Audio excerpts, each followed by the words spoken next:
Hey, what up, Dover?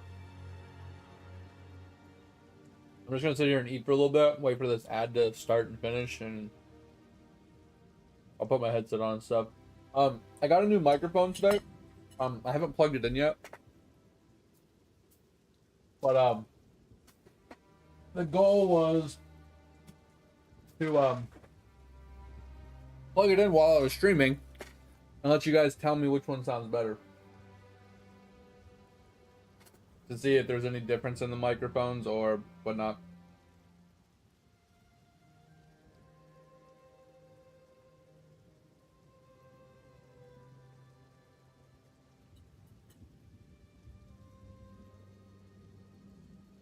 I haven't opened up Melvor in a hot minute, but I think I have that barrier gym you're talking about.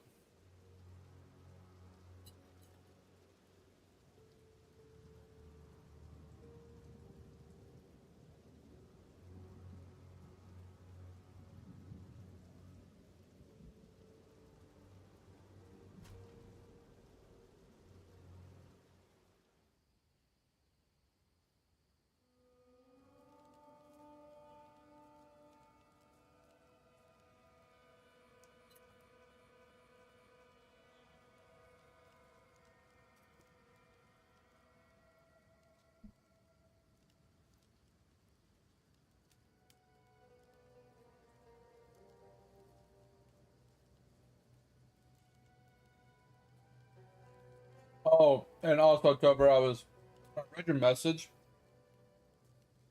about the mods for Melvor. I thought you said without mods. I was like, what do you mean? I've never used mods.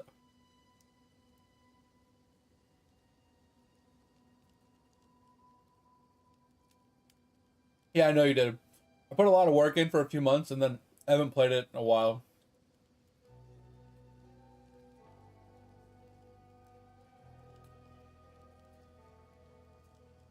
What do you mean I've tried it with mods? Since when?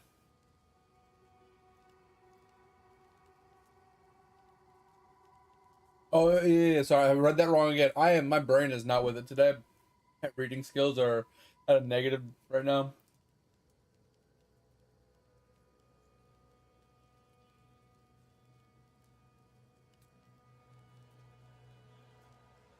Bro, I don't know what is wrong with my brain today.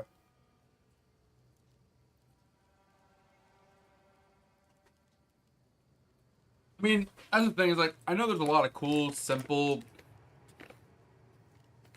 mods that like don't really change the game but make things quality of life better.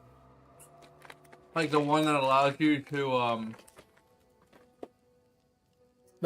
to claim more than like 24 hours, like infinite claim time. So if you're going for 7 months, you get 7 months of claim time. Like look, 1,700 hours since I last clicked it.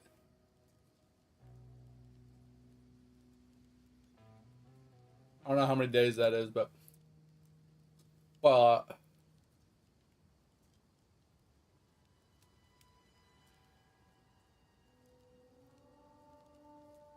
that's a lot, yeah. But pretty sure I have a barrier gem. Yeah. These things?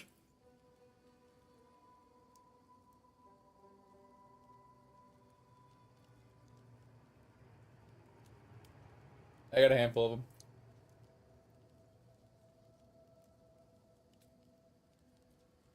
How far are you in the dungeons? I'm currently down here. So I think so I was farming range for a hot minute, I think, because I needed to clear this one.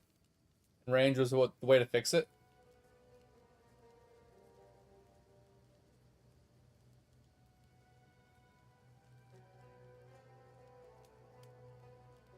Unholy forest. Oh, this one? I don't remember. How do I tell if I've beat a place or not? Oh yeah, completion until next skill. Yeah, so I guess I've done this.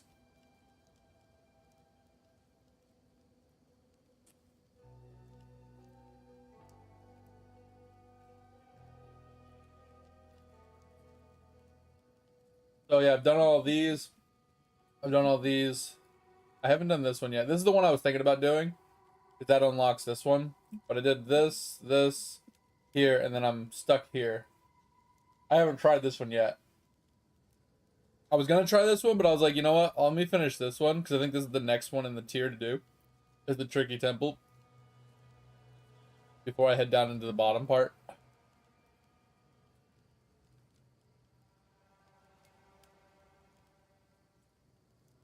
So, yeah, like I said, I haven't worried that much about it.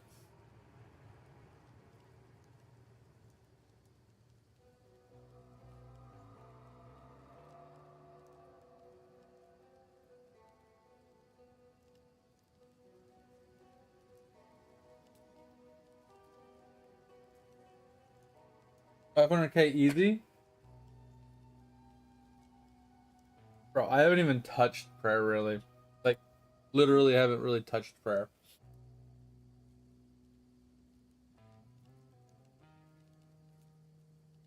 Yeah, not a big deal. Yeah, that's kind of where I stopped. I've been just doing Slayer. I've been farming Slayer. Uh, how I'm just killing a whole bunch of miscellaneous hodgepodge stuff. Everything is level 95, except for my magic. So that's what I've been working on right now. That's why I have magic set on. I've been leveling up my magic while doing Slayer. And then just stockpiling stuff. I got a bunch of bones I can bury that we can deal with. Um, and like I got a bunch of these like miscellaneous weapons, a whole bunch of capes. I think I still have my claw set though, because here's my range set. So I got the whole Igris God set, right, with this weird longbow, and then I got my Infernal Claw that I got all set up. I'm just running like a damage reduction ring. Because I basically set it up for as much damage reduction as possible for that fire dungeon. Because I wanted to make sure I couldn't get one hit on my crafting. I don't think I've actually done any crafting. Yeah, 20. So, like I said, mostly I sat around and my cartography was locked at like 20, I think, for the longest time.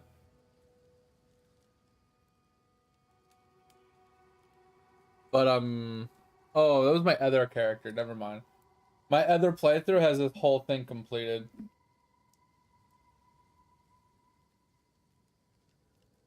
I forgot all about this. If I'm being honest, I completely forgot about this. And my crafting and stuff. Like I don't really pay attention because like I said, what I was doing before was I was getting all my combat sorted so I could push my dungeon, and I hadn't really paid attention to any of my skilling for a very long time.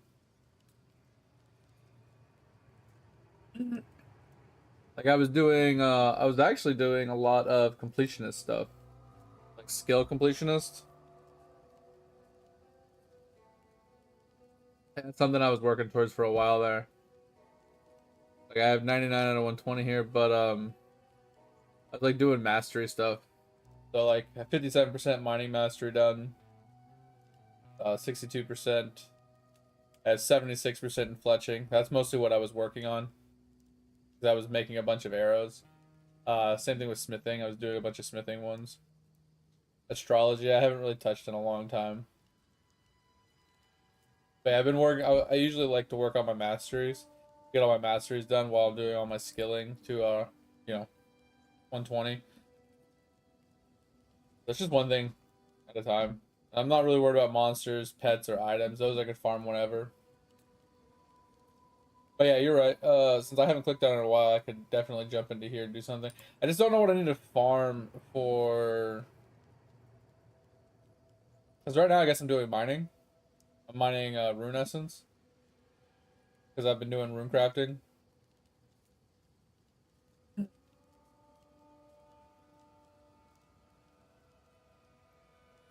Oh. Just trying to think of what I want to do. It's like, I could do urns when I hit 50. I don't know if urns are worth it. I mean, I feel like probably just leather. Oh yeah, you're right. You're right. Oh, I mean, I'm not quite at dragons yet, so I just basically need to get to 57. I mean, honestly, like I said, I was thinking about just going to 50 and just doing earns, but I don't know.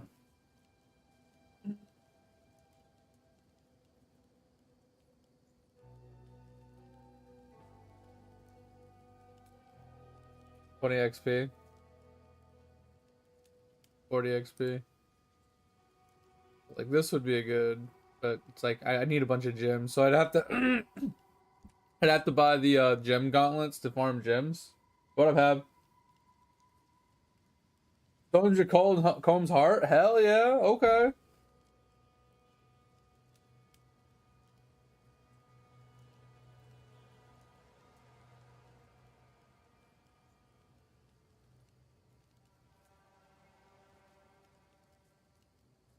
I mean, I have some bars, I have some gems. But what I'm saying is like to really farm it, I would need to probably farm more gems. I mean, I have more than enough to get me to dragons, basically, between what I have, like way more than enough. Headhunters, let's go. That's what I'm saying. I got plenty of gold. I got a good amount. Like I have 24,000 topaz, 10,000, 10,000, 5,000. Like I have a good amount of gemstones. I was just saying, like I could just buy some of the gemstone gauntlets and go mining and just get it done. But let's just jump into crafting. And we're at 21. I don't know how many I need to make, but let's just craft a handful of these. I'll leave it in the background. I have to go to the bathroom. And then I'm gonna come back, finish my food, and then we'll jump into the game. Give me a few minutes. That fire one? Wait, what do you mean? That's my only option. There's more XP. 45 versus 24. Like, why wouldn't I do the one that gives me more XP? Oh, I didn't check necklaces. Sorry. Yeah, necklaces are the same thing.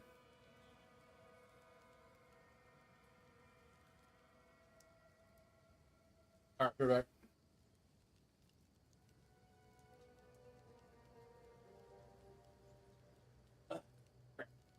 That's minimized. Alright, we're back.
All right.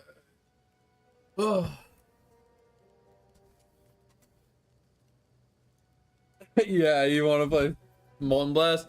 It's funny too, Have. So I was you know, moseying around Twitch, looking at like other people's streams that are uh, you know, playing PoE 2. You know, Mathel, Ziz, you know, Steel Mage, some of the main ones.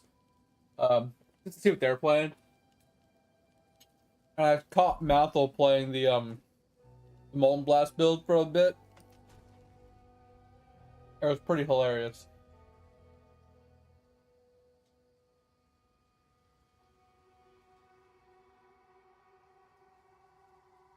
Um,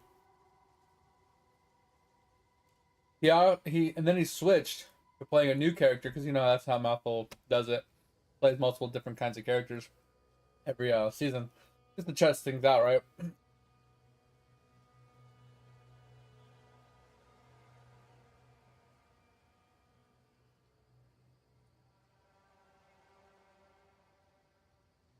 My preview's all jacked up. Anyway, he started a Rake build, which I thought was kind of crazy. He's playing a ritual Rake right now.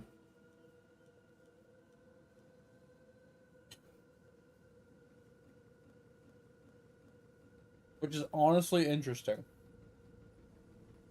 Playing it completely different than me.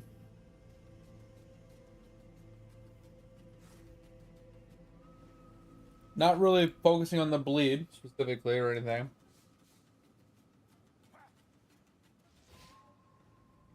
It's just interesting. Dude, my Twitch dashboard is all jacked up today. I don't know what's going on with it.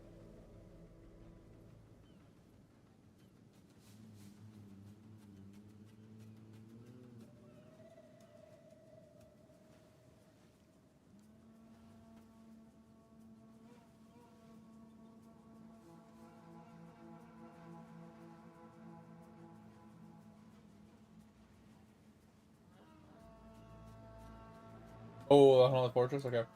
Yeah, I don't know what is going on with my dashboard. This is the third time I'm going to refresh it. It will not play my video. Like my dashboard's broken for some reason.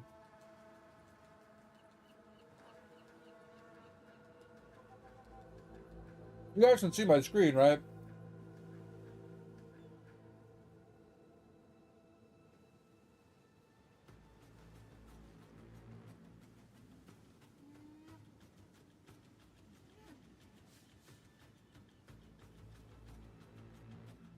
Okay.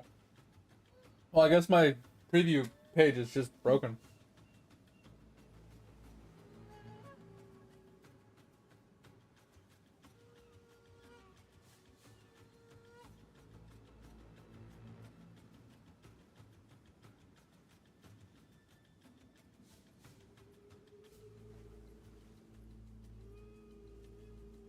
Alright, well, whatever.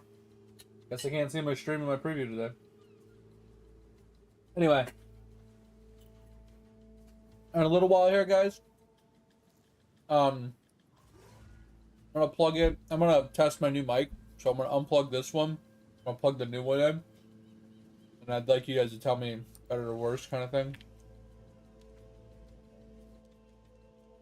But we'll run a map or two before I do it. Let a few more people chime in.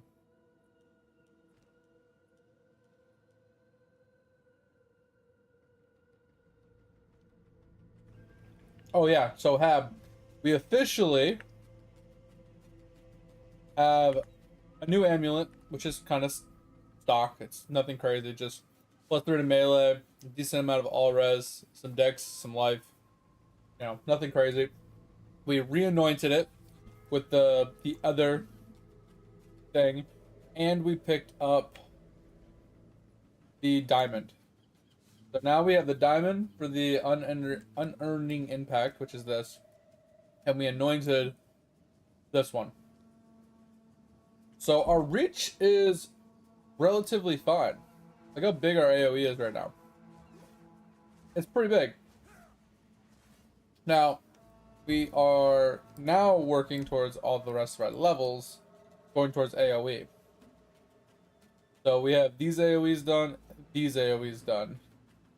We now need this AoE, and that gets rid of all of our small AoE nodes, right? Because they also give us damage. And then everything after that is the big AoE nodes, so 9% instead of the 6. So we have a lot to pick up. So we have these three, these three, these two, these three. And then if we feel like we want to go for these three, we can. I just don't like that I have to grab an attribute point and kind of create this big U-turn loop for it.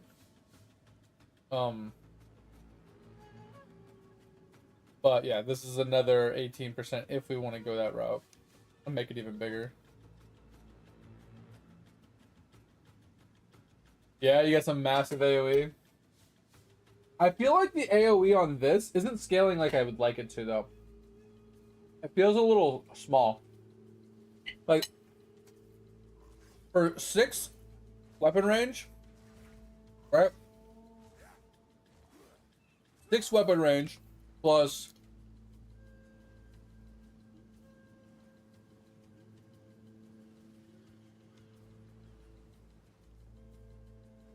say 42% AoE, at least in those nodes.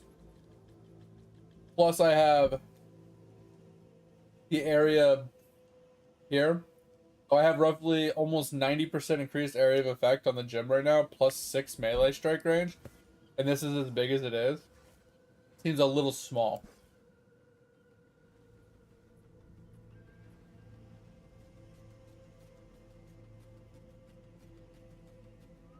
Yeah, I have the Elrian's longbow. It was just something I had. Over, it wasn't something I went and farmed. It just I got it from doing my Slayer tasks. I just had it, so I threw it on.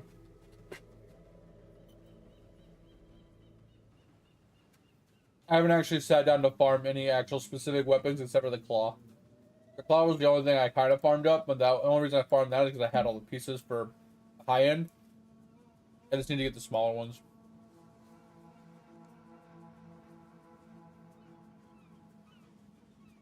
Gotcha.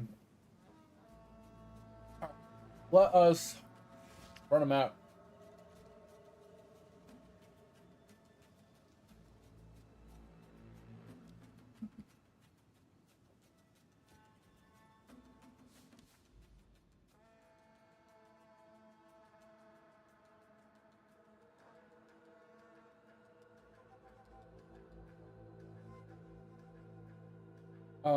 Why can't I click on anything?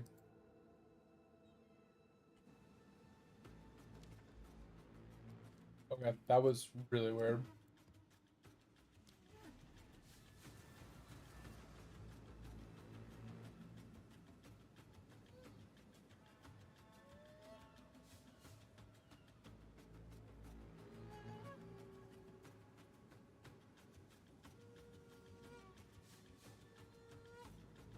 So anyway, next month is gonna be a little weird, guys. So at the beginning of the month, we're gonna do our community night, which is already posted in the Discord if you haven't checked it out. Oh yeah, I don't know why, but just a minute ago, Hab, I got this message. This hideout instance no longer allowing trading. Please re-enter the hideout to create a new instance. So I have to. It'll have to be after this map. You'll be able to probably come in.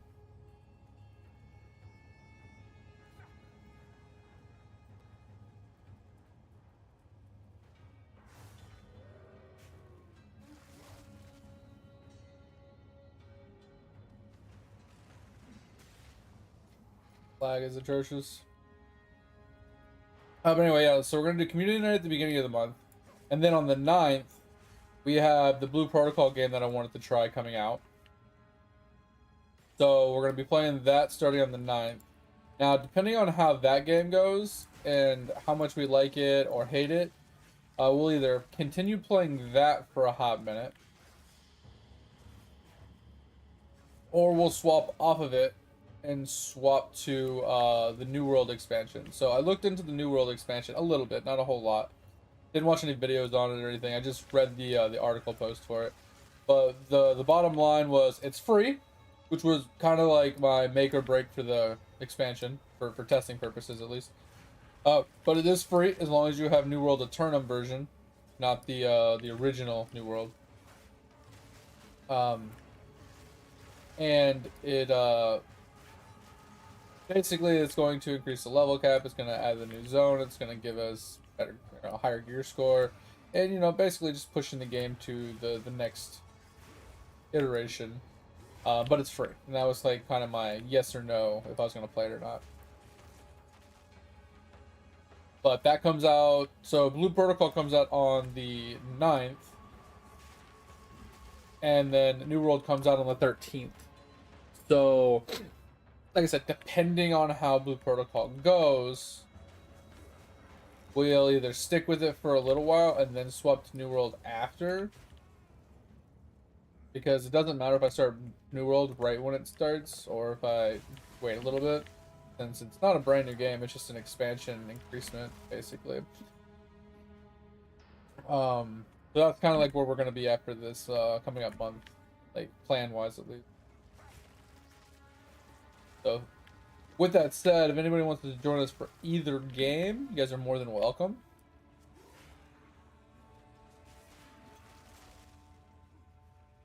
Obviously, as always, If you want to join us for a little New World grindy grind, you guys are more than welcome to. If you want to join us for some Blue Protocol testicles. Whoa, that guy just... Okay, crazy. Yeah, if you want to test it, try out the New World stuff, or if you want to try out the new game, you're more than welcome to come and mosey around with us, see if you like it. But yeah, that's going to be our goal going into next month.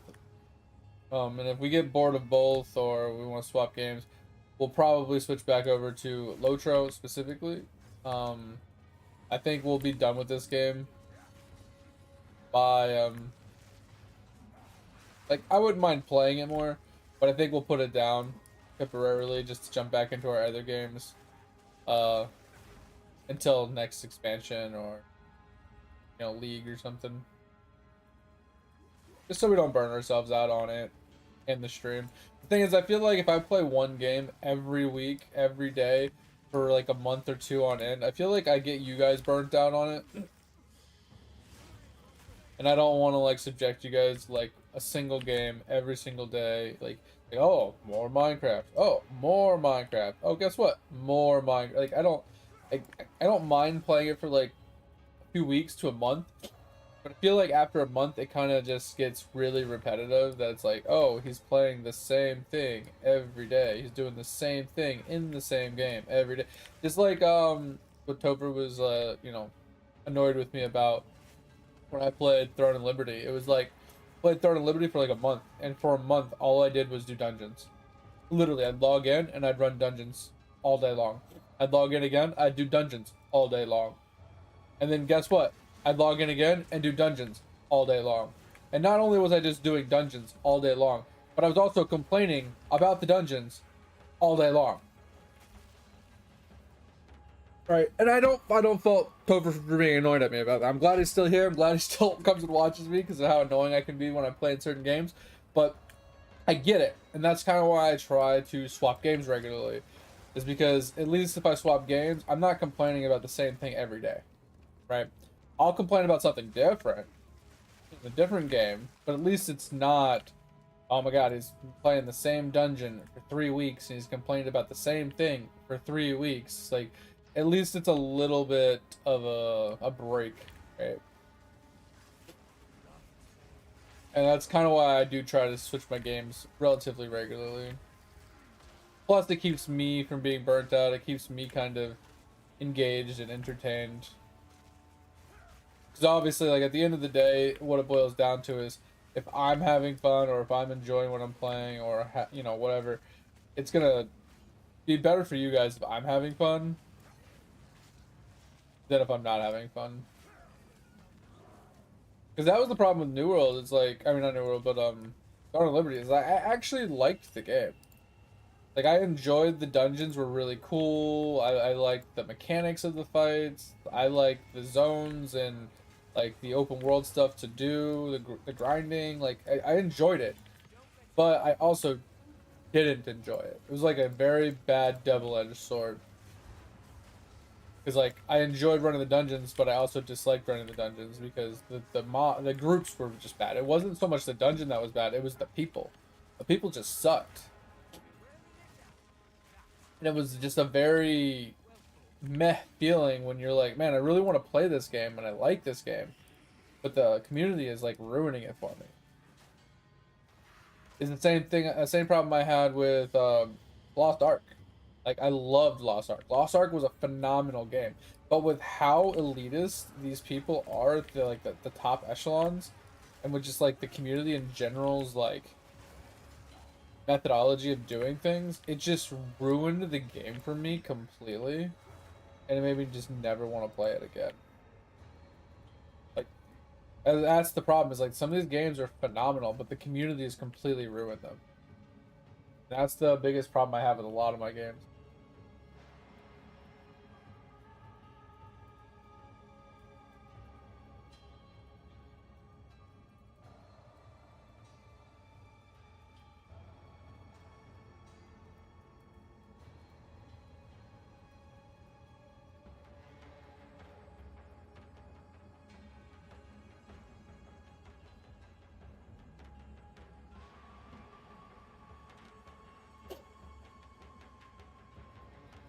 Do you know the exploit for this boss? No, kicked. I was like, bro, are you kidding me? You kicked me because I don't know the exploit to a boss to like cheese it? Like, are you fucking kidding me? Have you ever heard of playing the game as intended? Like, yeah, I think that was the day, Topher, where you were like, if you hated so much, why don't you just play another game? Because I was literally just getting kicked from party after party. It was so funny. I think that was kind of the breaking point for me, though. It's like people started getting so elitist they were kicking you out of parties because you weren't cheesing the mechanics. Like, oh, you're not gonna do the leash skip? You're not gonna leash all the mobs for us so we can skip and go right to the boss? Alright, you're kicked out of the party. Like, I kind of understand that thought process of like, why spend 30 minutes farming, killing all these mobs to get to the boss when you could do it in 2 minutes? You know what I mean? I get that mentality of let's go faster, right? These dungeons already take a long time. Saving 20-30 minutes makes sense. But kicking somebody out of your party just because they don't know the skip, and rather than you just explaining it to them and letting them learn it, you just kick them out of parties, so now they can never be in a party. They can never run the dungeon because no one will let them in unless they go and figure this thing out themselves. Was just such a really like elitist bullshit like mentality.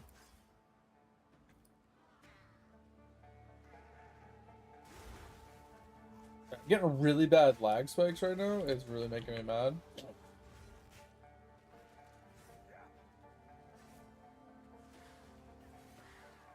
Oh, you know what else drove me crazy about the community, Tover? Is sound off? Oh, okay. Was the fact that there was bots in the dungeons, because that was how the bots made currency, right? They would get these random ass items and just toss them on the marketplace and make Lucent to be like, make money, right?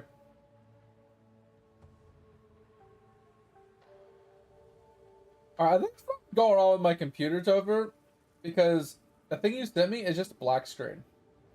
But something's wrong with my computer right now. I think it needs to be restarted because I can't see it. It's literally just a black screen. Huh. Oh, I mean, my dashboard isn't playing video either. So, whatever.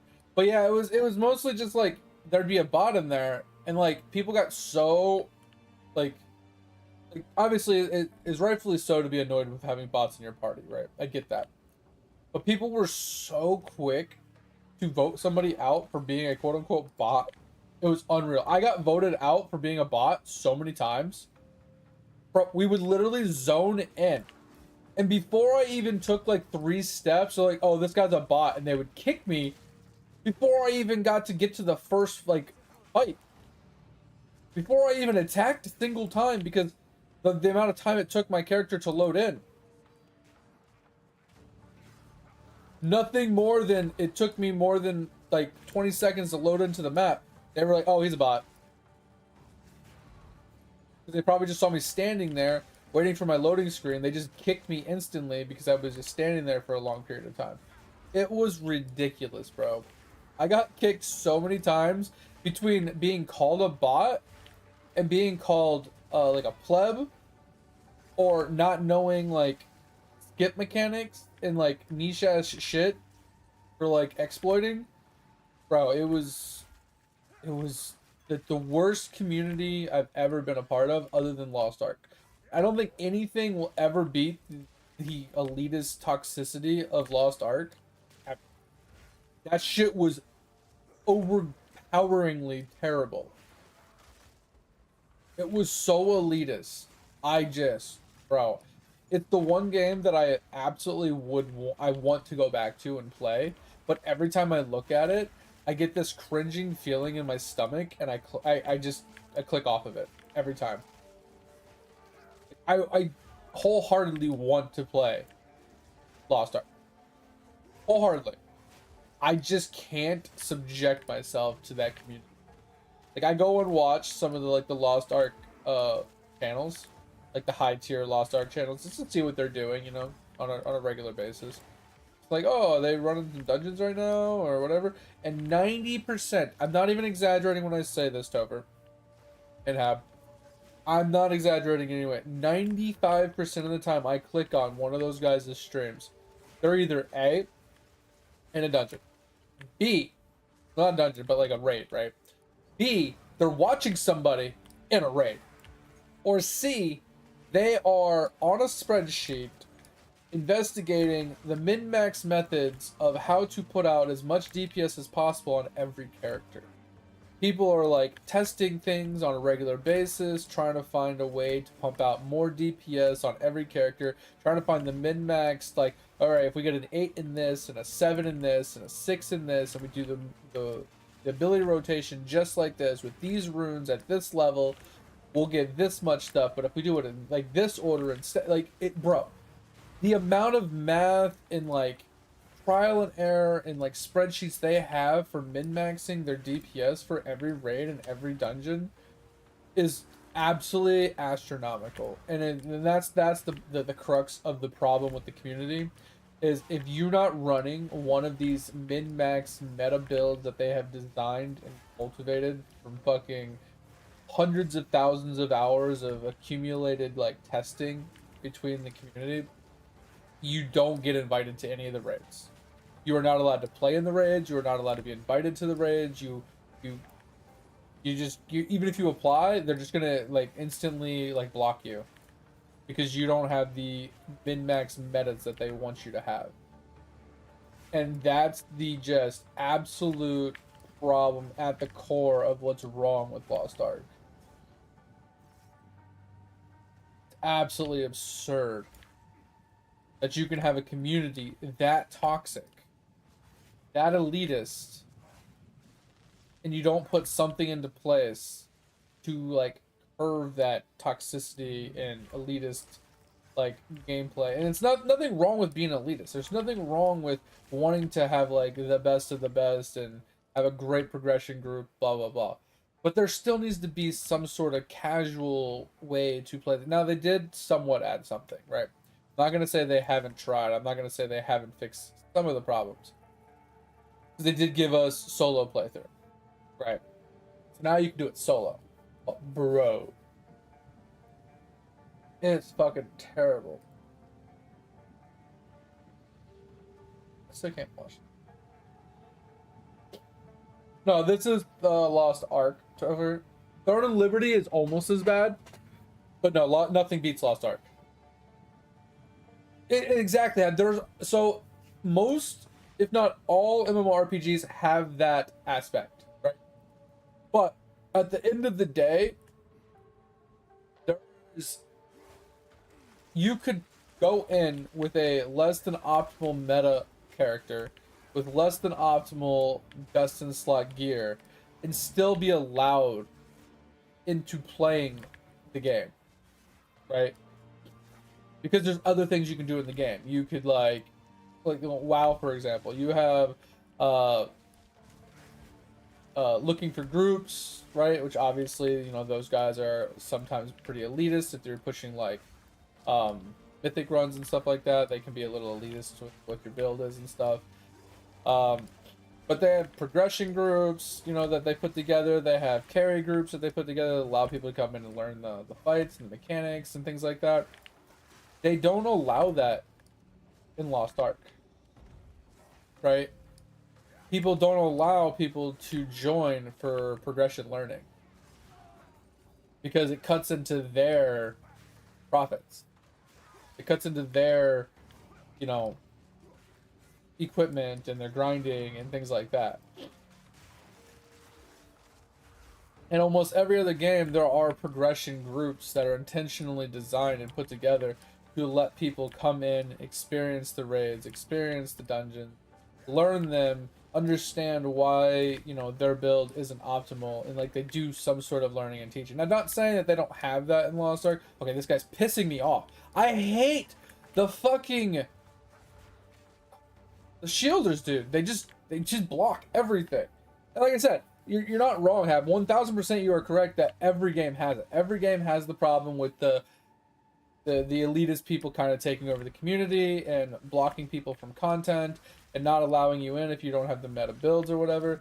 But I've never in my entire life had so much of a problem getting into a dungeon or a raid in my entire life of like 20 plus years of playing MMORPGs online with the different games I have played, different expansions, like me not playing very well or having bad characters. I've never once had as much of a problem as I have had in Lost Ark, ever.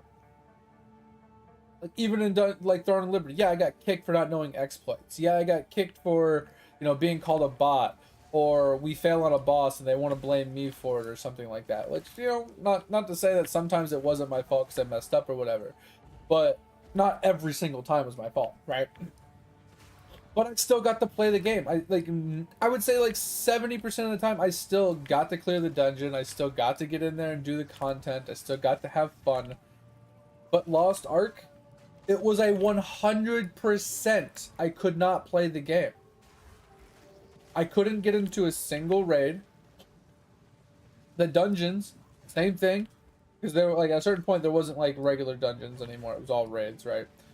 But like even the dungeons, if you weren't like geared to carry somebody, then you had to pay for a carry.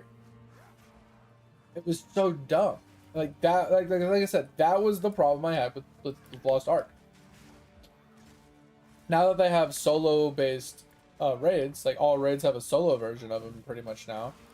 I think it's a lot better. But I haven't jumped into it because I still have to deal with that community. Like, I don't really have to deal with the community per se if I'm playing solo, obviously. But I still have to, like, I have to turn off, like, general chat because I don't want to lose brain cells listening to those people complain and bitch about people and, talk shit to each other when someone asks a simple question and shit like that. Like, that shit just makes me lose brain cells. So, I don't know.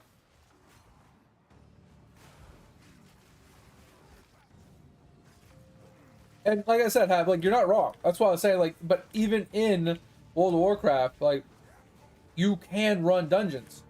And I'm not saying best of the best dungeons. I'm saying in Lost Ark, 100,000%, unless you are in the next set of gear. So let's say there's dungeon 1, right? You cannot run dungeon 1 as a progression group in any way, shape, or form, or in a regular just standard group, unless you have Dungeon 2's gear. And you can't run Dungeon 2 unless you have Dungeon 3. And you can't run Dungeon 3 unless you have Dungeon 4. They just won't let you. No one will invite you. And if you're trying to put your own group together of like-minded people like you, it will take you a week because 90% of the population is under this influence of I'd rather just pay 800 gold for someone to carry me than to jump into a progression group that's probably going to fail.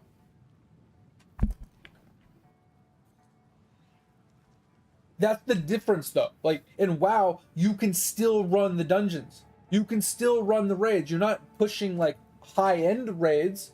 You know, you're not pushing those mythic, high-tier mythic runs, but you're still running the raid. You can run the low-end mythics. You can run the heroics. You can run the basic version. You can still run it to experience the dungeon, to have fun. You're not completely and utterly sitting in town, twiddling your thumbs, playing with a Morocco fucking little beanie baby thing, surfing around on your surfboard in town because no one will let you into any dungeons.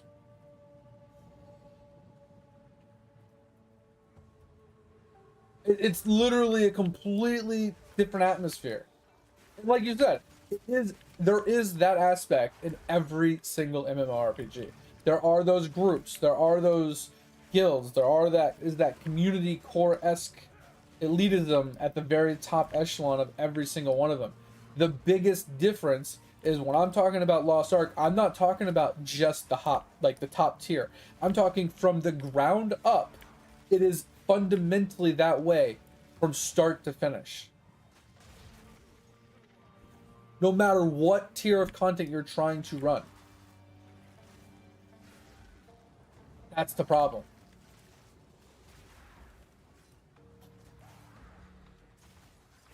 Like, if I could get into that game and actually run the raids without having to pay someone for a carry, it would be a lot more fun. Now, don't get me wrong, I like the idea of having the carries available, right? But I think that the community as a whole should allow for both. Like, I feel like there's a stigma behind, oh, well, you don't have good gear, so you just pay for a carry instead of trying to do the content as intended. Right? They just had this stigma of like, yeah, it's not worth anybody's time to run it as a progression group of like, you have the correct gear for the raid and you're gonna run it at level as intended with the current gear as intended. Like, no one does it. Very, very, very few people do it. Like, I'm talking less than 1% people actually do it. Now, I'm obviously speaking from experience from before I quit. Obviously, things could have shifted a small amount one way or the other. But from my experience, this is a few years ago, obviously, when the game was like relatively fresh to NA, that is the entire community. And it was dreadful. And then obviously when it comes to like the dungeons and like Throne and Liberty, like they were almost the same way. Like you'd get in there and they would see your gear and they didn't think you had like if you took too long to load in, they'd kick you. If you pulled one too many mobs, they'd kick you. If you lost aggro for more than 0.5 seconds, they would kick you. If you didn't have the correct like secondary weapon that they deemed correct, they would kick you. If you didn't even have, if you were missing one piece of gear that they didn't think was right, they would kick you. If you didn't have like leveled up gear to like the max gear, or you didn't have like the correct traits, then they would kick you. And it was just like terrible. You got kicked for literally just looking at someone wrong.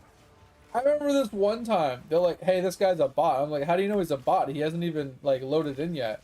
And they kicked me instead of him. It was just mind-blowing. All because I said, how do you know he's a bot?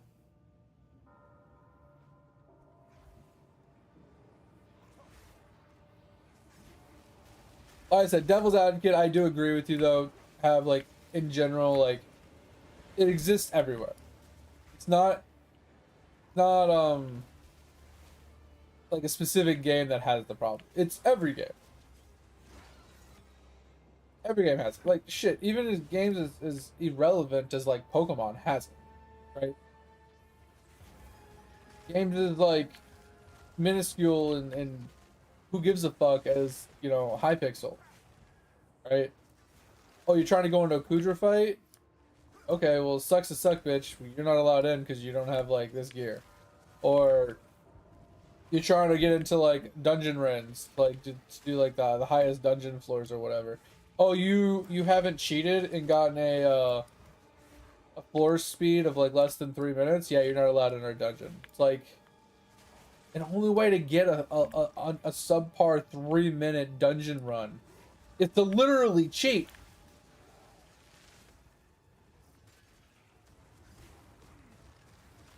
That's at least that's what I've been told from like the high level players. Is the only way to get a sub 3 minute is to use add-ons and macros and stuff to basically cheat your way to the, the end. To basically bypass and know exactly where everything is, know exactly the answer to everything, and just basically let a speed run like a speed bot do it for you. That's absurd. The community is like, oh, you haven't done that? All right, well, we don't want you in our party. It's like, bro, the fucking balls on some of these people, just mind blowing, man. I hate that mentality, like with a passion. I think that smoked. Oh, I thought he was gonna res. Oh yeah, Topher, I liked that video you sent me the other day of I think it was you. The the guy that got like 45 T15 maps to drop from killing those mobs was absurd. Absolutely absurd.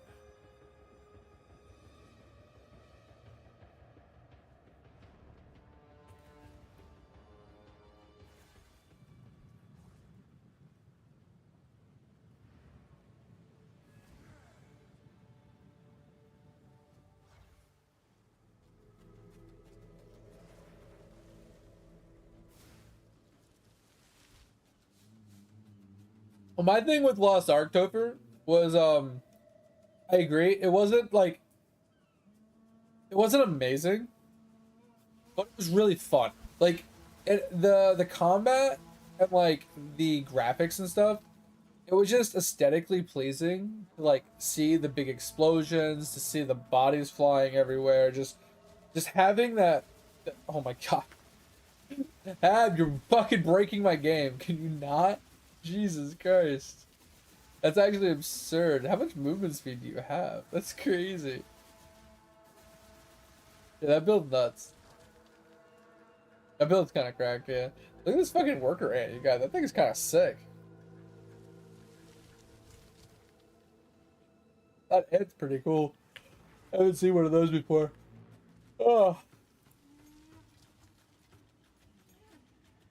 Oh, man.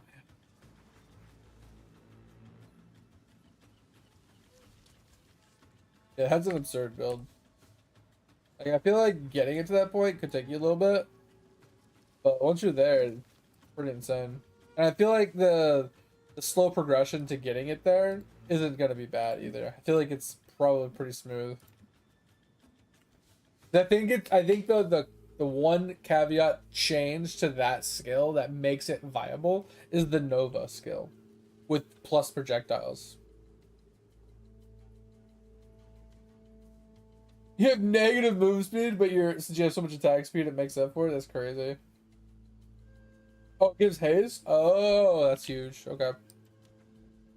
I mean, obviously, it's not the ant specifically. I mean, it is the ant, but it's not because he's an ant, right? It's you just happen to find that ant happened to have haste aura on it when you went to name it, right? 'Cause I've seen haste on a lot of other pets as well, or tamables as well. Like the tamable I have gives me extra fizz aura.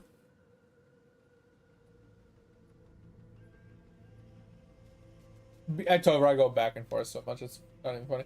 But yeah, I mean, I kind of finished my thought though about how Lost Ark, like I said, it wasn't like the best game in the world, but I just loved it for just the aesthetically pleasing explosions and combat style. Like the combat style flowed, it was smooth, it was like had good explosions, like graphically it like looked nice, and it just it you know when you jump into a horde of mobs and you just watch the whole screen explode, it just gives you that giddy feeling almost of satisfaction just to watch like 100 mobs just go boom on your screen and just fly and body parts exploding. Like it just gives you that giddy feeling almost.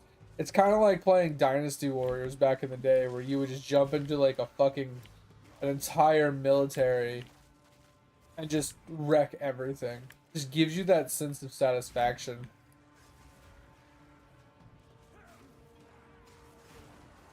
And I think that's what Lost Ark gave me.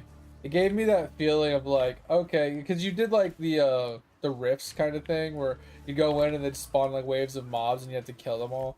It's just like there's so many mobs in those rooms that they just run at you and you just do a bunch of big ass AoE explosions basically. You have a build for it specifically. And you just kind of clear all the mobs and like just big, just cool looking explosions and you just see the bodies flying everywhere. It was just so pleasing. I mean, the crafting really sucked. Crafting was like really dog shit, and like the professions were really bad. But the overall like dungeons were okay. The mechanics were pretty cool in most of the dungeons and raids.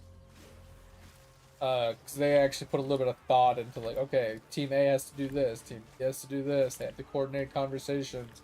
You know, tell each other, you know, hey, you guys stand on this side, you guys stand on that side. This is the pattern or whatever. Like, I really liked the aspect, the aspect of like the raids of the dungeons were pretty cool. I didn't like the typing mechanic. Like, it's like, hey, you need to type, you know, these letters as they pop up on the screen in a certain time limit, or everybody dies in the raid. That's absurd. Like, I mean, it's almost equivalent to like, hey, stand in the right spot or everybody dies. But I feel like standing in a spot anybody can do. I feel like typing a lot of people can't do. Namely, like people like me, right? Unless you're good at typing, like you can't run the dungeon. Like that's just stupid.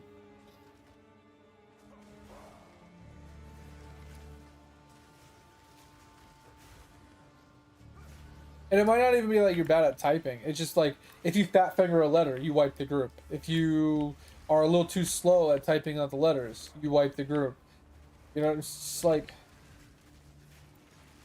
it's just I don't know. I hated it.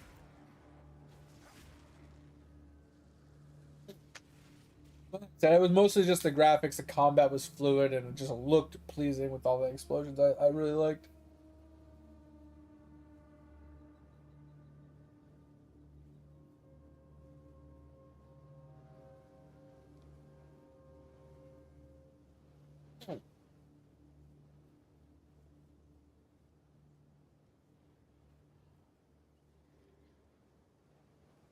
Then you right click it and you shake it all about. That's funny.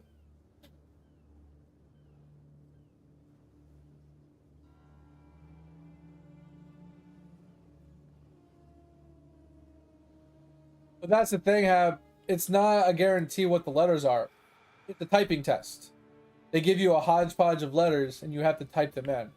And it's randomly generated every time. It's not a set letter every time. You know what I'm saying? You actually have to see what's on the screen. I mean, granted, you could use AI to do the macro to read the screen and then auto type it. Don't get me wrong, it is possible nowadays. But it's a little bit more than just be like, okay, it's always A B C D E F G kind of bullshit. It's like it's not what it is. It's literally like just a hodgepodge of just randomly generated letters.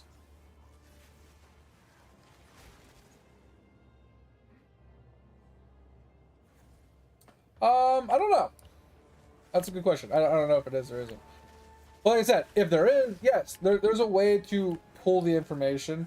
I mean, and even if you didn't have an API for it, there are ways for you to have a program running, right? That will take screenshots, aka read the screen, right? Register what letters it's telling you to do, and auto input those letters. There is ways to do that. There is.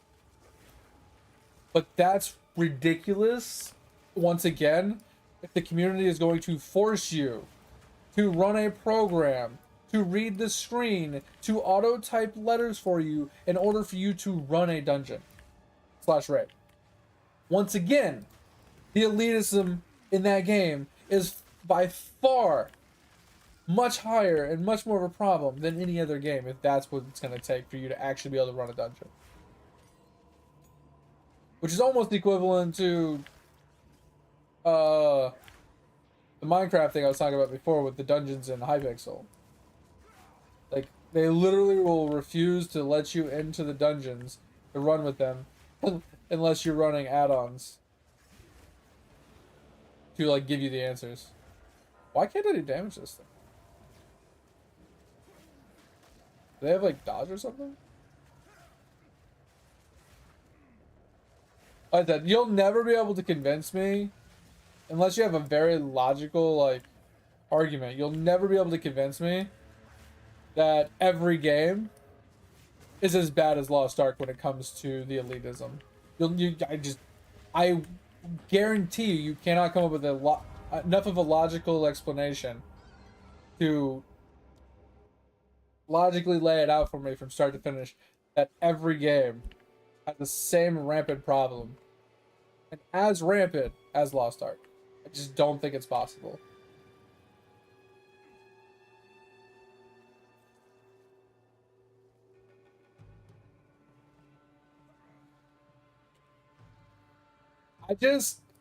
I mean, you are alone, don't get me wrong, Topher, and it's not that I don't want to play, it's just, I burnt myself out on it, playing it as much as I did. And that's why, once again, why I change games so much. If I don't change games, I will 100% burn out, and when I burn out for a long time. Like, I've been kind of getting a small itch to go back and play it, but when I go to click the button, I look at it, I'm like, well, what am I gonna do? And my thought is, oh, well, I can go mine again. I can go and work on my Scothapet again. I can go chop trees again. Like, everything is just, it has the word again after it. And it makes me, like, just cringe a little bit.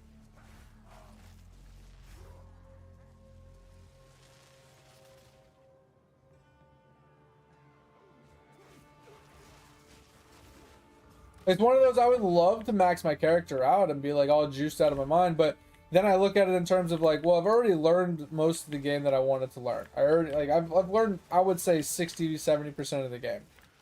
And I've experienced probably like 60% of the game.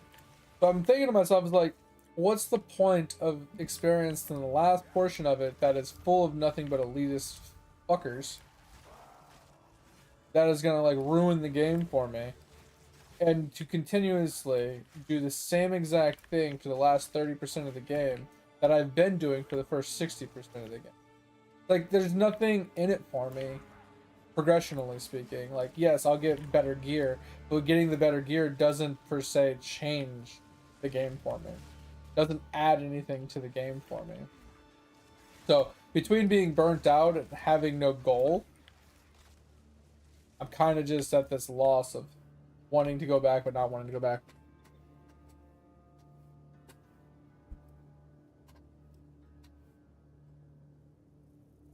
Oh. Okay, I have a question. When you're saying 80% will kick you if you don't have the correct add-on pack for a boss, are we talking 80% of the population of World of Warcraft will kick you out of RFC if you don't have the correct add-ons for the RFC? Are we saying that if you are trying to run whatever, like the first dungeon of your current max level on normal difficulty, if you don't have the correct add-on, they will kick you?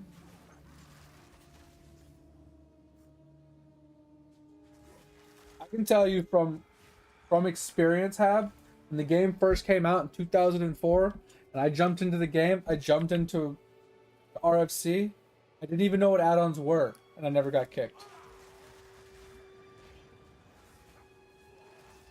And that's an extreme example. RFC is like a fucking level 6 dungeon. Or whatever the fuck, level 12 dungeon. So it doesn't really pertain to the argument. I was just specifically asking a question, like, where does this line start, right? Does it start at the very first dungeon, or does it start at, like, the very first raid? Or what? Because I can tell you from experience, I didn't have any problems in Lost Ark until I got to max level, and I went to do my first raid. And when I say raid, raids are more like first dungeons in WoW, right? Not first dungeons, but like, let's say max level is 100, and the first dungeon for level 100 gear is, let's just say dungeon A.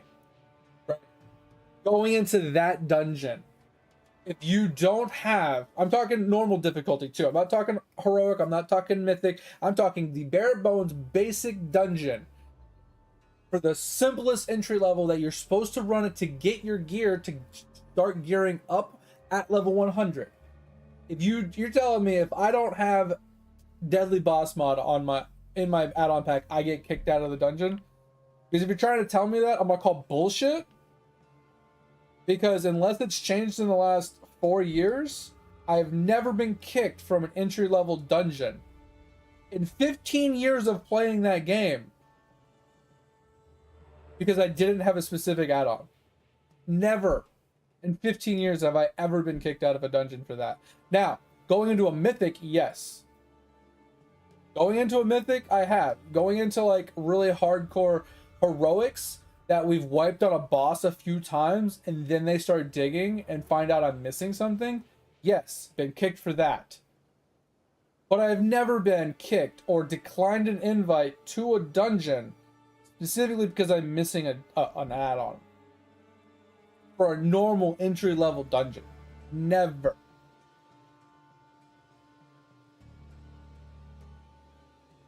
What's wrong with the pet system, Tover? Oh, really? You have to start at the bottom and then... Oh, that's terrible.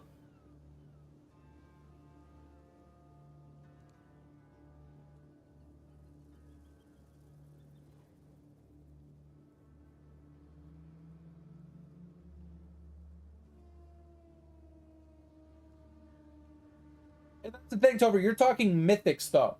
I'm talking the bare bones, basic, normal difficulty of a dungeon before you even get to raids. Ab's trying to tell me you'll get kicked if you don't have a specific add-on to run the dungeon before you even get blue gear.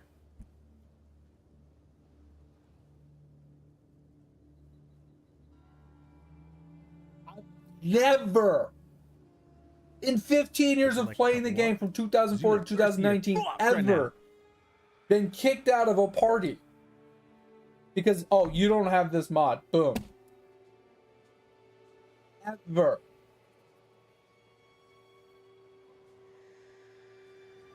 It will happen. Keyword have. You said 80% of the game. You're talking about 4/5 of the entire community. Let's say there's 1 million players. You're just saying 800,000 players of that game would kick somebody. Normal dungeon. Because they're missing a single add-on before they even see if the person can play it. You're saying I zone into the instance, they right-click me, see I'm missing an add-on, and right-click and kick. Before I even move, before I attack a single boss, before I even type a single letter, I'm getting kicked because I'm missing an add-on. I call bullshit. 100% call bullshit.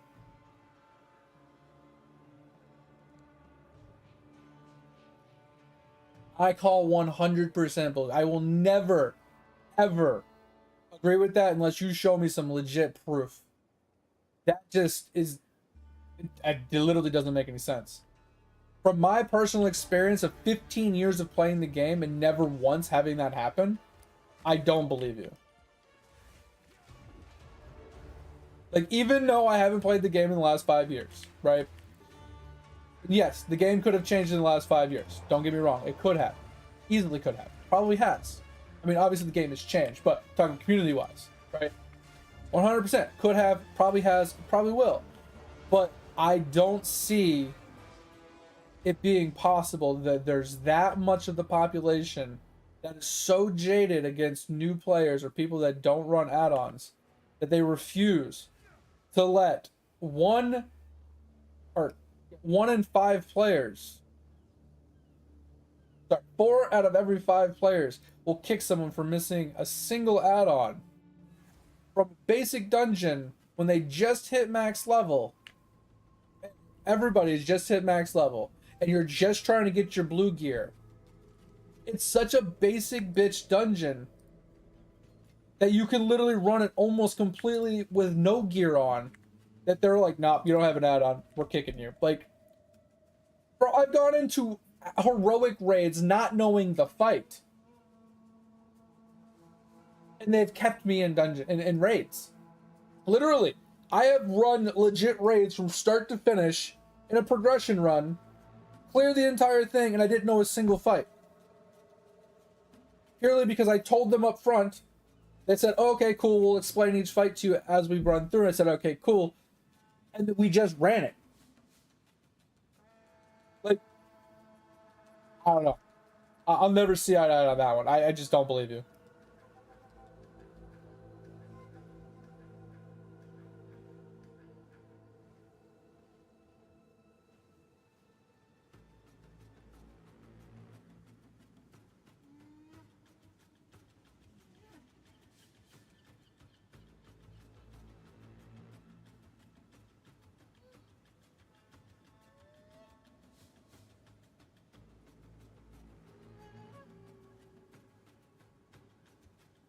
Like, that's just fucking absurd. Now, don't get me wrong, I have seen in situations where you get into a dungeon, you start running it, you realize that the DPS suck, and instead of kicking people, you just leave the party because it's not worth your time. I've seen that. I've done that.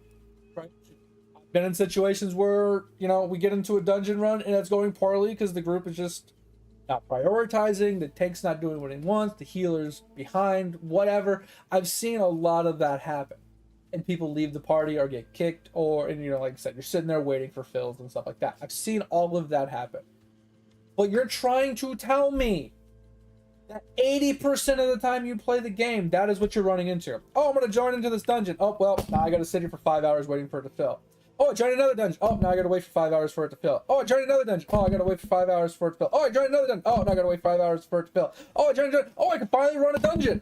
And it's taken you like 3 days to find a dungeon. Finally clear it. I don't see that being possible. Like, obviously I'm exaggerating the timeline, I'm exaggerating the hours, whatever, right? Like, take that with a grain of salt, throw that over your back. I'm just saying, I'm not saying they're not toxic, Topher. They are 1000% toxic. They are 1000% toxic. They're 1000% elitist.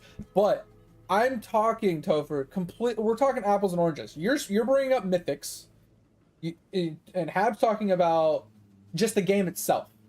And that's where I call bullshit. Mythics, I agree with. Mythics, they are completely toxic, elitist pieces of shit. If you don't have everything, best in slot gear, best enchants, the best rotation, the best spec, with, you know what I mean, all the add-ons, you won't be into the dungeon or the raid, right? That's just how mythics are, right? It's that power creep, it's that elitism, pushing for leaderboards, high-end content.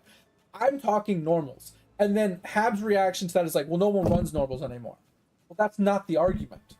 You're telling me that 80% of the game will kick you from anything because you're missing an add-on. I call bullshit. Like I said, yes, I haven't played it in 5 years. True. But I'm telling you, from experience, even watching streams of bad players in World of Warcraft, they do not get kicked because they're missing an add-on. Now, they get kicked because they suck at the game, but not because they're missing an add-on. Not for something as frivolous as that. They get kicked because they suck.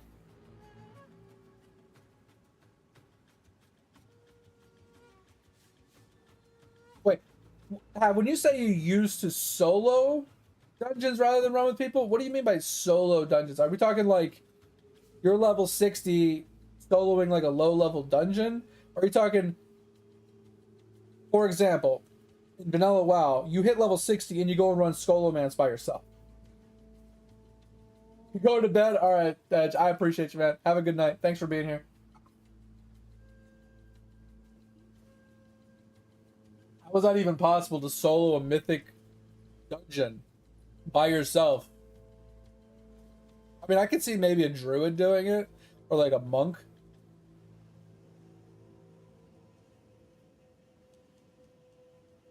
I don't see how that's possible. Between like the pure, I mean, depending on the dungeon, right, and the mechanics of the dungeon, but just purely based off of mechanics of how boss fights work, most boss fights require you to have more than one person.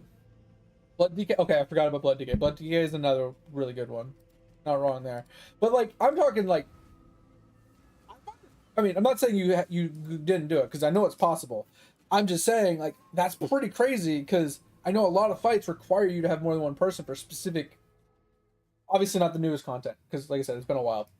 But you used to have X amount of players because you had to have one player standing over here while one person's doing this, or one person doing this while one person's doing this. Have a person stand on this while the boss is over here. Like there's mechanics involved. So that's crazy.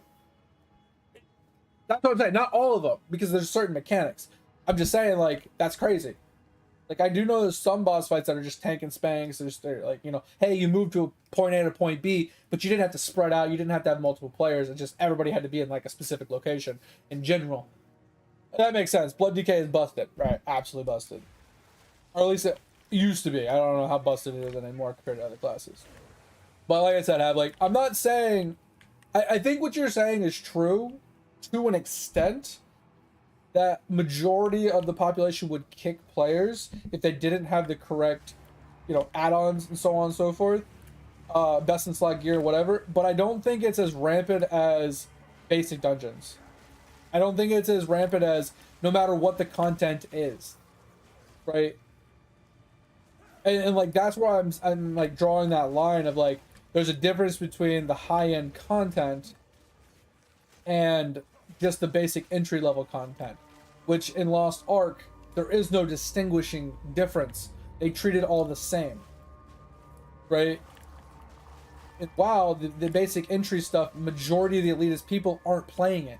They're not running it. They're not doing it, right? Because there's no benefit for it in them unless they're helping somebody. The majority of people aren't running normal dungeons. The only people running it are the entry level people that haven't actually gotten any gear yet, that are trying to get the gear, that don't have people to carry them, that don't have people to, you know, group up with or whatever. It's these random generic people that are mostly joining just LFR groups to get into it because they don't have anybody to run with. And from your words, 80% of the population would kick you joining those groups because you were missing an add-on. I find that literally impossible. I've never seen it happen. Like I said, I have seen people get kicked. I have seen people like just leave parties like right at the beginning and stuff like that of dungeons. But 90% of the time, when it happens, it's usually because I've run with that. I've run with this person in my dungeon before or my group before. He's really bad, or you know, this person, you know, is a bot or whatever the fuck. Like I've seen many things. I have never once heard someone say, "Hey, we're kicking this guy because he's missing an add-on," or "Hey, we're kicking this guy because he's got a green piece of gear on." Like I've never seen that in a normal dungeon. I've only seen that in like heroics or mythics. And it's because by the time you get to heroics or mythics, you're expected to at least have like blue or purple gear. Right? Like that's why I'm like putting my foot down and like arguing it so ravenously. Because I don't believe it. I literally don't believe I can't believe it.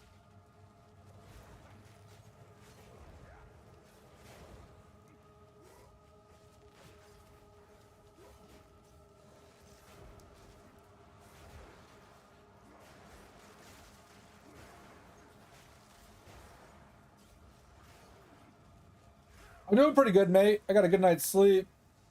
Feeling okay. I do have a new microphone I want to try tonight. So at some point tonight, I'm going to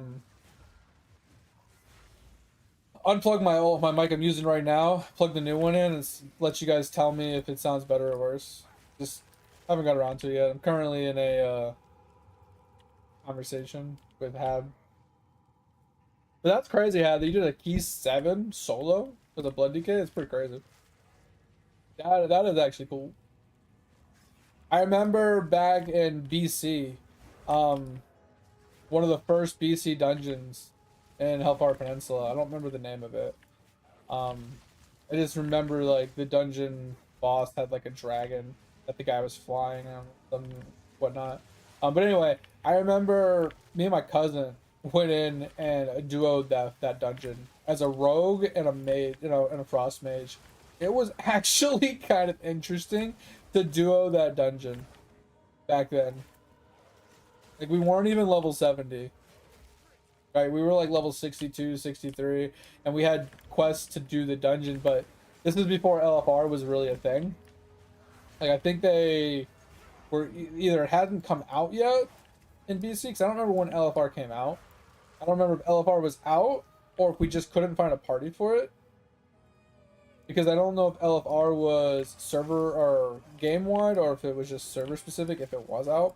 But anyway, me and my cousin were trying to run it to get our quest done, and we just ran in duo instead.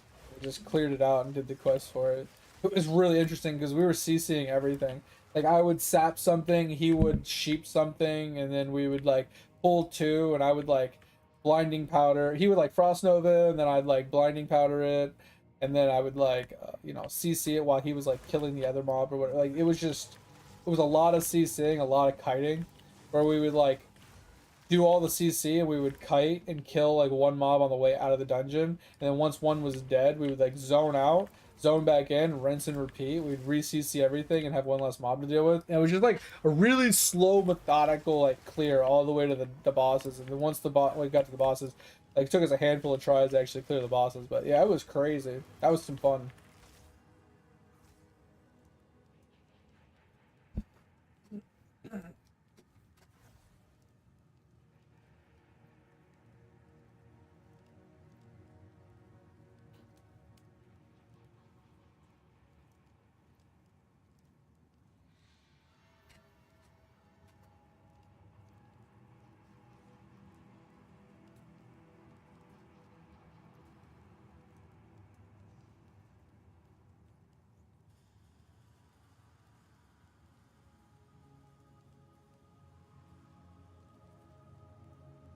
You're so little, bro. I'm telling you, back then, Blood DK was busted. I don't know how busted it is now, but Blood DK has always been busted ever since Wrath of the Lich King when it came out. Was LFG Kata? I couldn't remember. I don't remember when it came out. I just remember like duoing that dungeon with my cousin because we were having problems getting a party.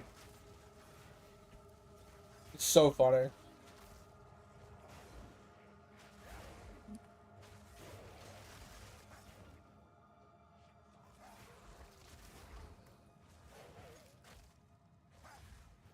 But yeah, like that's what I was saying though, Hab, is like there's a difference between like gatekeeping and being elitist when it comes to like the harder content. Like the step up content, not the entry level content, but like the step up content. But if we're talking entry, like that's why I'm so jaded about Lost Ark. Is it's not so much that they're gatekeeping people at like the high tier, like middle of the pack and above, or even like 2/3 of the dungeons or the raids. They're literally gatekeeping and preventing people from playing any of it, any raids from the very first entry level one all the way up. They refuse to let people like to pug it as they normally would, right? Like not pug per se, but like they refuse to put parties together and let you in if you don't have like high tier gear score. You know, it's just crazy. Or like even if you have the gear score for it, if they look at your perks and you have the wrong perks, they just won't invite you. They literally will decline you every single time you post in for it. And I mean, don't get me wrong, like I said, it does happen in every other game. I just feel like it's a little bit different in Lost Ark because even in like other games, if it's entry level shit, they will take you subpar just to fill a slot usually, unless they have more than enough people, right? Um, let you get in on the content because it doesn't matter all that much. They like the content's not hard enough to really worry about it.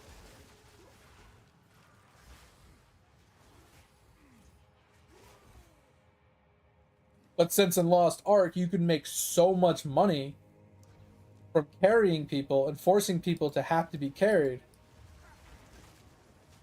Like, there's no reason for them not to force you to be carried, right? Like I said, it's this whole mentality, collective community bullshit where they refuse to let you play because they make more off of not letting you be able to play than they do if they actually let you play and you get into in-game content with them.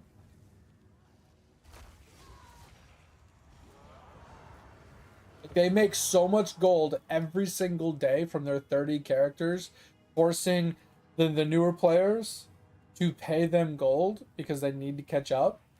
They need the content cleared so they can get the gear. They make so much gold every single day. It's unreal how much gold they make.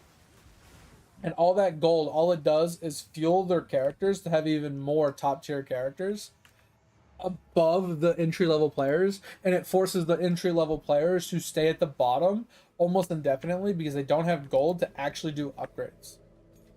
Like, it is literally the crux problem with the game.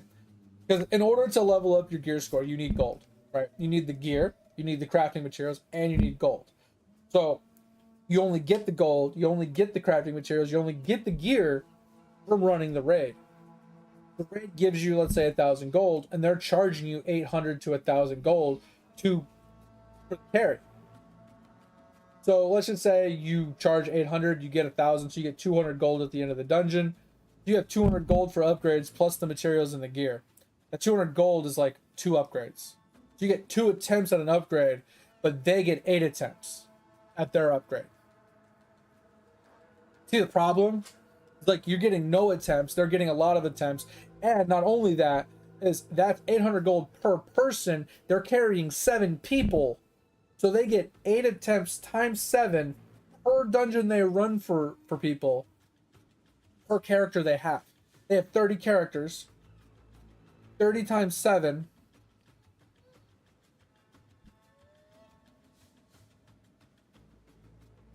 It's like 210, right? Right? And they get 8 attempts per. So they're getting like a lot of attempts. Every week they're getting this many attempts specifically from their carries per dungeon. So if there's 10 dungeons, plus they're running the regular 6 characters through the regular content that they're doing, they get a little extra on top of it. Bro, it's an absurd amount of gold that these people make on a weekly basis with their characters that is literally breaking the entire economy. It's absurd, man.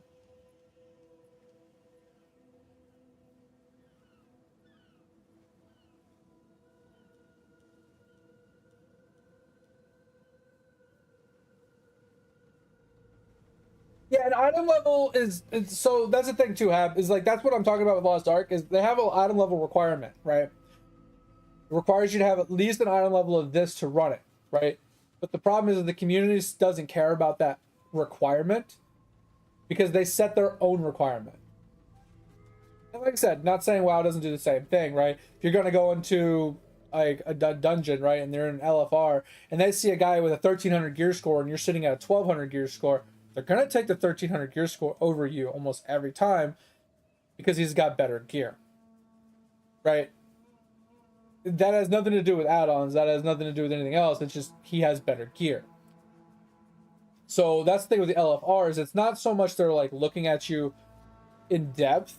They're looking at you at face value, who has better gear score, and then let's say they wanted a mage specifically, you had less gear score, then they would look at you and be like, all right, well, what kind of gear does he have? What kind of spec does he have? You know, what are the like credentials, blah, blah, blah. They'd look further into you before they take you, but they'd at least look at you. In fucking Lost Ark, they don't even look at you.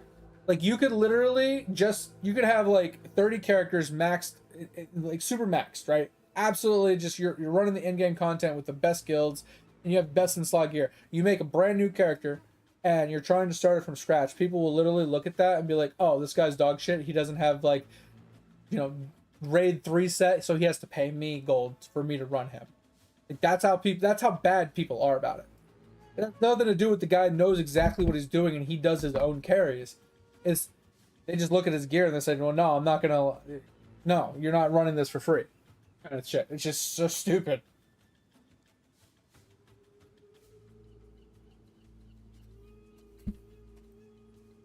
But yeah, they I like that they put item level restrictions. Like you have to have a specific item level because then it like forces you to get some gear to go into a dungeon. Now it doesn't not there is a downside to that because then it prevents you from being able to do like challenge modes, like naked runs and stuff like that. But like I said, I think it's two different scenarios. WoW has its elitism, but I don't think it's as deep. Like what I mean by deep is like, let's say there's like 100 layers of elitism. I feel like WoW only goes to like the top 60% of the content, right? 60-70%, something like that. Lost Ark is 99%. Like the only content you can run that doesn't get impacted by this elitism shit that you have to pay to do is anything you do solo. Like that 1%. Like that's the glaring difference in the two. I said I agree with you 1000% that there is elitism in every single MMORPG, even AARPGs, right? Pretty much any mobile game, I mean online game to begin with, like FPS games, MOBAs, strategy games, all of it. All of it has that elitism shit that like if you don't hit a certain criteria, you're not invited, you're not allowed to play, you're ixnayed, you're blacklisted, whatever. Every game has it. Every genre has it. But some are way worse than others. Like I said, I can't speak on behalf of like MOBAs, strategies, you know, things like that, but I can specifically speak to some of these MMOs that I have played. Like I've played Guild Wars 2, but I've never actually raided or done dungeons in them, so I can't speak to Guild Wars 2. I can't speak to some of the other games that I've played. But like Throne of Liberty, it's pretty bad. I would say it's as bad as WoW to a point. But I never got to the super end game of Throne of Liberty because that shit was just ridiculous, right? I've never even New World. I've never pushed past like basic entry mythics or mutations, right? I've never pushed into the in-game mutations, so I don't know about New World specifically on that. But just the games that I have put a lot of time into, mainly WoW, and I put a decent amount of time into Lost Ark as well. Those ones specifically, I can at least feel like I can hold my conversation with it. That I don't think WoW is as rampantly deep with elitism as Lost Ark. I think it's just two different beasts. Market inflation and PoE is fucking ridiculous.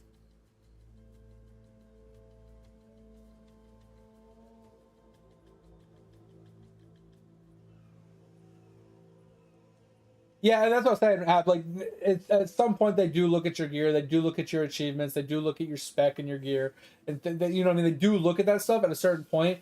But like I said, you said yourself that you don't really run normal content. Most people don't, and that's why I'm saying like it's not as rampant purely because they don't dip into that normal threshold.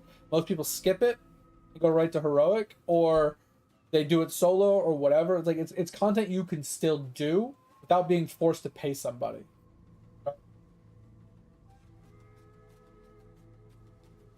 Is Dungeon Liberty worse than WoW? Really?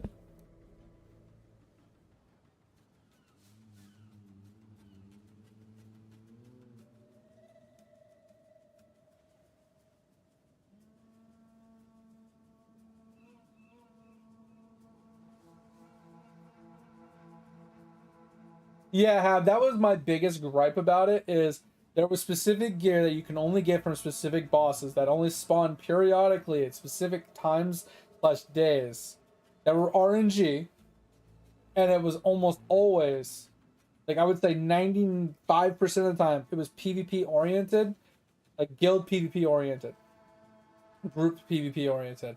And if you didn't have a guild, or a big enough guild or a strong enough guild, you were locked out of that content because you couldn't fight these bigger guilds or these stronger guilds or these groups of guilds. I don't remember what they're called, coalitions or whatever the fuck. And yeah, it completely locked out. And then the world bosses, like I said, they only spawn once a week at a specific time on a specific day. So if you didn't play at that time slot, you were locked out of that content as well. Like whether you had a job, school, work, sleep time, it doesn't fucking matter. Like whatever the reasoning is that you couldn't play at that date and time every week, you were locked out of that content as well. And I don't like it when games lock you out of content for those two reasons. One being PvP oriented, only can obtain best in slot gear from PvP. I don't think it's right to lock a best in slot piece of gear behind something as like a type of like game mode, right? Like I don't mind there being a best in slot piece for something that is found in a specific game mode, but it needs to be accessible to everybody, not just the top tier echelon of players. Because if only the top tier players can obtain the best in slot piece, now the best players now have the best in slot piece, so it puts them even a step above the people that can't, because they're experientially less as dominant as the other people, but now the dominant players now have the better gear. Completely fucks you, right? And as long as there's an equivalent piece to obtain non-PvP orientedly, then it balances it out at least, right? That's the type of stuff I'm okay with. But if it's like a time-based, time-slotted, specific date and time, I don't like that either, because now it's only catering to the people that either A, don't have lives and jobs, or B, that have a specific time slot that fits with that schedule. Everybody else is locked out of it. So that's why I like content that is hourly content that spawns hourly, but you can only get gear from it once a day, right? Or once a week or whatever it is. So let's say the world boss spawns on Wednesdays, and only on Wednesdays, but he spawns every hour on the hour, and you can get gear from it once that day. That's more acceptable because you can usually find 10-15 minutes in your day, depending on your life, to jump in and try to get a piece of gear from this one time in an hour. Like one of the hours of the 24 that you can spawn. You have a lot of chances. It's not a one and done. It's 24 chances to get a piece of gear from him during that day. Like one drop, obviously. But you get 24 opportunities to log in to actually fight him at least once.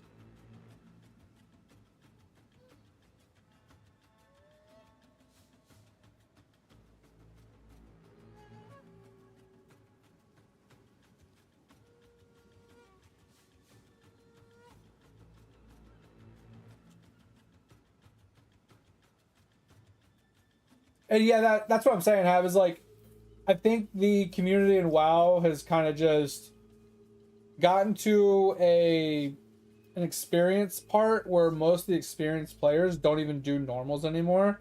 So it leaves that gap where there's nobody queuing for it because they skip it and no one runs it, except for the newer entry players that are bad at the game. So they're trying to get the gear to like step up into, the next, because that's a different kind of problem than it being an elitist problem. I mean, it's kind of a subcategory of elitism because these people are so elite that they don't do the normal content, I guess. But it's not that they're refusing to let you in because you're because you don't have something. They're refusing to let you in because they're just not doing it. That's different, I feel like.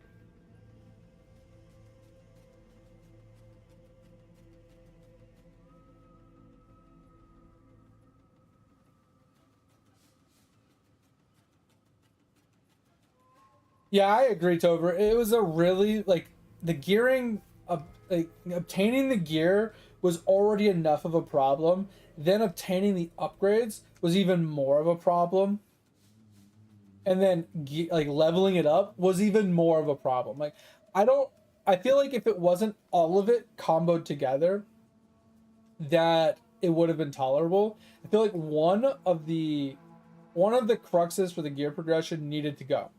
Right? Whether it was the RNG of the items that dropped, right? So this boss can drop 1 through 20 items, and you're playing a warrior with a sword and shield, and you get a staff, right? I feel like there should be a system in place that lets you select the priority of what you want to drop. So if you are to get a drop, not that you will get a drop, but if you were to get a drop, it drops one of the priorities that you have selected. You have to select two, right? So that way you're not getting a crossbow when you're playing melee. You're not getting a sword and shield when you're playing a mage, right? This way you can specifically, now this would skew the auction house prices because everybody would just pick the most expensive item, but at least that way there would be more demand, like more supply for the more expensive items, which would drive the price down. And also, you know, you would more adeptly be able to acquire the gear you're looking for your character versus gear for not your character. But even if they didn't do that, I think the thing where you need to get the same piece multiple times to get the correct traits on the gear was another dag shit thing. Like, not only did you need to get the piece of gear to originally start, but you needed to roll the correct trait on it if it didn't already have one of the 3 traits you wanted. Then you had to get 2 more traits to slam onto it before you could upgrade the traits from there. Then you had to upgrade the gear. Now, I don't mind the upgrading the gear part. I don't mind upgrading the traits part. I had a problem with the trait obtain, like how to obtain the traits. And I had a problem with how to obtain the gear. I feel like if those 2 options, one of them was removed, then it would have been a much better gear progression. But having both of those RNG bullshits, plus the just regular grind itself to level up the traits and the gear, like, that's fine. The traits and the gear leveling was fine. That was just a little bit of grind. It was playing the game. It was the RNG chance of getting the piece of gear with the correct traits and getting the correct traits put on it, and so you can slam everything on it.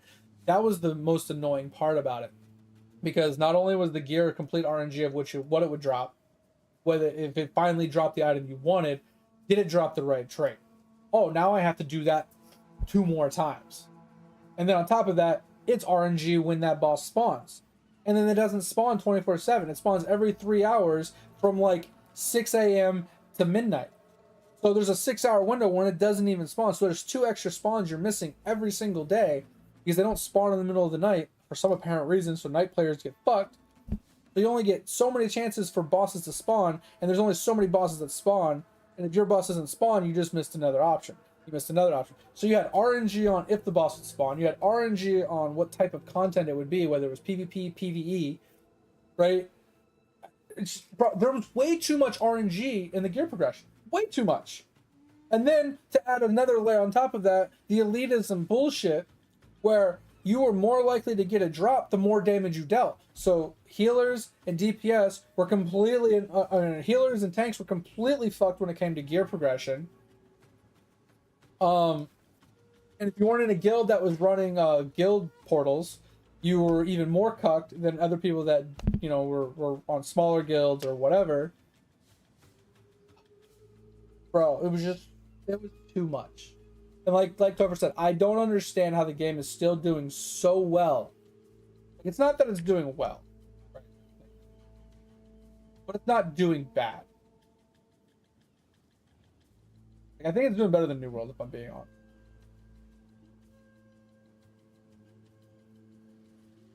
Can I do this again? Something like this. Alright, let's see. So, we have... PoE 2 is fucking crushing it. Stardew is still just crushing it, bro. That's crazy. I like that Stardew has a price on it, even though I own it. I feel like it shouldn't have a price if I already own it. Let's... Yeah, because this says in my library. This says in my library. Somehow I don't have this, but... Look... Where's the first one? Some of these probably aren't even on the list, if I'm being honest. And some of their numbers are skewed because sometimes they have their own standalones or they play on console as well and stuff. Some of these will definitely be skewed. I'm pretty sure New World has console as well.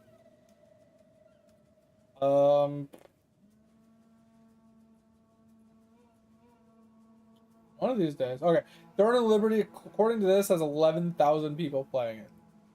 Which is absurd in my opinion. What was the other game we were talking about? Throne of Liberty? Was doing pretty decent. I thought we were thinking about another game. I think it was New World, right? New World's down like 6,000 players. Yeah, it's not even on the list. It doesn't have enough people playing it. Wait, Throne of Liberty having 11,000 players? Peak players? Is that peak? No, that's like concurrent, right? Yeah, current players. Peak was like 24,000. Lost Ark. Yeah, that's what I was looking at. Okay, sorry. This one might not be on the list. Hold on. Let's find Lost Ark. Yeah. 6,000 players. This has about as much as New World does. Yeah. New World and Lost Ark have roughly the same amount of players. And that's what I'm saying is like Throne of Liberty has more than Lost Ark, but I'd expect that with how bustedly elitist freaking Lost Ark is. Like, it's crazy. But yeah, bro, like I'm shocked. 11,000 people still, more than 11,000 people, but currently 11,000 people are playing Throne of Liberty. Like, bro, are you a sadist? Like, seriously.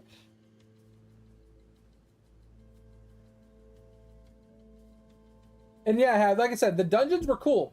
Like I liked the mechanics of the dungeons and the fights. Like I think even though the world boss fights were pretty cool, like they had some pretty cool mechanics. They weren't particularly crazily difficult to understand and do, but they were cool. They were interesting. They made you move. They made you like interact. They made you do things. It was kind of cool. I liked it.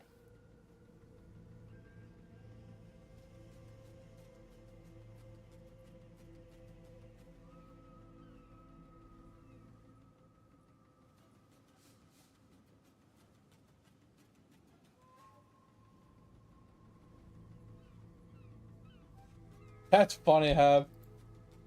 That's really funny that it was faster for you to play it solo than it was for you to actually group. See, when I played WoW, I didn't play it for in-game content.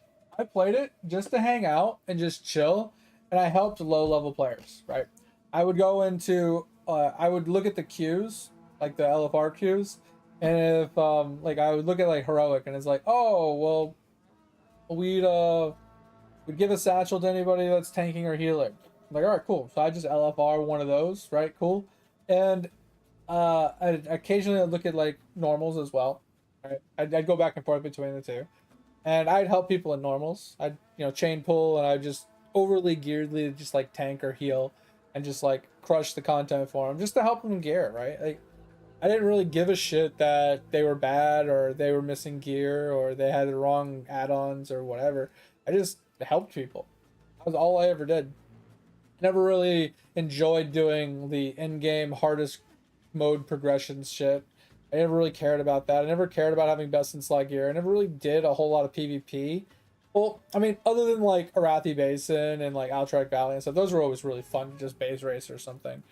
But yeah, it was mostly just about just having fun, hanging around, and I just did like professions and things like that. I never really cared all that much about.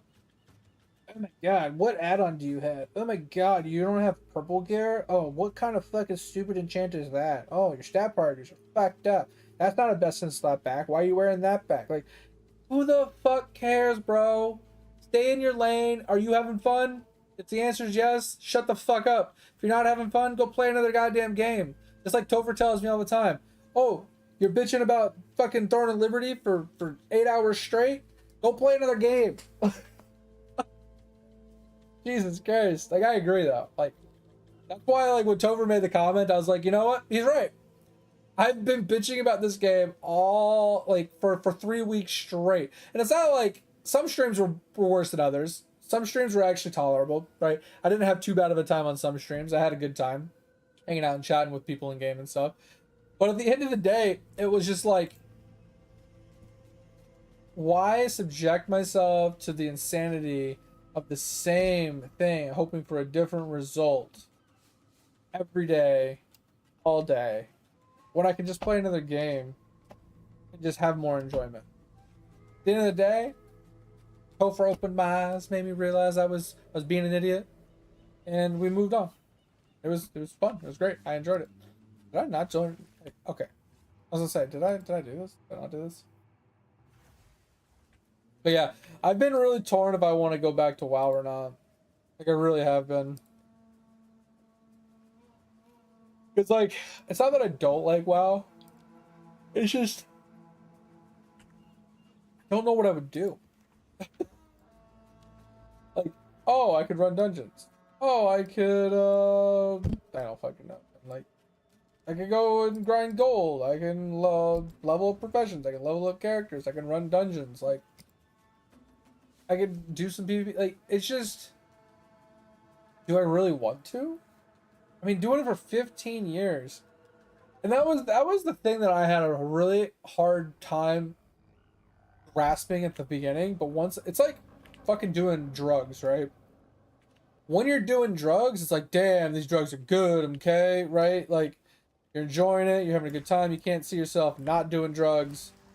And then finally, you go to rehab, you go to AA meetings, and you kind of like look into things, and you finally, kind of put it down. You're like, all right, cool. I put it down. I like my life without the drugs, right? I like how I feel without the drugs. Why did I ever want the drugs to begin with, right? Like, and it's one of those, you can't see yourself picking the drugs back up, right? Because you had the drugs before for X reason, right? Coping mechanisms or whatever. And maybe it's, socially acceptable, you're doing it because everybody else is doing it, whatever the fuck, right? But once you finally get off of it and you kind of realize you don't need it and you're accepting of your own, existence and you're happy with yourself, blah, blah, blah, feel like you kind of realize you never really liked it. You just did it because it was what was there. I feel like that's what WoW was for me, is I played WoW for so long because it was just the game to play. It was there, it was available, I was playing it, I wasn't playing anything else, I didn't know anything different, I didn't know better, I didn't, you know what I mean? Like, and I knew people on there, so I had like social acceptability there where I was like, I had people to chat with, I had people to hang out with, and it was just a daily thing of just hanging out with people I knew, doing the same old, same old. The problem is, like, once I realized, finally hit me one day, like, every year and a, like, was every 2 years, I think they were doing expansions. It felt like every expansion was the same thing. Like, hey guys, we're putting out a new expansion. It'll be out this day. Like, cool, sweet, I can't wait for new expansion, right? New expansion comes out, we buy it, we log in, we start leveling, we go through the new zone, we go through the quest line, we go through the process of getting, like, the quest done and the leveling up process done. We jump into the new dungeons, we experience the new dungeons, we're like, oh, these are pretty cool. And then it's like, oh, then I jump into the raids and I experience the raids.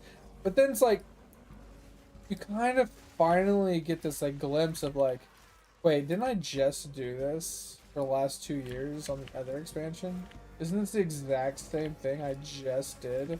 It just has different mobs. Like, yes, the mechanics are slightly different, right? Yes, the gear is a little bit different.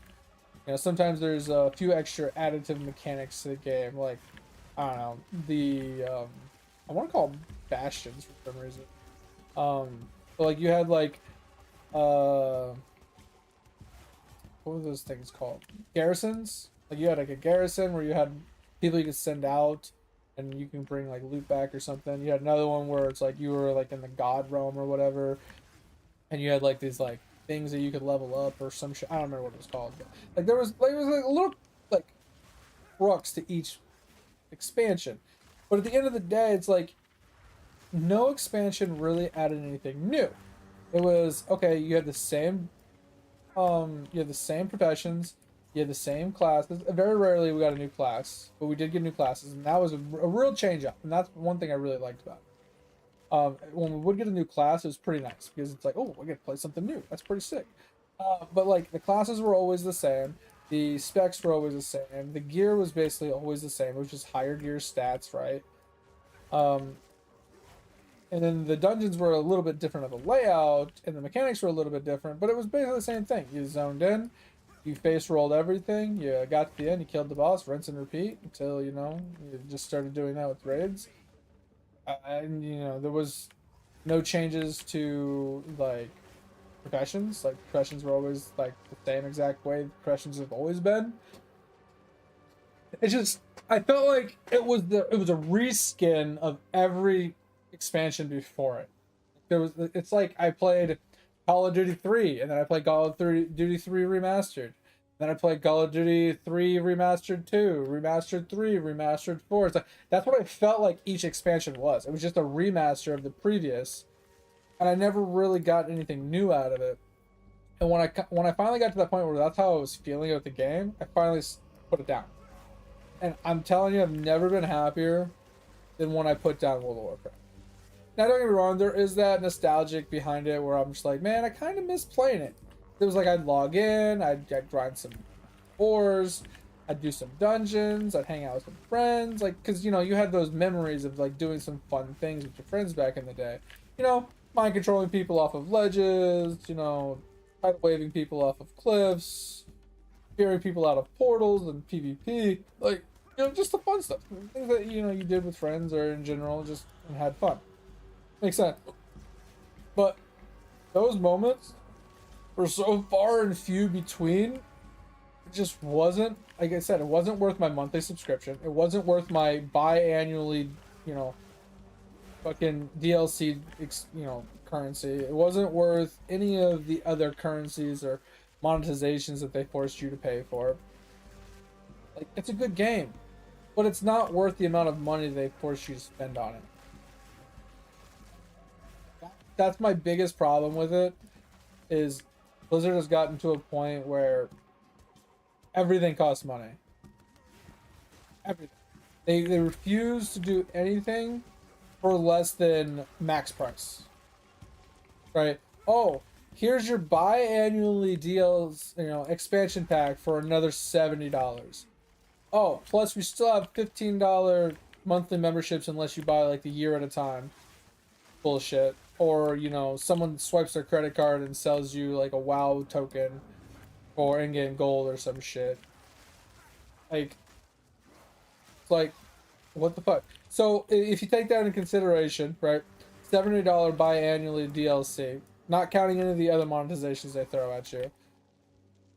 You're looking at like a $70 expansion pack plus $15 a month for fucking membership. Like, how much is that? I'm just gonna hold on. Divide it by 24, because so it's like, let's say $3, just to overestimate.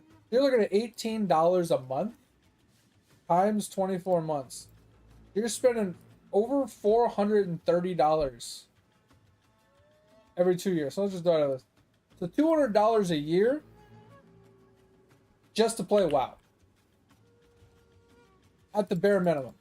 I mean, obviously you can chime that down, like I said, with yearly memberships instead, right?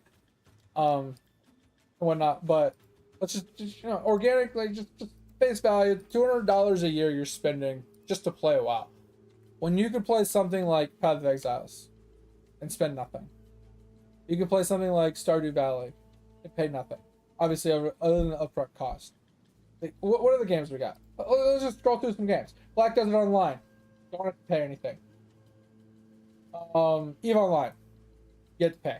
So, this one you have to pay monthly membership. Well, you don't have to, but you kind of do. If you want the good ships and stuff. So I would say you have to pay for this.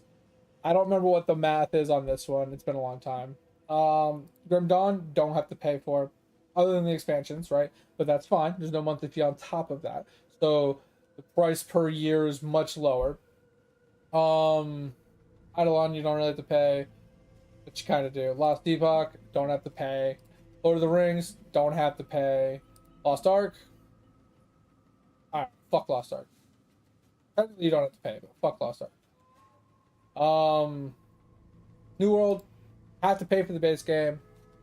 So Price per month much lower, price per year much lower, but kind of a meh game once again. These Path of Exiles you don't have to pay for, so free basically, except for quality of lives for trading and storage and stuff like that. So it's not needed but helpful. What else we got?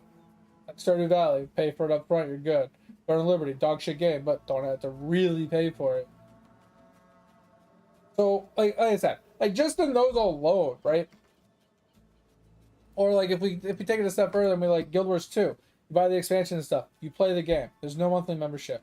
Final Fantasy 14, you can play everything all the way up to most current content for absolute free. And then if you want to keep playing the game to the current content, yes, monthly membership, boom. DLC, boom. Kind of close to Blizzard.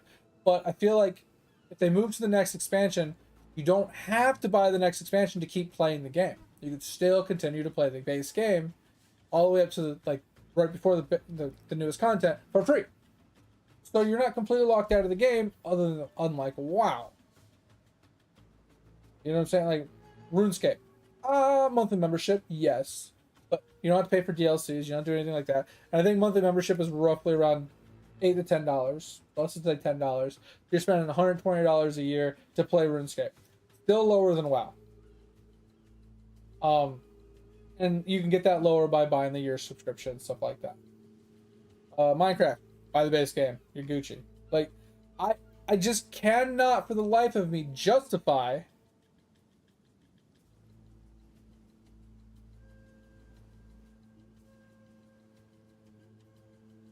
we're not gonna do it. All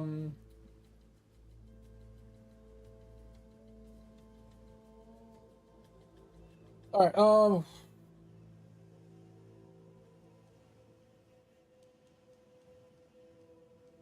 Kind of want to upgrade. Okay. I don't know. WoW's a good game. I don't really have any personally, I don't have too many gripes against it. It's just it's too expensive. The monetization and the monthly subscription plus the biannually, DLCs, and like it's too much nickel and diming. Plus it's still a regurgitation every single time. Like when I get a DLC, right? When I get an expansion pack where they're expanding the game, I want more than a gear and level increasement, right? Or and a new zone, right? Giving me a new zone with new mobs, new dungeons, new raids, great. That's expected. I want something new. I want like a new class. I want a new talent tree. I want like let's say you have a warrior, but you add a fourth talent tree to like all the classes. All the classes now have 4 talent trees instead of 3. Or give me a way that I can build my character in a new way instead of being forced into one, like frost mage only or fire mage only. I want to be able to be like a frost fire mage where I can go into both. Right? Give me something new. Give me something different. Whether it's a new profession, whether it's new crafting, whether it's new gathering. What? I was like, what the fuck? Why is there just gold everywhere? My pickup radius is like really bad.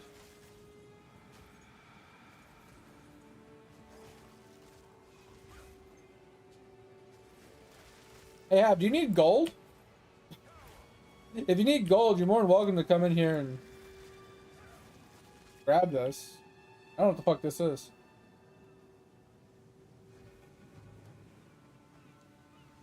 Okay.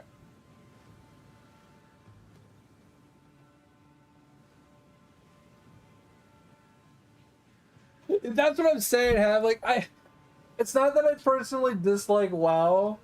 It's not that I absolutely despise, like, Blizzard or anything like that. It's just, I can't subject myself to a paint job. Like, you know what I'm saying? Like, I think the way you put it is, like, the best way we could put it is, I don't want to pay that much money for a new paint job on the same car. Right? Like if I'm like, damn, I like my car, right? This car is cool, but the new car is coming out, and I go into the shop and I'm like, hey, I'd like to trade my car in for the new version, to get the new car. Like, all right, cool, okay, well, give us your car and we'll have your car ready in a week. And all they do is take my car and put a new paint job on it. I can't be happy with that. I just can't. Like, it just no. Like, how can you just put a new coat of paint on something and call it a new car? You can't. That's like taking like the original Android phone and giving it a new case color and being like, hey, look at the new Android. I mean, don't get me wrong, I almost guarantee you that's what they do with the iPhones. But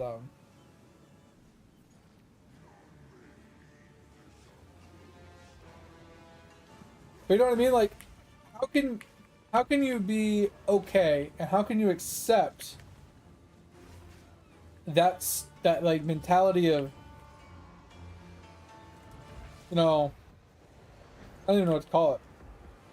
Like that, I wouldn't even call it like a business model per se, but like, how could you just? I feel like I can't be okay with that. I need more, right? I'm not a very needy person. I'm pretty accepting of pretty subpar things and pretty bad things. Case in point, Throne and Liberty. Like, you know what I mean? Like, I'm not hard to please.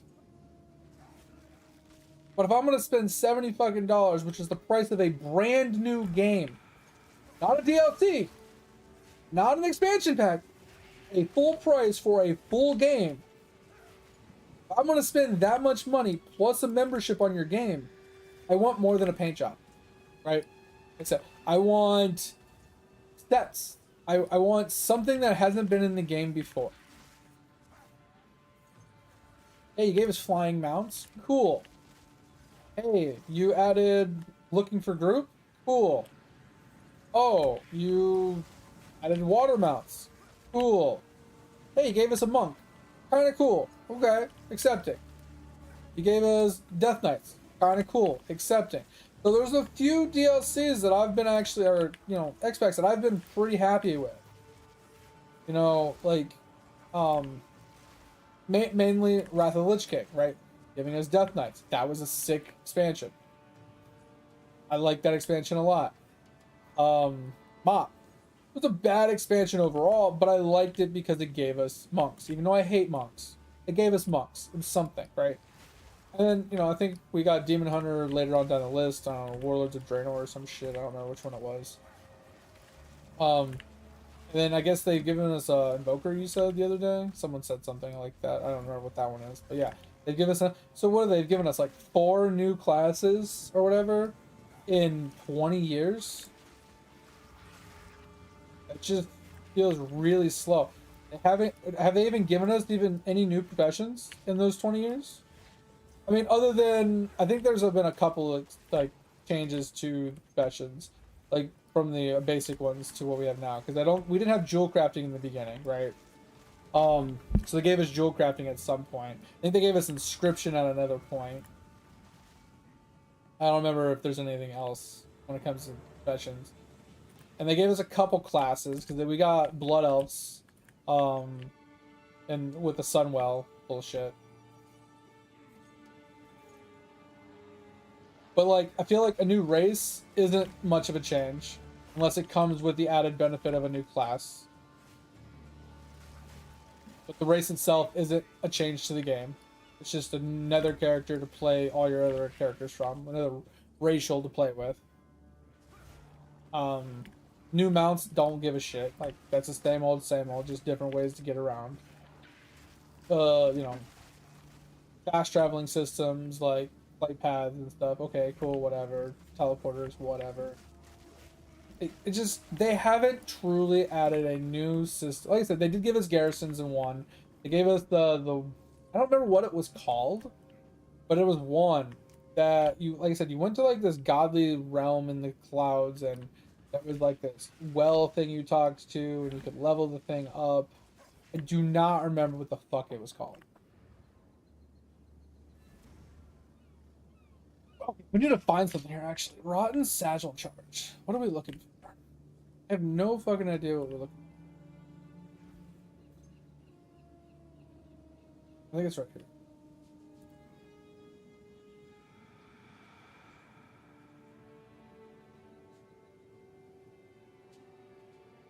Did I miss something?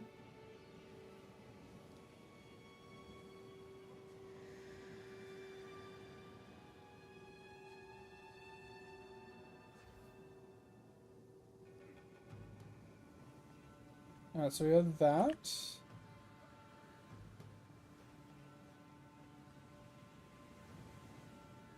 Ab, have you ever done this map? Am I missing one of these little like piles that I'm supposed to click on? Or am I missing something different? I thought I clicked on all of them, but I could be wrong. This is the second pile I found. I'm not seeing any new ones. There's a third one.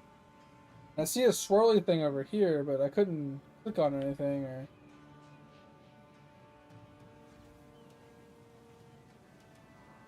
Yeah, I'm just looking for it because all I see is like vases. And like I said, there's been these like little piles of stuff that I've clicked on. This is the third one. This is the fourth one. I've clicked on 4 of them, northeast, south, and west. And then when I clicked on them, it sent a green thing to the middle of the map, which seems to be here. But I can't do anything. I thought maybe there was like a doorway or something that was supposed to open, or an item that was supposed to spawn, or maybe I missed a chest somewhere, like one of these little piles. I found 4, and I didn't see anything up here at the boss's room when I did the boss.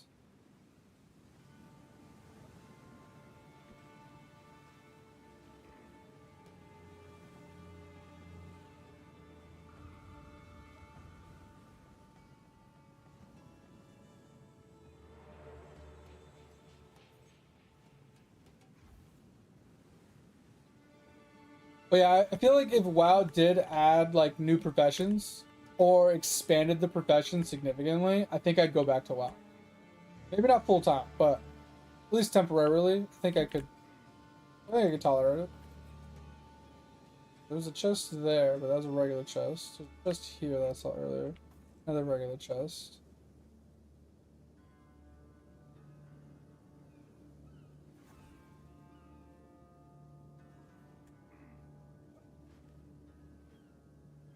I'm lost, man. I don't understand. I'm actually lost. I feel like this has something to do with it, but I don't know what to do here.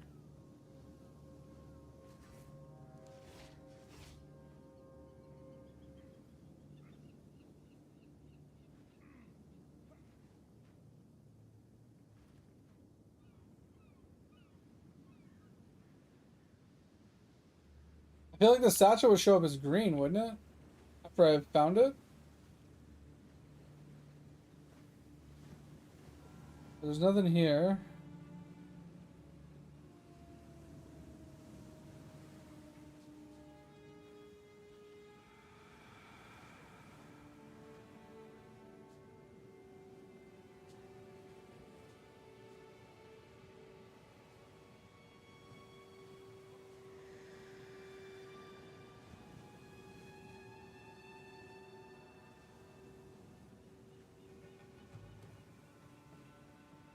Kira will be deleted every year.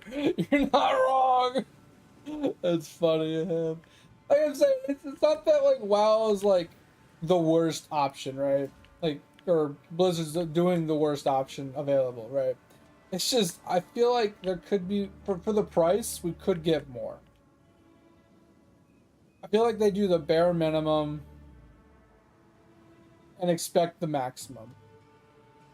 That's what I dislike.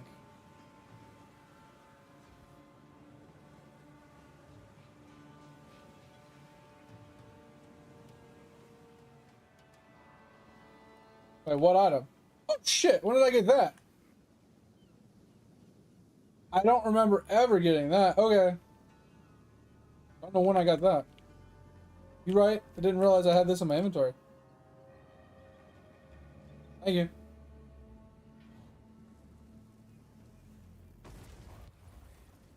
Was not expecting that. That's a lot of fucking money. What the fuck? Okay. I got like 600k from that one run. Thanks, Ab. Yeah, I was lost. I didn't realize I had that in my item.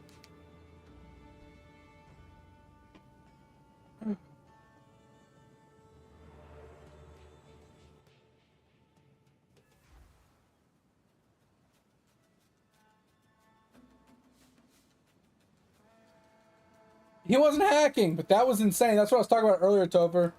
Is that dude that got like fucking 30 or so T15 maps was insane. That was actually absurd. How many freaking T15s he got.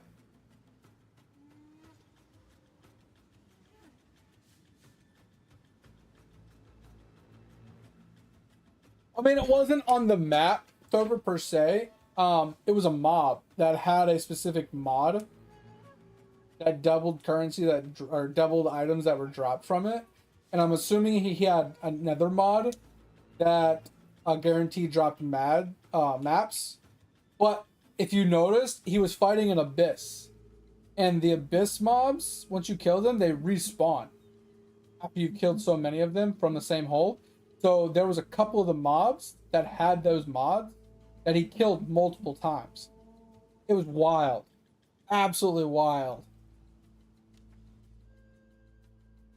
So I was wondering why he was staying in one spot and mobs kept just appearing. And then I saw that.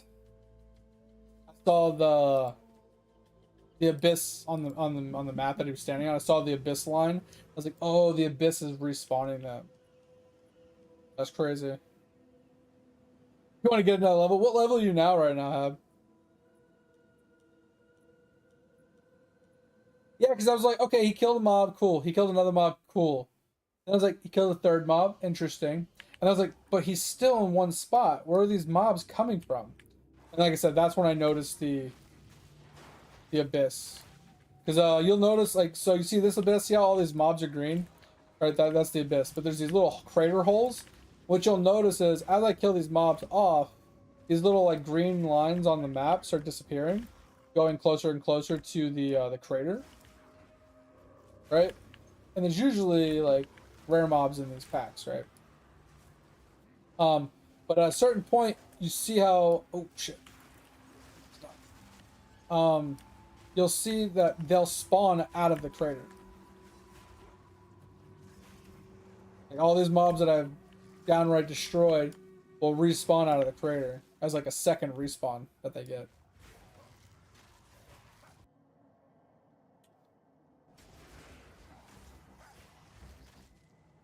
There's like this, their souls go into the well. Like you'll see when I kill them, there's like a green swirl around them. And it goes into the chasm, which gets consumed by the craters. But you see how like all these mobs are just spawning around the crater. And then after you kill all the mob respawns, then the crater pops up, you know, with its item. Or completely closes, one or the other. Like I said, that's how he got so many. He got lucky with respawns and mobs having the correct mods and stuff. Now, I'm not saying that the map mods didn't help, because there are Atlas passives that could benefit you. These things here. Right? So you got Delirium. You got, I think this one's just map ones. And then you got Expedition, Breach, and Ritual. But then this is the map one itself. So like over here, you get increased number of rare mobs. You get +1 rare monster, and your map is duplicated. So you get one of the rare mobs in your map has 2 of them. 86.9. Oh, that's pretty good. And almost 87. So you know you get lucky with that. That works out. And then I think there's a few more in here too.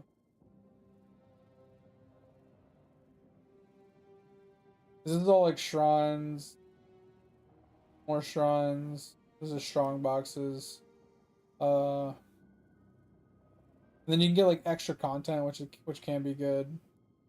But then you got spirits to infest things. You got essences, which could be cool because you can get corrupted essence monsters in your map, which once again can give you even more mods and rare people.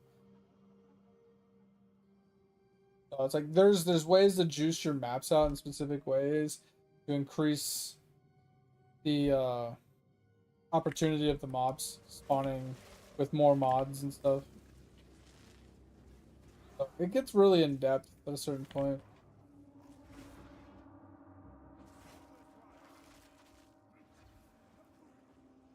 Oh man.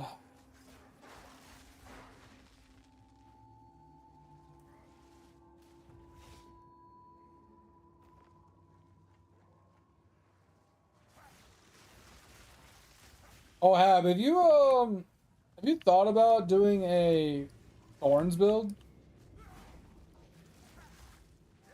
So I've been watching Matho a little bit, obviously, and he's currently doing a ritual Rake build. Well, he was leveling it with Rake.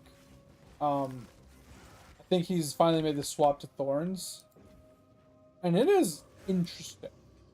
Like the conversation we had with the Asmongold clip that we were talking about. It's kinda insane watching it at like a higher level.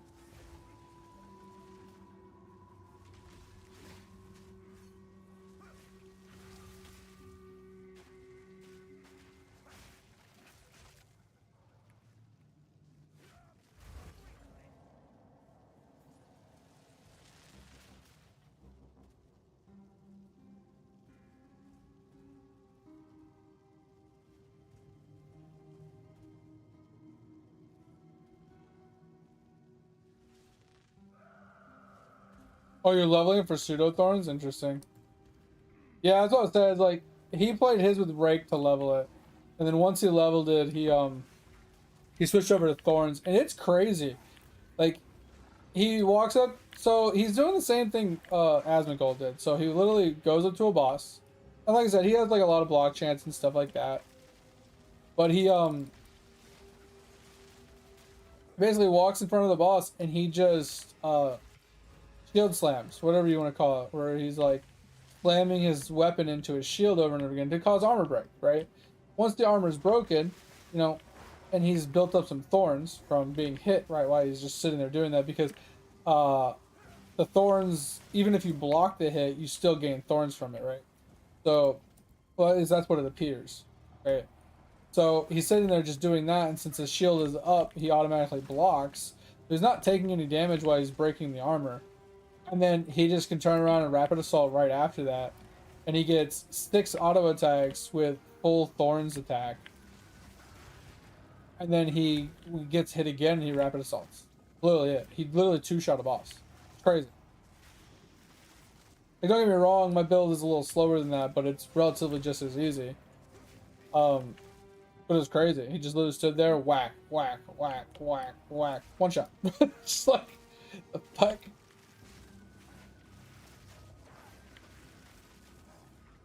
And I feel like that's something you can like segue into almost any build though. Right?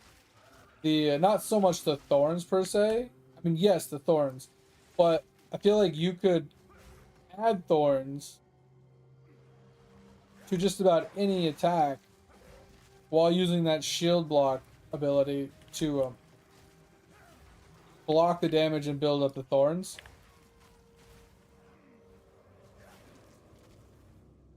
And then take advantage of the thorns damage on your next hit, right? So like, let's say you had like a hard hitting skill, and then it also applied the thorns damage on top of that. It would just scale your damage even more. So like, even something like Rake, I wonder if it would work. Where I stood there, right, in front of a boss, or like I'd rake in, and then, you know, while he's bleeding, I'm just kind of standing there. I get hit, and then that thorns gets dealt back to them on my next rake hit. Make my rake even harder. I wonder if that's something you can do to scale your bleed even further. Kind of like the impale, right? Kind of like taking advantage of impale, but you're taking advantage of the damage you're taking, quote unquote blocking or whatever, and you're reapplying the damage that he dealt to you as more damage, and then you can scale that with thorns damage on top of that. I wonder if that's something you can do for increasing your bleed damage significantly. Like similarly, you know, to using it as just thorns by itself, but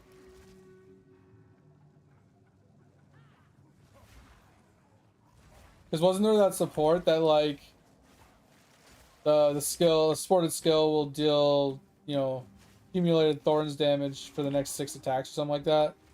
Wasn't there like a support gem we were talking about that does that, which is why Rapid Assault works with Thorns build? I wonder if you, like I said, I wonder if you can do something similarly with that for Bleed, like for Rake. So instead of directly scaling Rake's damage, you could swap out one of the support gems with the Thorn support gem. So you take a hit and then you Rake and you just do a mega amount of damage with your Rake. So it has like a huge bleed on it. I feel like that would only be necessary on like the hardest difficulty bosses though.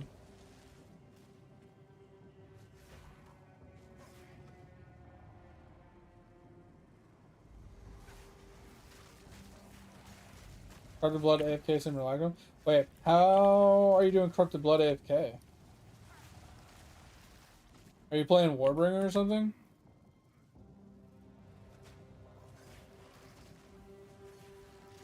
Give me the lowdown, Hab. Explain, please. I'd love some details on that. Because I understand Corrupted Blood in the terms of like Corrupting Cry. You can apply Corrupted Blood when you shout, and Warbringer allows you to have no cooldown, so you can just continuously shout.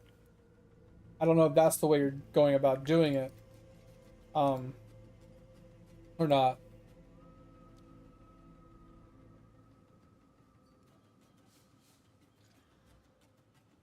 But then the whole auto part is pretty interesting. So we got a scepter. Damages extra fire. Allies in your presence get added fire damage. 50% of your base life regen is granted to allies in your presence. And effective. Minions rain down around your range. Okay, that's pretty cool. I actually really like the meteor part. Yeah, that's pretty sick. And then the buckler. Inflict Corrupted Blood for 5.7 seconds on block, dealing 57% of your maximum life as physical. That's pretty cool. So you go max block with this? Like, what are you talking? Like 54% block chance? And damage recouped his life. Armor, chaos, damage taken recouped his life is also recouped his energy. So you go hybrid. And yeah, you get a bunch of ES, you get a bunch of life. You get crit, damage recouped. Oh yeah, and since percentage of it is taken from your mana first, you need mana recoup as well. So you got a 3-way damage reduction, basically. You got hybrid life with mind over matter, basically. And then you get all the damage recouped as all of it.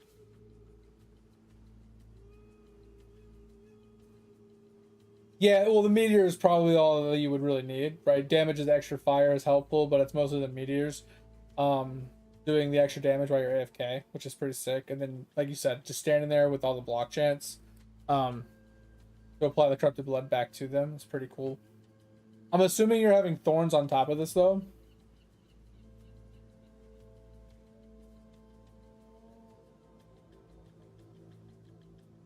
100% increase effect of socketed items? That's actually insane.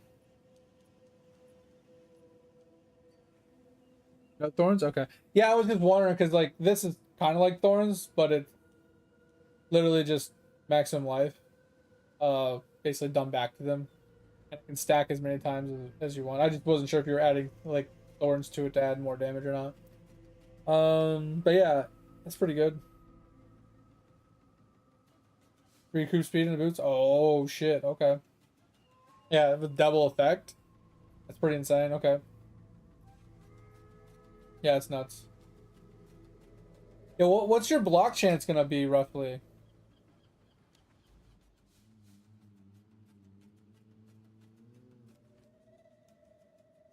Because I feel like 50% is a little low for something like that.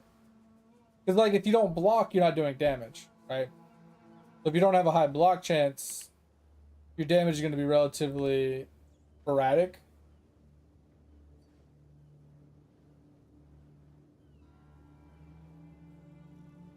Oh, you don't have the lowest one. Yeah, the reason I was asking is because like I'd have to look at the tree a little bit more, and you play as a ritualist, which is on the other side of the tree, I think. But on my side of the tree, I get because base block value is 50, like max block value is 50 in this game. Um, and there is plus I get +4 to max block on my side of the tree from 2 different nodes. So oh, 2% per node. It ends up as a total of 4%. So I wasn't sure if you got something similar on the other side. Yeah, I don't remember what Blood Boil does. I'll have to pull it up. I know a lot of people use the Blood Boil skin for bleed builds.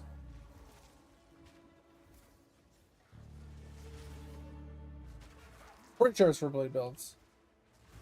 Or something similar to damage over time builds. I don't remember exactly.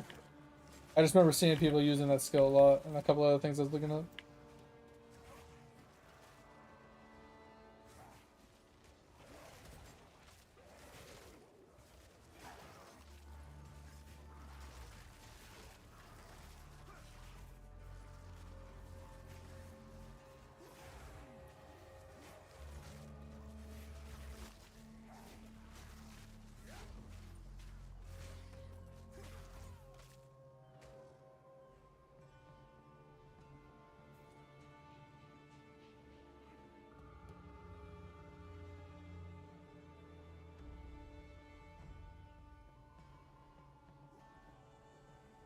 Dude, why is this thing running back to the beginning of the map?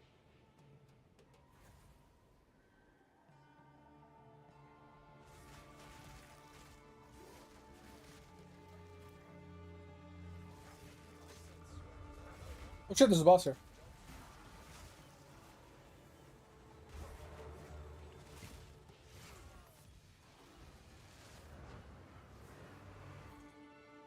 Interesting.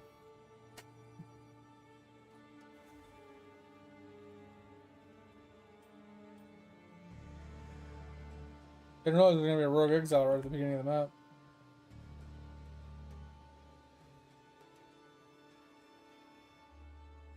Yeah, let me look at Blood Boil real quick. Because I've seen it, I just haven't looked at it.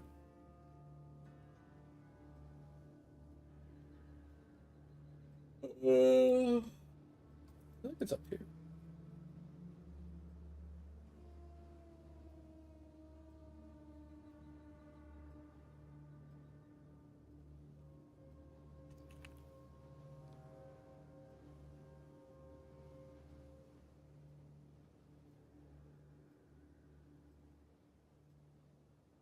I can't have heard of this.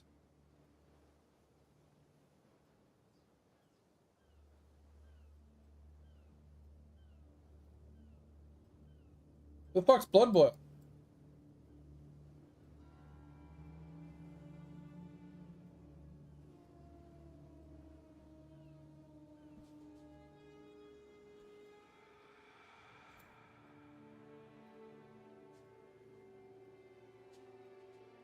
Okay. Sorry. That's what I thought. Okay. Uh. Huh. Guess we have to actually Google it.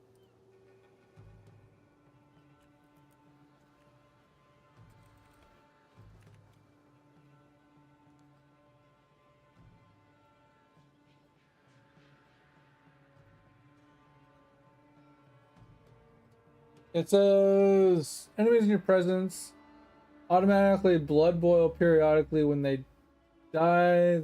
The boils pop, applying cursed blood. Enemies near them. So, corrupt blood deals 2% of the slain enemy's maximum life as physical damage per second. Blood boil applies to non-meek enemies. In your presence, up to every 2 seconds. 20% more corrupted blood infliction area effect per blood boil on slain enemy.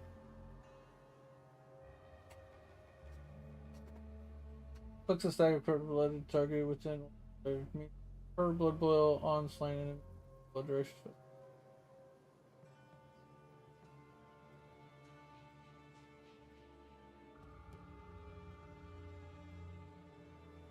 So reading this, I'm a little confused. So is it just like a... So Corrupted Blood can stack multiple times, right?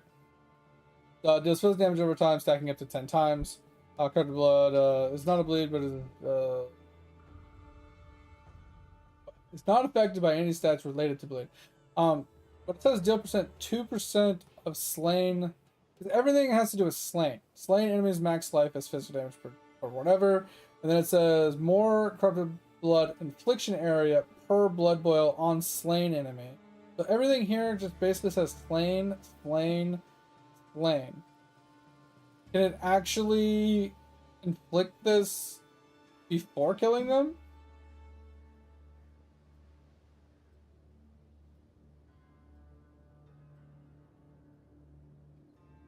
Oh, okay. So I wasn't wrong. Okay. So you kill something, like it's slow at the beginning because you got to get the one pop cascade, right?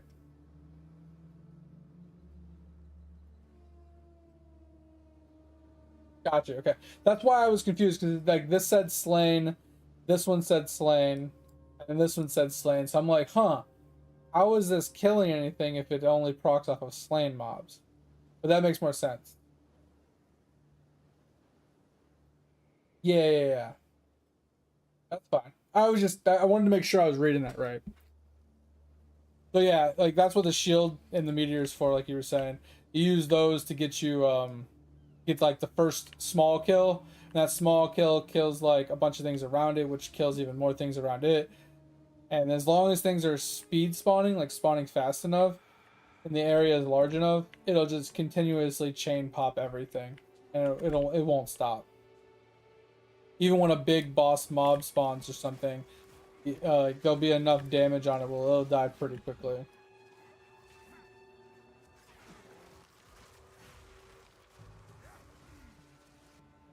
Yeah, I haven't seen an RF minion yet. Like I saw Pox running one.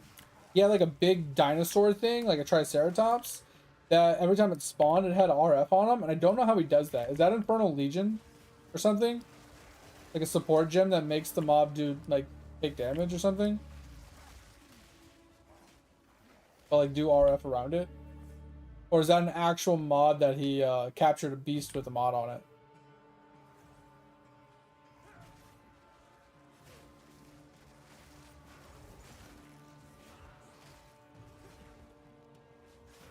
Yeah, auto mod got in your ass modded, and it's pretty funny. So it is Infernal Legion? Okay. That makes sense then. Yeah, so and I'm assuming you can automate that. I don't know how, but I'm assuming you can automate the spawning of the beast. Or isn't the beast already automated? Because mine respawns on its own every few seconds when it dies. It like respawns after a few seconds. So I'm assuming you don't even have to automate it because it's already automated, right? I just feel like when I watched Pox, it spawned way faster than mine does. Like his wouldn't even be dead and he'd respawn. So I don't know how he was doing that.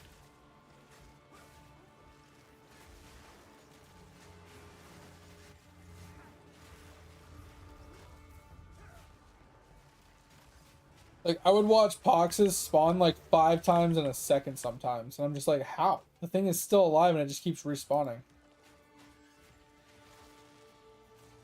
But yeah, I could see that being like a huge increase to your not even just single target, but just like first kills, right? Because that guy's just degenning anything that's around, right?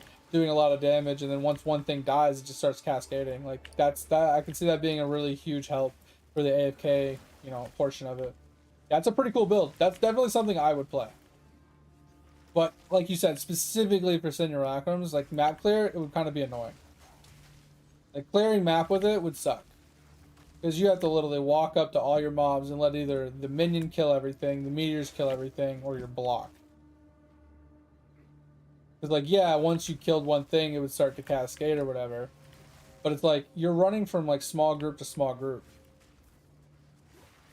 So the cascade wouldn't really help you all that much. Unless you're like doing an abyss or something. I mean, maybe with like a weapon swap, it could be viable.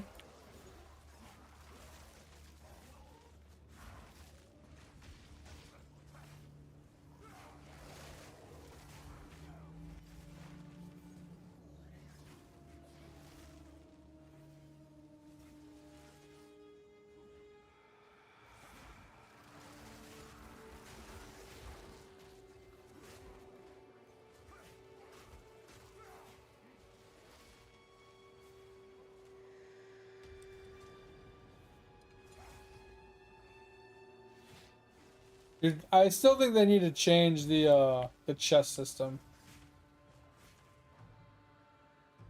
These things take too long to spawn. You click on it and you're just sitting there waiting for the mobs to spawn. And sometimes they spawn super fucking slow.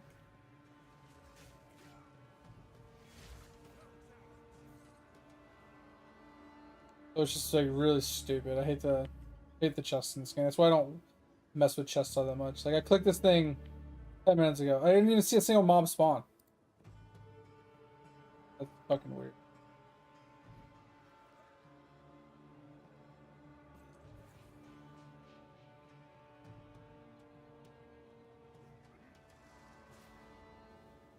Oh, is that what it is? Cleric reviving? Interesting.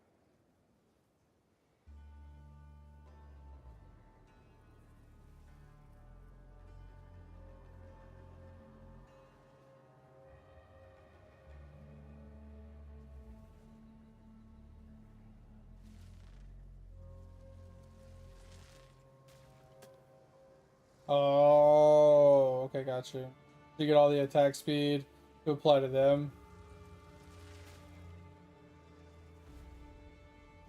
And then you just juice them out for like the extra damage and stuff. So for...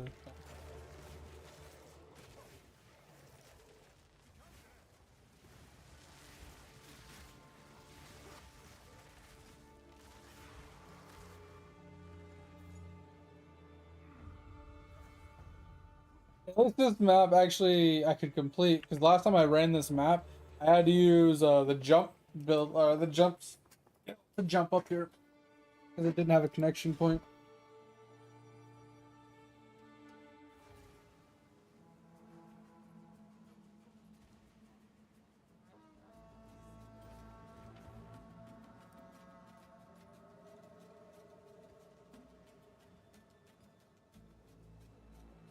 Salvages.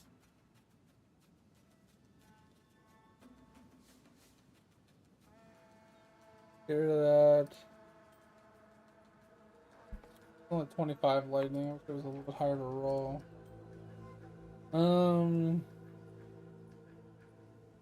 Using the strength roll.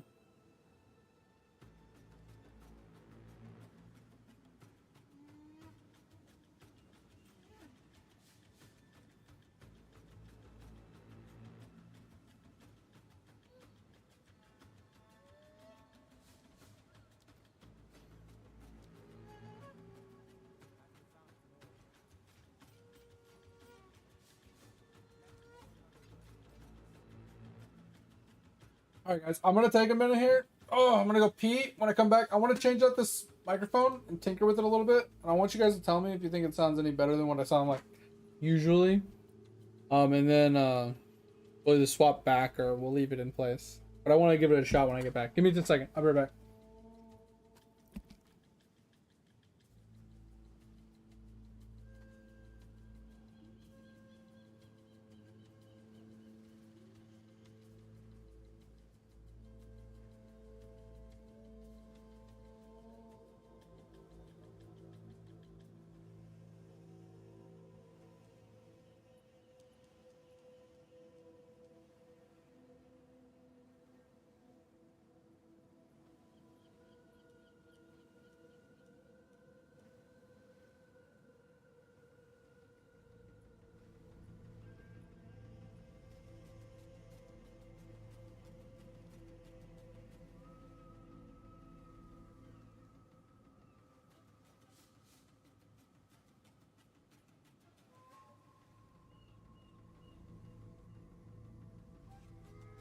Oh, alright. Sorry, I saw your message as I was walking away.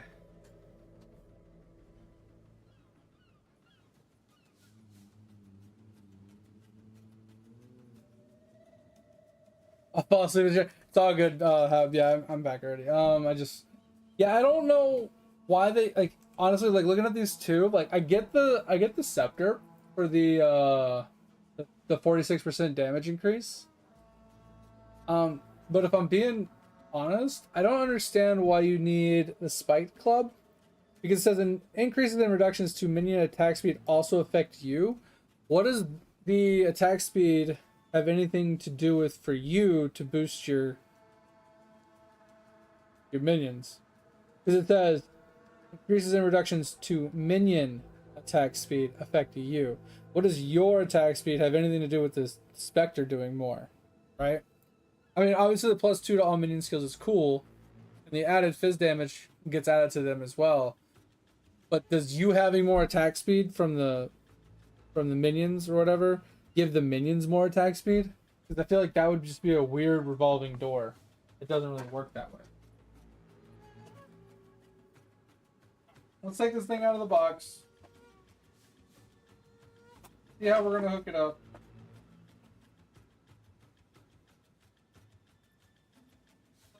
Yeah. Can't even take it out of the box.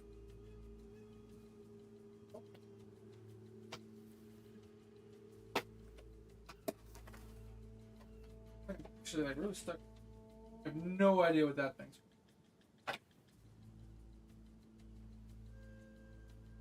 No idea what that's for. Okay.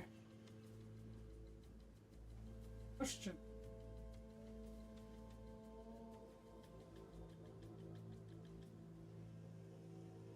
It's a 360.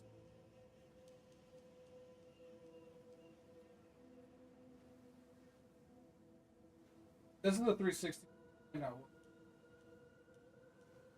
I like the microphones that have a directional, so I could point it away from like fans and stuff like that, so you guys don't hear it. This is a 360 mic. Might not work because you might hear too much background.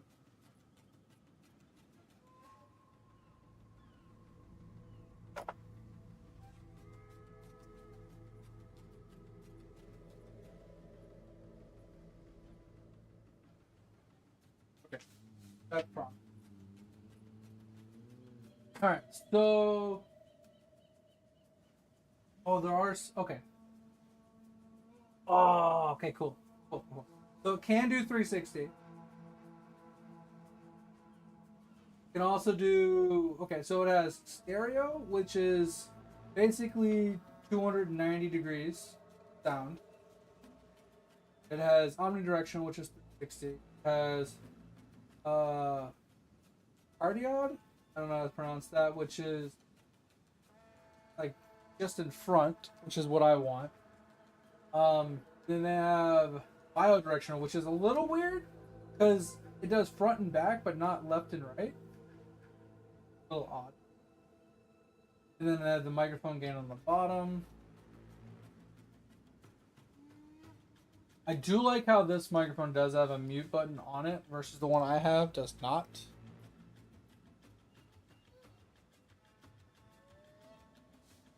Need to plug the power into it. So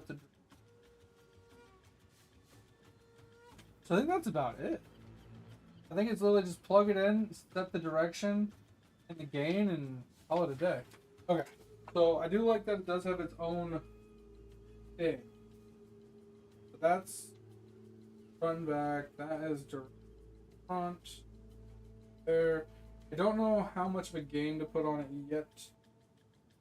Because mine, I have my gain turned like 2/3 the way down.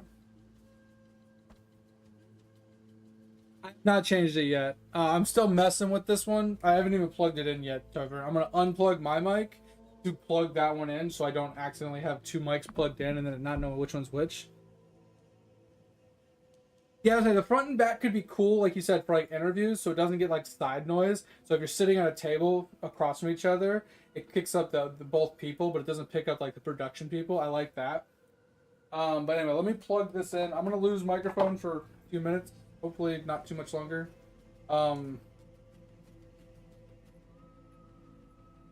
But we'll figure it out. Like I said, worst case scenario, if I start talking, you guys don't say anything, I'll type in chat to ask you if you can hear me. Because I'm assuming if I'm talking and I'm saying, hey, can you hear me, and you don't say anything, then you probably can't hear me. But let me stretch this wire out. I do like this wire. I like wires that are braided. I'm a real braided fan. Braided wires are a lot better than just rubber or plastic. Fuck that. Alright. That goes on that end.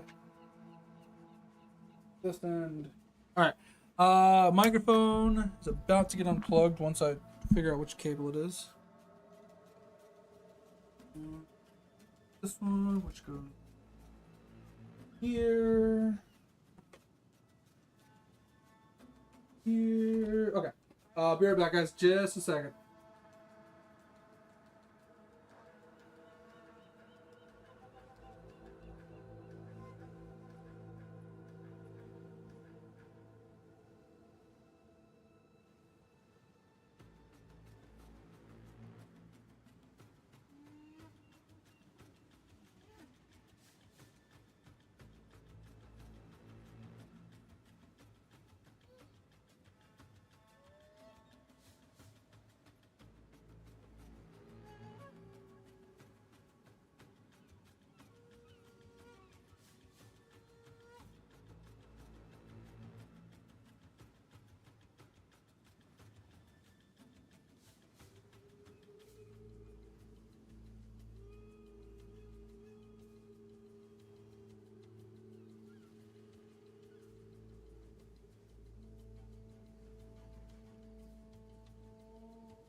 Oh shit. I think it already worked. I haven't messed with it yet. I'm just trying to put it in place. It's a little bit bigger than my other one. Ah.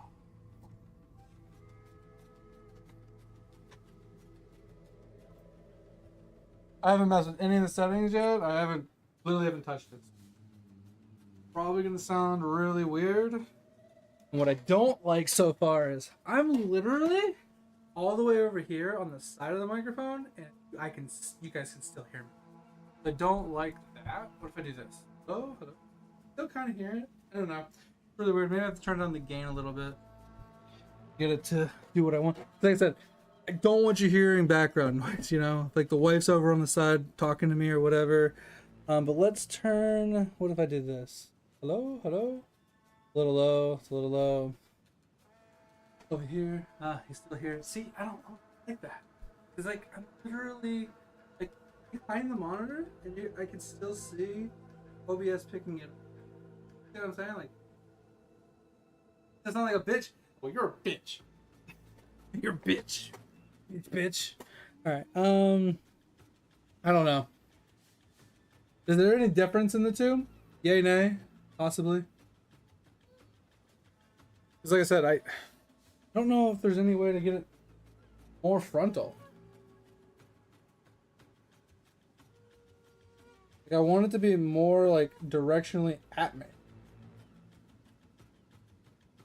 I'm really hot right now. It's 73 degrees, but I'm getting hot. Okay, so if it sounds the same, then the only benefit this one has versus the other one is it's a little bit bigger. It does have a mute button. I can easily just tap it and mute it, versus the other one I can't. And it has the option to change it. It's directional. That's about it. A little bit more expensive. Well, it's a lot more expensive, but they had it 70% off. So wife's like, "Hey, you want to try that mic?" I was like, "Yeah, okay, sure, why not?" So we picked it up and she's like, "Yeah, try it. If you don't like it, you don't like it."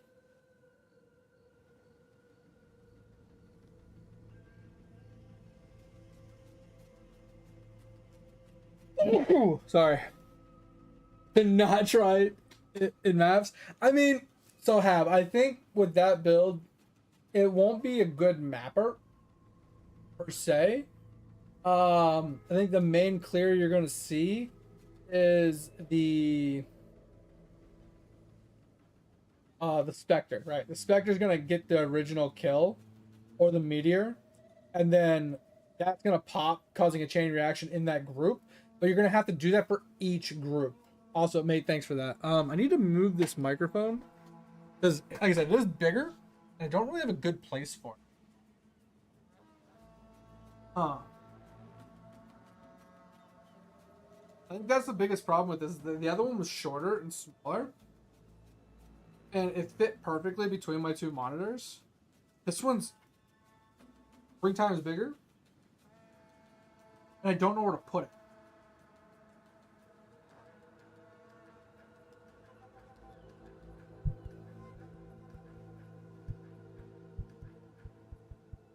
Sorry, I'm tapping the back of the microphone. Like, it's supposedly, like, not directional right now. But you can still kind of hear me tapping the back of the microphone. The other one, like, I would literally stand behind it and you guys couldn't hear me. I don't know if maybe it's not set to the right setting. I feel like if I did this, right, guys, I don't know. It is harder for you to pick up on the sides versus the front, but that just doesn't seem like it's working. This is 360. 360 is like kind of consistent, I think. This is left and right, not behind it, but I'm like literally right behind it, and you guys can easily still hear me. I don't know. I'm torn. Like, if it sounds the same, what's the point of using a microphone that's much bigger? Like I said, with the added quality that I can easily mute it, right? That's the only thing that I can see in this microphone that I truly like about it. Like, so I don't know. I don't know where to fucking put it, bro. I literally don't know where to put it. It's so much bigger. Yeah, so I think depending on the block chance tab, I think the main tankiness you're gonna get is from that chest piece and an amulet combo. Like, I feel like you can put that on almost any build and it will work. Because just organically, 10% of damage taken is recouped as life, right? And then the recoup is also applied to your energy shield. As long as you're hybrid, you get double regen from that. So you get 20% of damage recouped as life, right? And then 30% of the damage you take is also taken from your mana first, which indirectly gives you mind over matter. And then that is also being recouped as, from damage as well. So you get life, energy shield, and mana all recouped as, across the board from the one damage you take. So I think that combination is just tanky.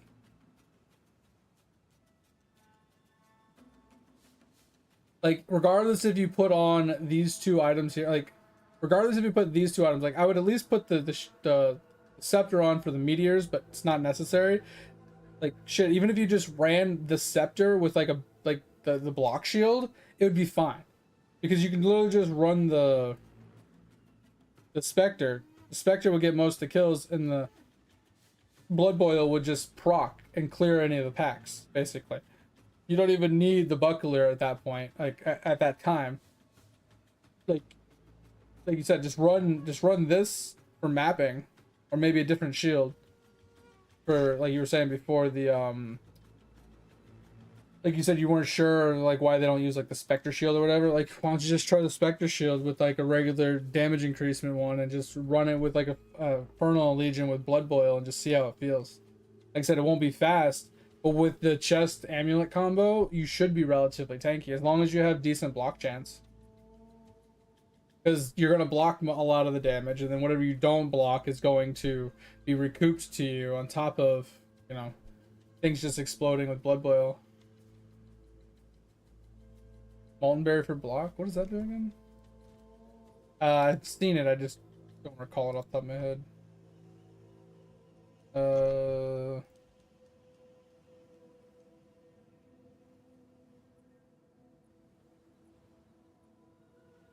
I've seen it before.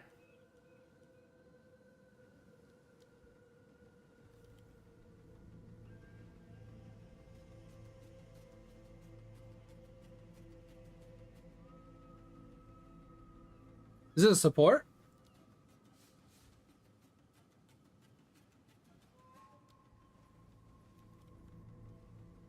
No. Why does it sound so familiar?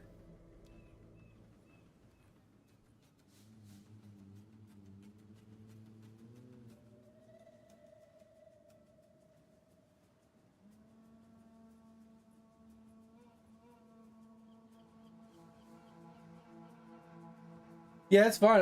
I'm trying to find it. It's not finding anything magma. Not finding anything barrier.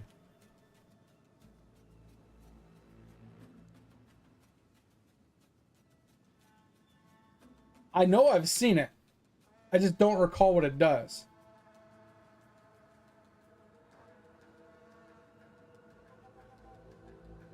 Bro, I can't watch anything right now. Everything you send me, Tover, I literally can't read or watch because it's just not showing up. Okay, we're just gonna Google it. PoE2 mag barrier. I'm just gonna pull it up this way because for some reason I can't find it. I know I've seen it before. Just not finding it. Full imbued shield for 8 seconds, granting 25% increased block chance. Adds fire damage per armor on shield.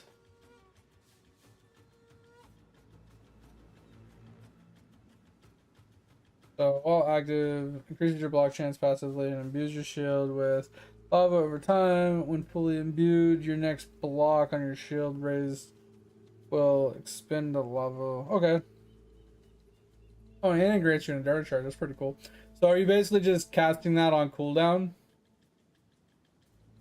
So you have the extra block chance? That's all it really does.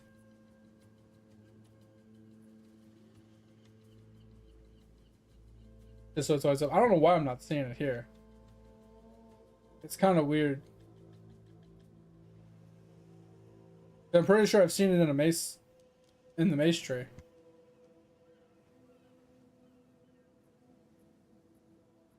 I could be wrong.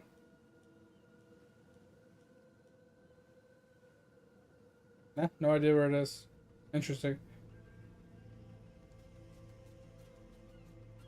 Either way,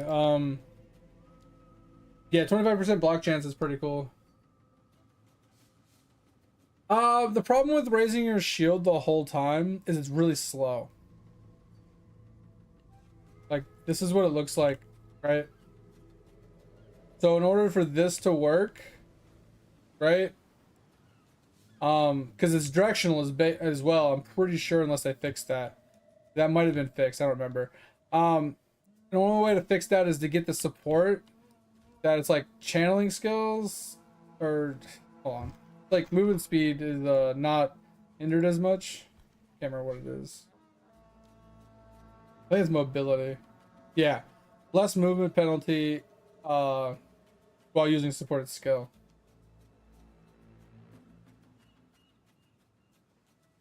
Yeah, which makes sense. If you're AFK and just, well, I mean, problem is like if it's AFK, you don't want to be holding a button, right?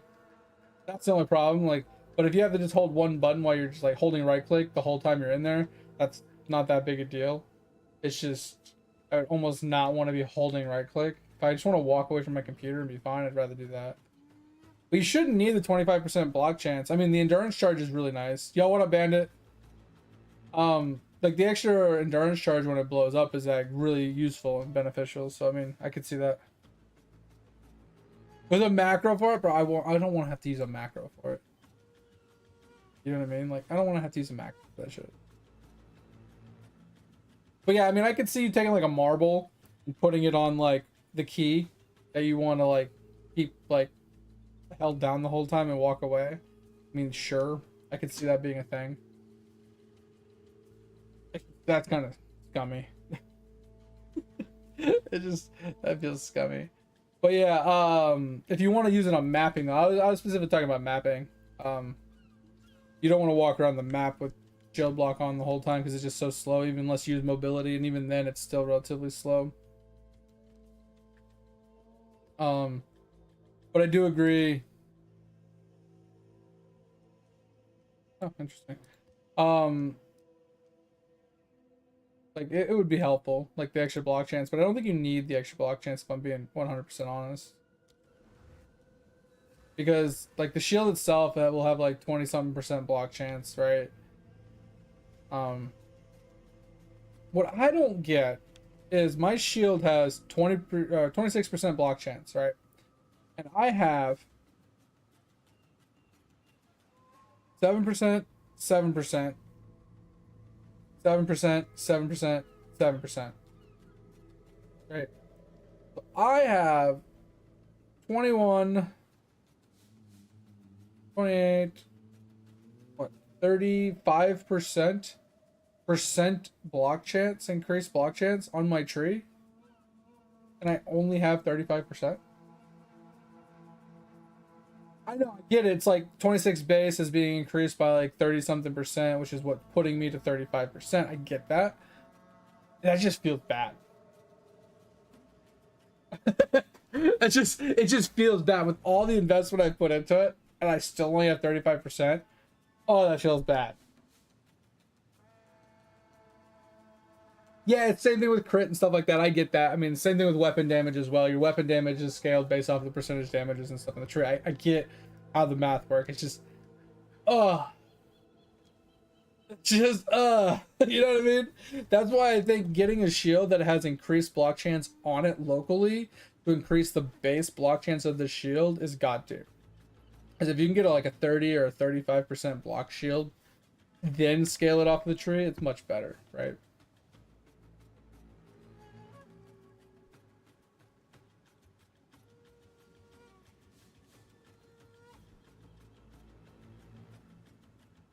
Yeah, so you did something like this, right?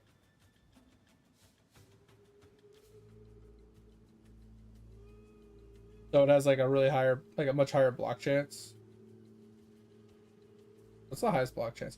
57% block chance on a shield. That's insane. I mean, obviously it's got downsides, right? You take 31% of the damage you block, so it kind of sucks, but enemies are cold on block. Pretty insane.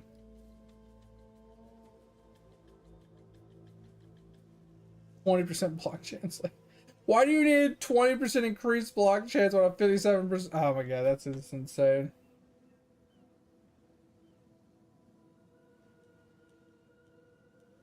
Were they hard block nerf? Wait, what do you mean? Nerf block?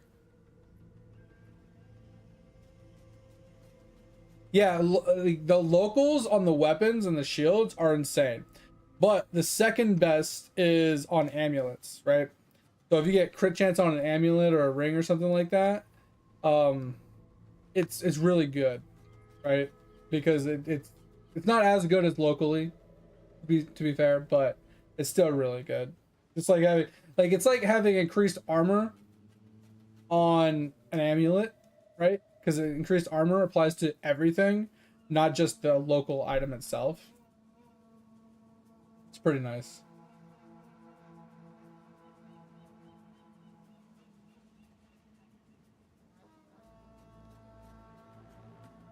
How is it hard capped? Because can't you pick up this for 2% max block chance? And then there's like another one somewhere around here. Another 2% here.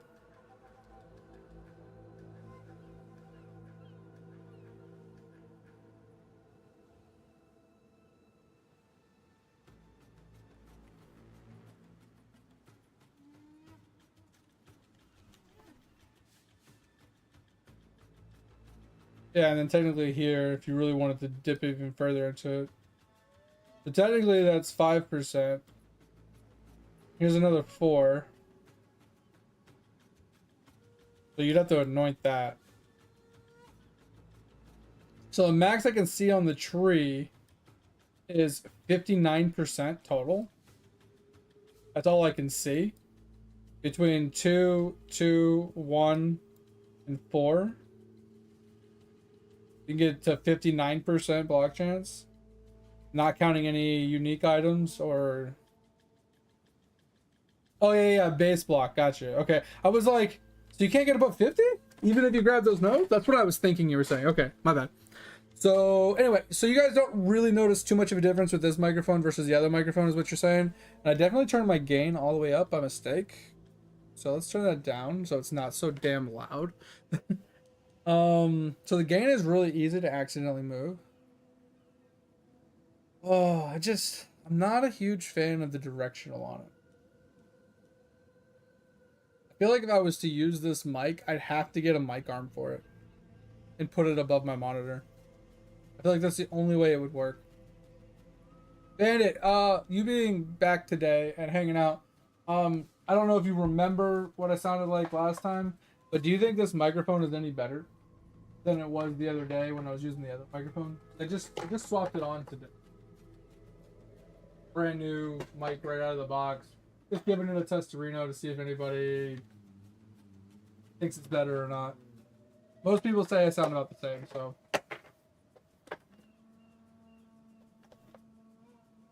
More monotone, so I don't have any like variations in my, let's say, vocal pattern or something.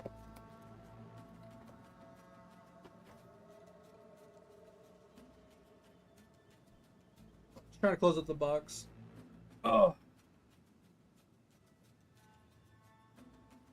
Well, I mean, I do have a lot of up and down in my volume when I talk regularly. So depending on how excited I am or what I'm talking about or, you know, my mood, I do talk louder, I do talk softer pretty regularly back and forth.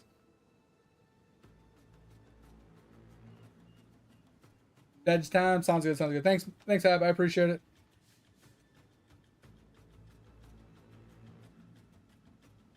But basically you're saying it's more consistent across the board, Hab?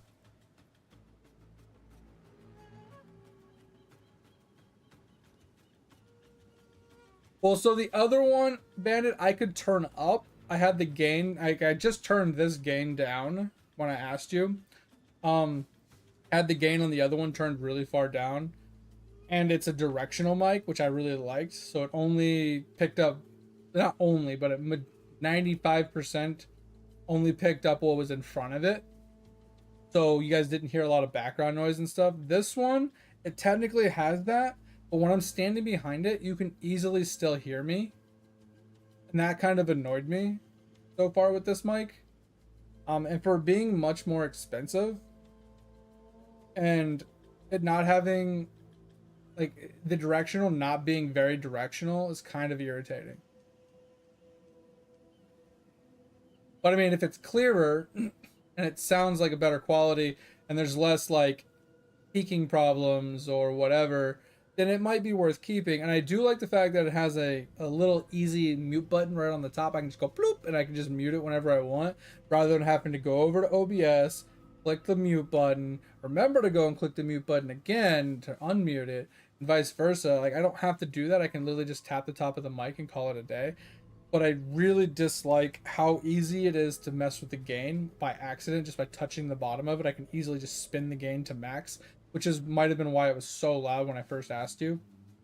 But at the same time, I'm not, like I said, I do have sound things. Like I have a like a video monitor for the upstairs thing for the cats and the dogs and, you know, things like that.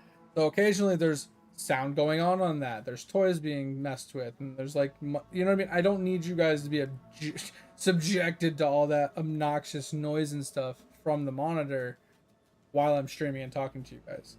Because normally the monitor is just sitting there next to the mic, but since mine's directional, it doesn't really pick it up unless maybe a little bit when I'm talking. This one, I guarantee you, if something starts going off on that monitor, you'll almost certainly hear it if I'm not talking. I'm a little annoyed about that, so I don't know, I'm torn if I'm going to keep it or not. Plus, it's so much bigger, I have no fucking idea where to put it. My other one sat right on my desk between my two monitors, and it didn't block my vision at all. This one, 3 times the size, and if I put it in the same place, it just doesn't fit. Anyway. But I do like that idea that Hav has for his build. That's a really cool build. AFK Simulacrums has always been a fun thing to do.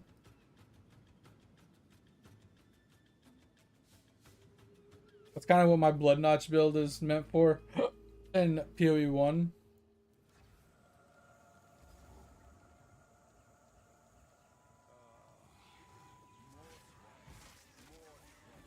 Why don't I hear the game sound?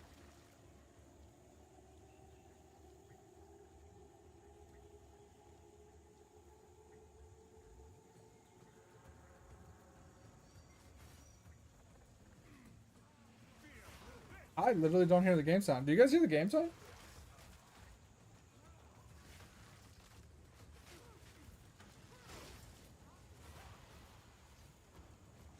I hear my music playing, which Bandit you won't be able to hear, but I don't hear the game sound at all.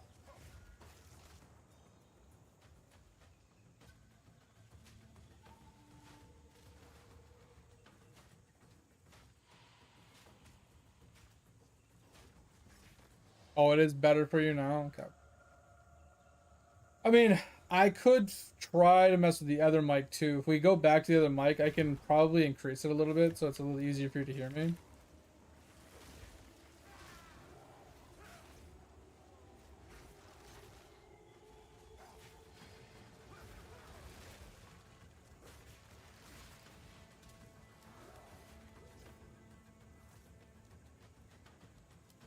Why can't I hear the game? I mean, the game is usually pretty low. I have the game turned way down, but I don't hear it at all. Like, I literally don't hear it. Like, don't hear that at all. I hear nothing.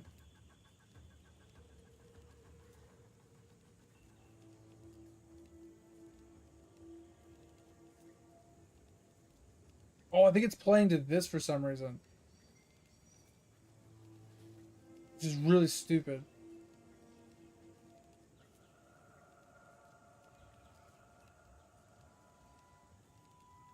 One of these. Hold on.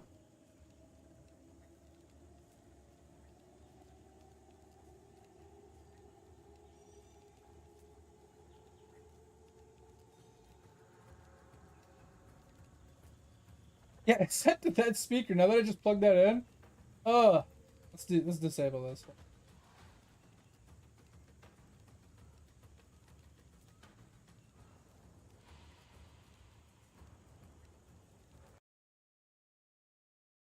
There we go. Now I can hear it again. Holy hell. Alright, can you hear it? Still? Yeah, so here's the dilemma I have, Bandit, is I play RuneScape music from Spotify.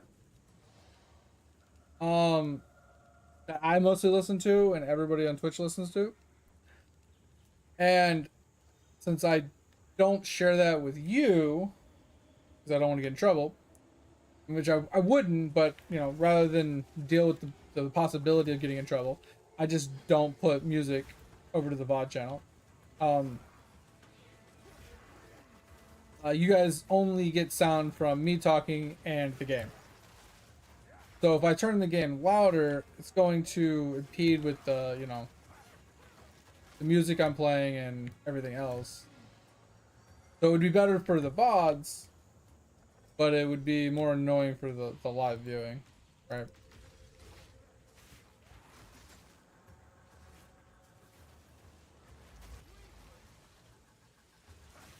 I do have something to run by you. Bandit as well. You know, you being a PoE player as well. What you think about this? So you might not know much about it, but you know, getting your take on it is usually what I like to do around here. You know, bounce ideas off each other, theorycraft a little bit. So, you know, obviously we've been contemplating different ways to. Okay, we're dead. I get hit by that fireball, tripped my ass, and then yeah, I was just laying on the ground. So my question is, finding ways to scale bleed. We were talking about the other day, remember, about how like there's ways to like, you know, get more bleed by doing poison and stuff, which I feel like isn't a net positive. If I'm being completely honest, I feel like it's actually a net negative because you're giving up like raw damage supports for other supports to give you more magnitude, which don't outweigh the amount of damage you're losing. But anyway, so we're talking about before, the main way to get a bigger blade is bigger damage, right? Ways to get bigger damage is impale, you know, pinning something to the ground and getting damage while they're pinned, armor break, you know, things like that, right? But it's mostly about just bigger damage. Bigger numbers means bigger PP, right? So my thought was, well, if impale can give you bigger hits because, you know, impale is like, oh, it stores the unmitigated physical damage dealt on this hit, and then applies it to the next non-impaling hit, which gives you a bigger hit, right? So my thought was, is wouldn't thorns indirectly kind of do the same thing? But instead of being based off of your hit with the impale, it would be based off of the amount of damage you took. Okay.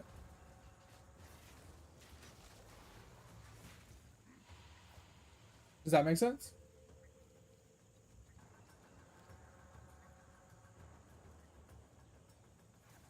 Yeah, because like I picked up a beast that gives me allies deal additional deal extra fizz damage. I got this. This gives me more damage. How iron is the deeper? Yeah, wrong.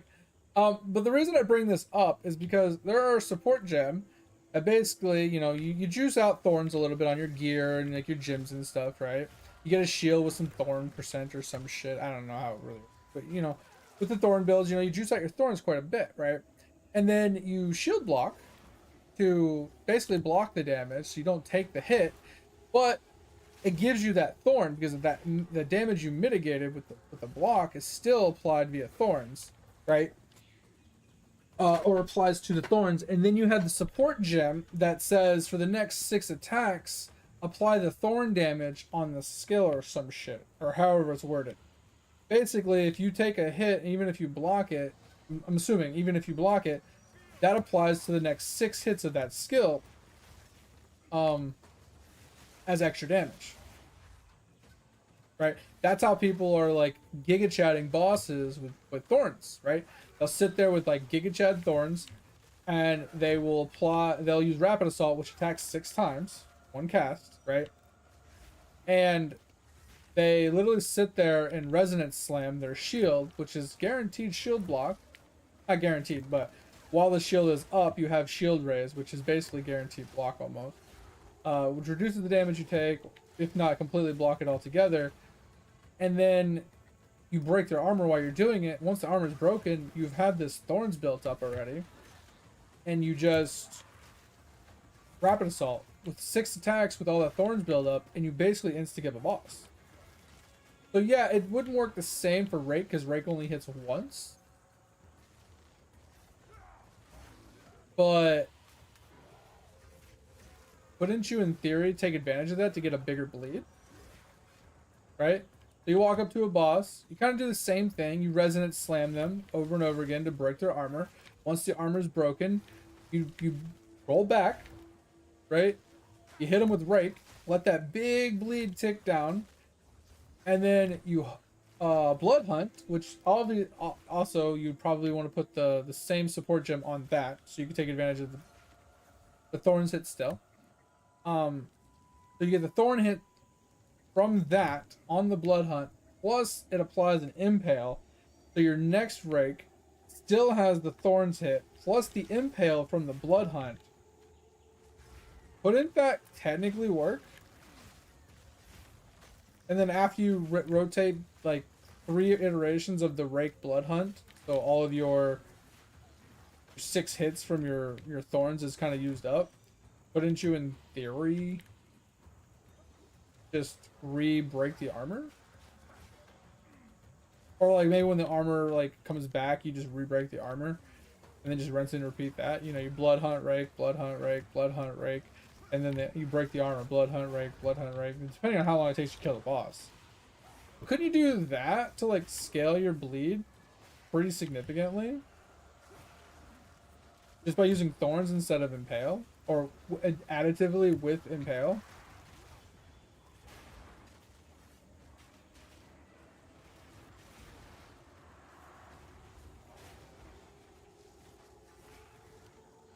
especially since Impale can be applied via one skill, right? And the Impale is applied, you know, not sorry. The Impale is applied with like Blood Hunt, and then the Rake would just be taking advantage of the thorns plus the Impale from the Blood Hunt. So it's like it's getting like an extra pseudo link. I don't know. Feels like it could be something, but I don't know how reliable it would be because it wouldn't be reliable via map clear, right? It's like you got to take the damage to thorns it back, which would happen pretty regularly while you're dashing through the map. You'd be taking random hits on and off, right? Which would apply the little extra damage, but it wouldn't be consistent high damage. It wouldn't be like boss high damage. But on bosses, since you're already organically taking damage from breaking in on them and like getting hit randomly, hits. Wouldn't that just indirectly just give you a mega big hit something you're not to? I don't know. I'm really torn on it. I don't want to try it, but I don't know if it's viable. I just wanted to get someone else's take on it.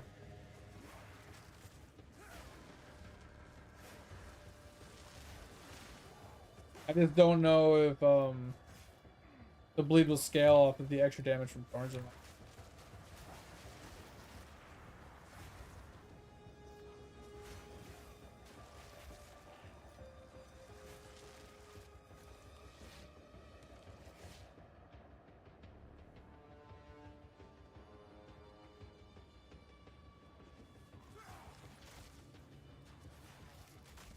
Hey, if you want to play a warrior, bro, no lie, play Molten Blast. No lie, man. Molten Blast with extra projectiles and Nova support. Not gonna lie, all you do is stack attack speed. Stack attack speed and blanket the screen. It's ridiculous. Actually ridiculous.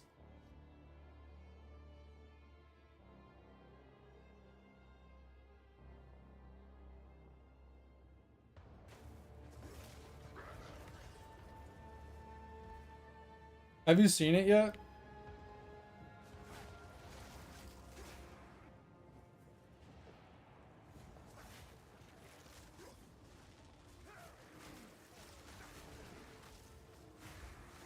You do have another option, which isn't...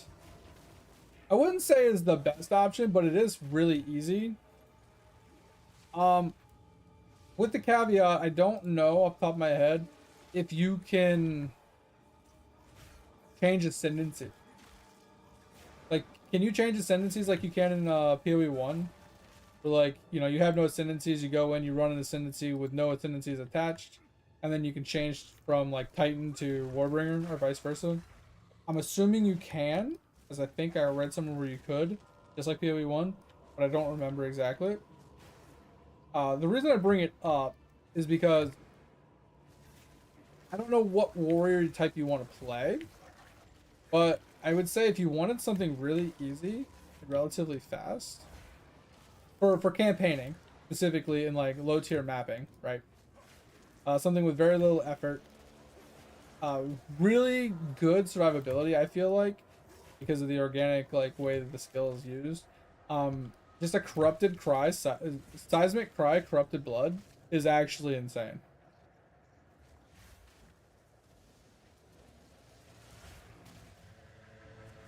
Like even with the nerfs, it's still really insane because seismic cry knocks things back, right? So it organically keeps you safe by knocking mobs away from you, so melee hits basically don't hit you. The only thing you have to worry about is like spells and stuff, sidestepping spells, and then you get stuff like this. Cover 2% of max life mana when you use a Warcry, and you don't have cooldown on Warcry, so you cast this like 10 times a second.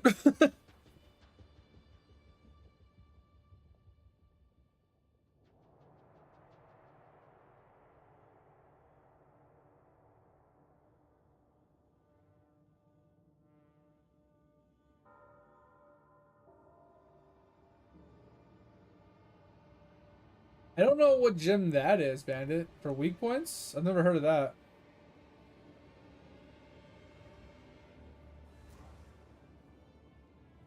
But like I said, specifically for leveling, it takes a little while to get to the level to actually use the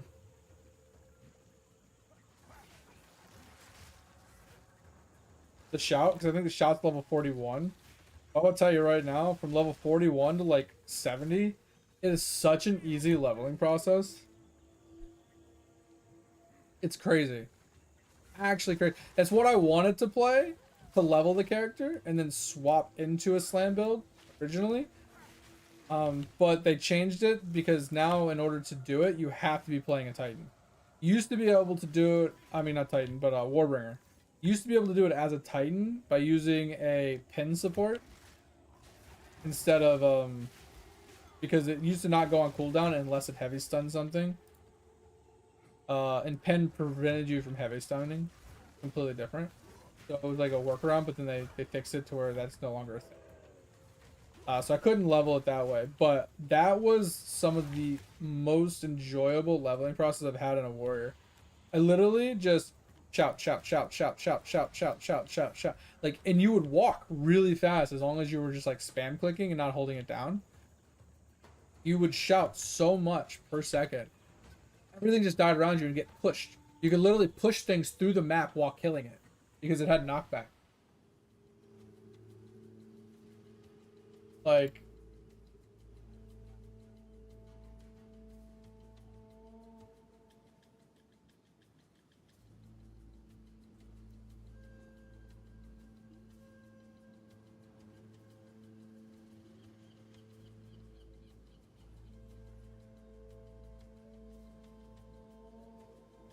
this is what I was talking about. So, Corrupted Cry Warbringer. I don't think mine's gonna work because my videos have been busted today. Yeah, my videos aren't working today. I don't know what's wrong with my videos. I have to restart my computer.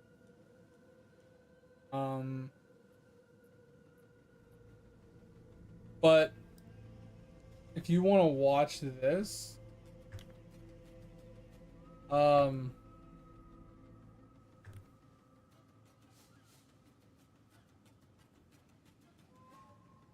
post it in chat for you.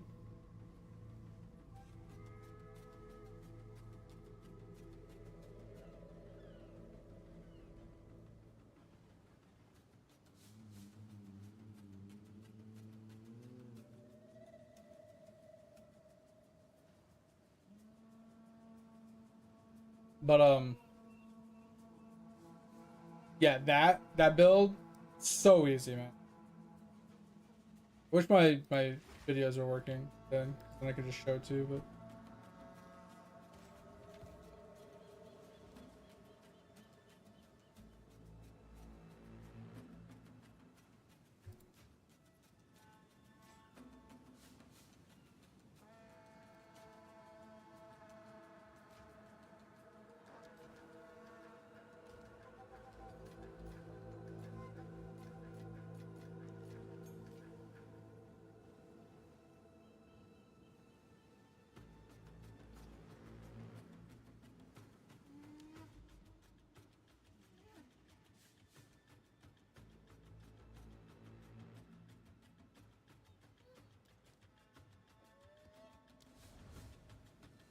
but you were talking about armor break, right? No, armor break, weak point, right?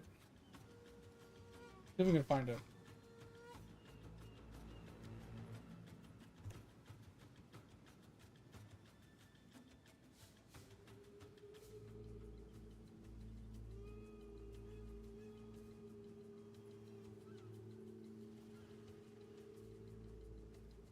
So this one's not what we're looking for.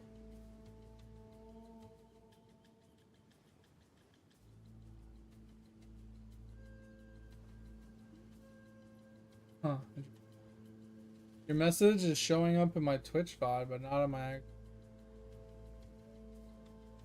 thing. That's weird.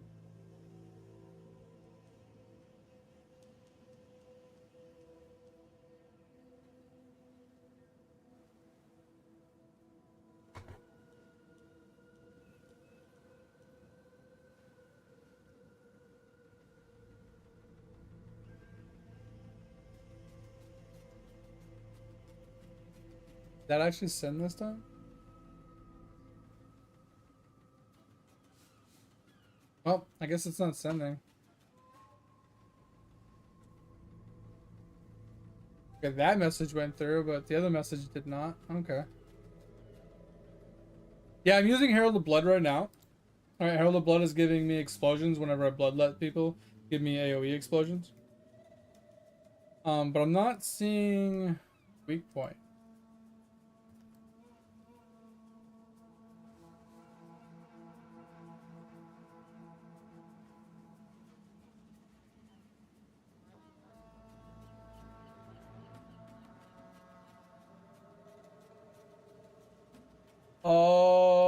Is this what you're talking about? The predatory instinct. This ability reveals segments on a rare or unique enemy's health bars. When enemy's health falls into one of these segments, they are considered to have an open weakness, dealing 50% massive damage to them.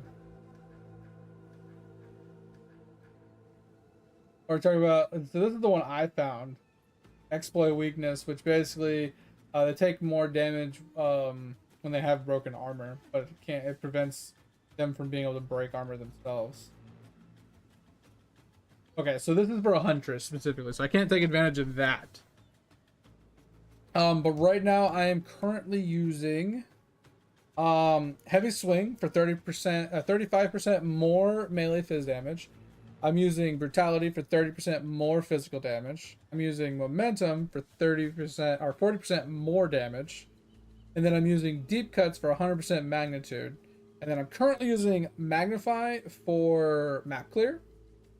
But when I actually switch to boss killing, which I never remember to do it, I switch close combat in for 30% more attack damage.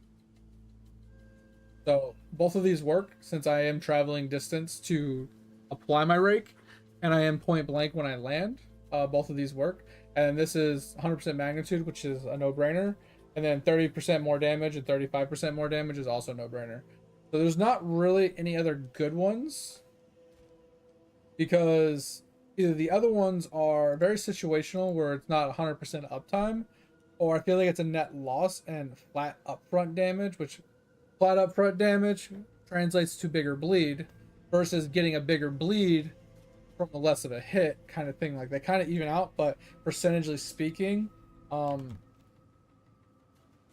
like if we were to do exploit weakness, this would require me to break their armor, which I will be doing later. And then it does 40% more damage, right? So it says supported skills consume enemies fully broken armor to deal 40% more damage. So this is only a one hit 40% increase. I have deep cuts. Deep cuts is the magnitude one that I was showing you. Deep cuts 2 for 100% more magnitude. Deep cuts 1 isn't as much magnitude, but it doesn't give me the less multiplier or less damage, which is just an additive. So the 30% less isn't a big deal. It's not a 30% reduced. It's 30% less, which is fine.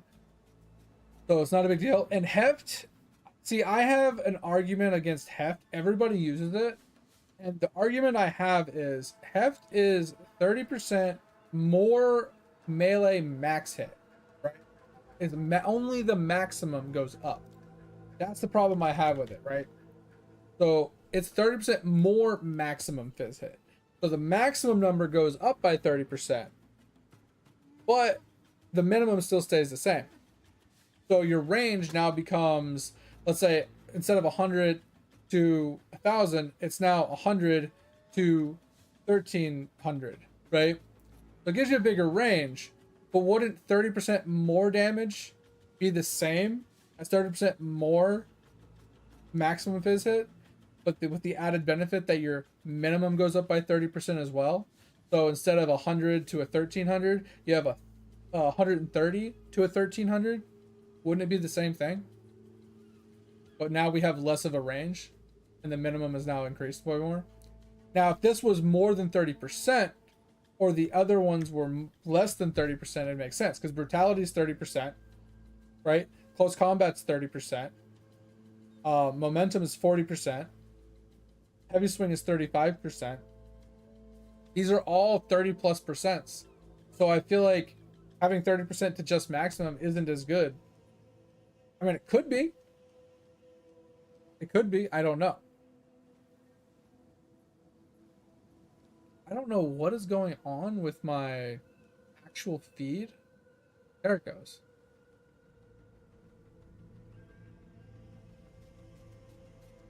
What do you mean it's not scaling the bleed because of the physical? It is. Because the bleed is based off of the physical damage dealt. Right? If you read bleeding, bleeding is an ailment that deals physical damage over time and lasts for 5 seconds, blah blah blah. Bleeding damage, bleeding deals additional damage, deals an extra 100% damage to the target, moving, blah blah blah. Physical damage from hits contributes to bleeding magnitude. So more fizz damage, more bleed. Says damage does not contribute to bleeding chance. The base magnitude of the bleed is fizz damage per second equal to 15% of the pre-mitigated physical damage of the hit that is inflicted. So pre-mitigated physical damage of the hit is what is equal to the damage per second, right? So physical damage, great. Elemental damage, no, unless you're playing a Blood Mage. If you're playing Blood Mage, Ellie, yes. If you're playing anything else, Fizz, yes. That's why Brutality is good, because it is a 30% more Fizz damage. It doesn't matter about the Ellie and the Chaos, because we don't care about that unless you're trying to like hybrid for some apparent reason, or if you're going Blood Mage, right? Same thing with this. More melee damage. It's a melee skill. This is tagged melee. It does more melee damage. This, 30% more damage, you know, to close mobs. Sorry. Closer mobs. I am point blank when I'm hitting these things within within 1 meter or whatever. I'm literally in his face. This works, right? And then I'm always traveling more than 2 meters to use it. This also works.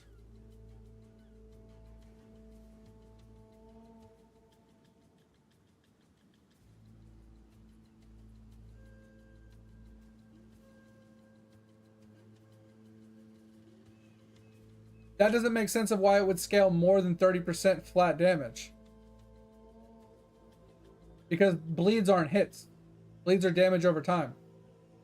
They're not a hit. So it's not going to scale the bleed tick.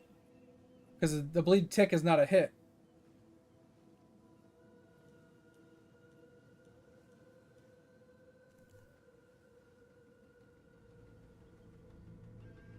Right? Like even if we pull up the wiki, right?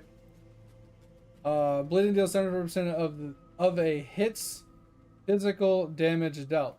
So as long as it's physical damage dealt, doesn't matter how the physical damage is increased, but if the skill does fizz damage and it increases the damage of that hit in any way, shape, or form, it does more damage, right?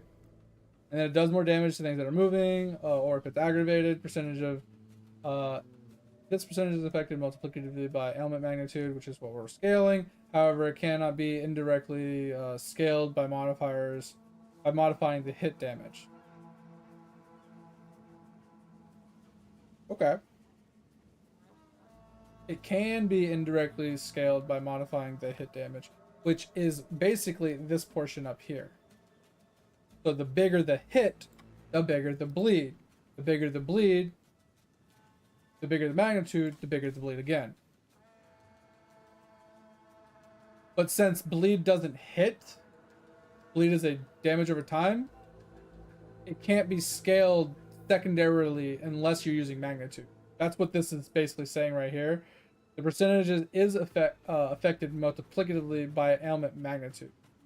So magnitude is the only thing that scales bleed past the initial hit.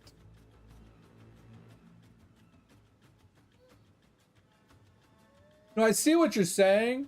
That heft, right? If we were to read heft, right? Supported skills have 30% more maximum fizz damage, right? Boom. Maximum physical damage of their hits. This is equivalent to a 30% more damage. The only difference is it's specifically saying maximum instead of flat.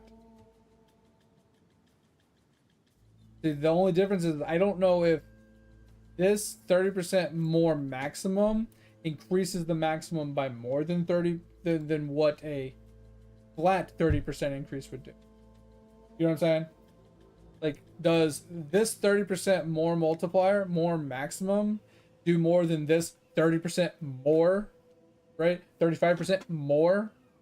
They're both more, which is a multiplier, and they're both fizz damage or melee fizz damage or whatever. The only difference is one is specific to maximum and one is specific to just damage itself. But I don't know if heft technically scales it harder because it's specific to maximum, or if this is equivalent. I don't know. I can tell you that everybody uses heft, and there has to be a reason for it, but I feel like it's not stronger. I just don't feel like it's stronger because it just mathematically reading what it says, it doesn't seem like it's stronger. You see what I'm saying though? Like that doesn't make sense. How a 30% more damage doesn't give you as much as 30% more maximum damage. 30% more, so 30% times should be the same thing as 30% times. Just because the number that it's timesing it by is different on both equations, shouldn't make a difference which one does more. Because if you think about it, if you do 30% more damage, just flat more damage, right? You take the damage it has, the low end, you multiply the low end by 30%. You multiply the high end, which is maximum, by 30%. You get two numbers. You get 30% more low number, you get 30% more high number. You get a 30% increase in damage. Boom. Simple. Heft only does 30% more to the top number. How is that stronger? I need an explanation. I need that.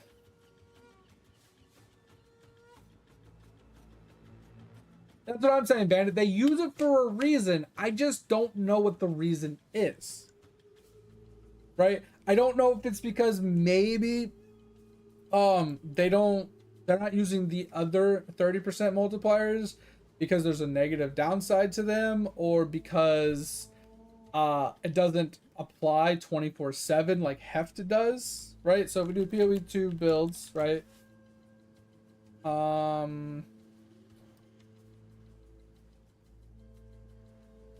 Right, and we come in here and we're just gonna type in Rake really quick, right? Then we just go in here, max DPS.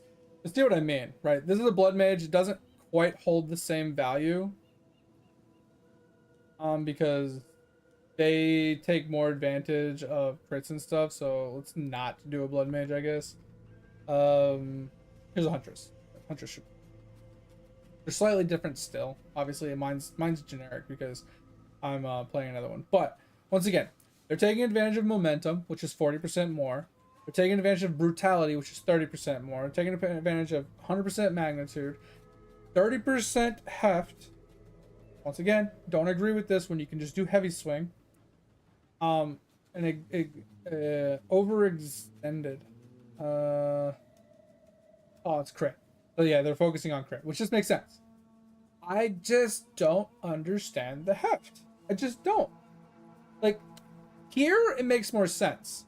Because if you think about it, heavy swing has a negative effect towards attack speed.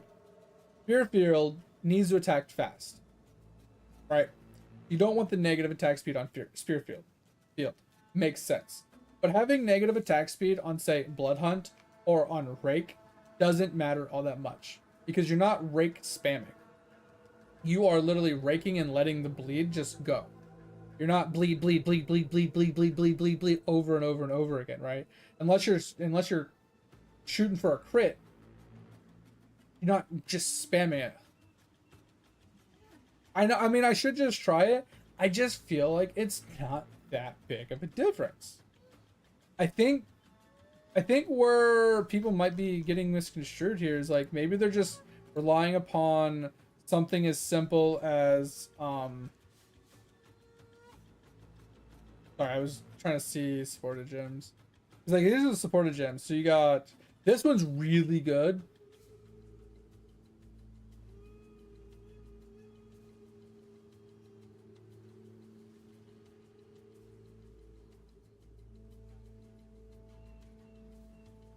I'm thinking this is really good, but only 30% more melee fizz damage. So I feel like I don't need bleed 4 on Blood Hunt.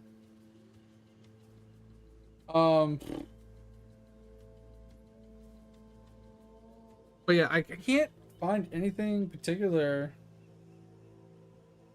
that would be good. Like, I wonder if there's like some uniques I can look at in a little while to see, because I'm using these. I just don't think I need any more unique. But anyway, yeah, like, so what I'm wondering is like maybe they put heft on because it makes this number bigger, but in reality, like, I think it's like a pseudo bigger. Does that make sense? Just grab heft really.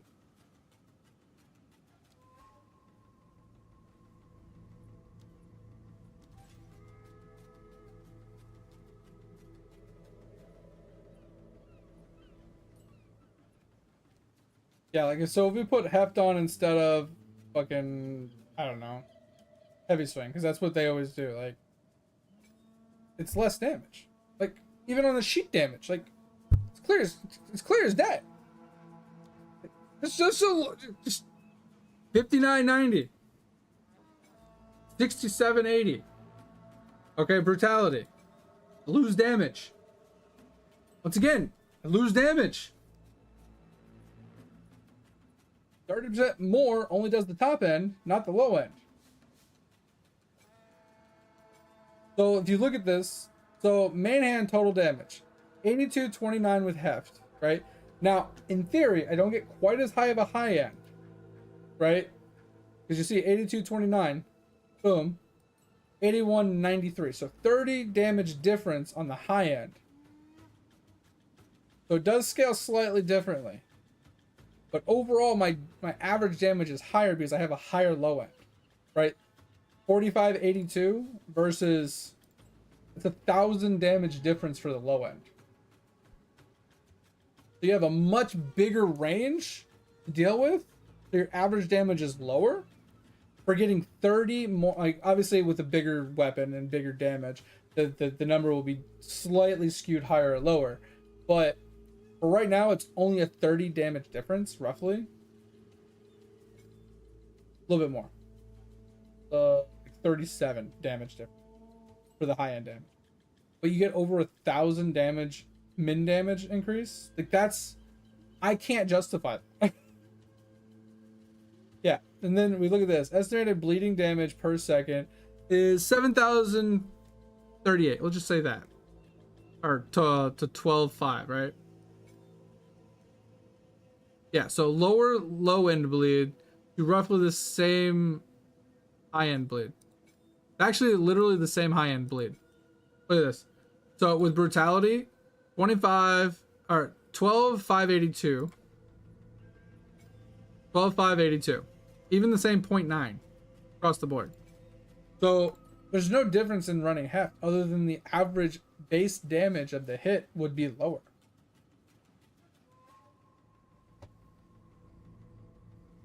See what I'm saying? So mathematically speaking, just off of sheet damage, it doesn't make sense. Well, I don't know why people use heft. Now, I understand on something like a blood mage, right? Because you're not doing fizz damage only, you're doing lightning damage. Makes sense, right? It makes sense in the sense of you want something that attacks faster, so you don't use heavy swings, so you get more attack speed. Makes sense. You have a skill that doesn't traverse the map, right, to travel. Makes sense to not use momentum. Also makes sense if you're not point blank to not use close combat, right? It also makes sense if you don't need area of effect to not use magnify, which I'm not using it all the time anyway. I'm going to be swapping close combat in. It also makes sense that some of these aren't as strong as crit and crit bonus if you're running a crit build.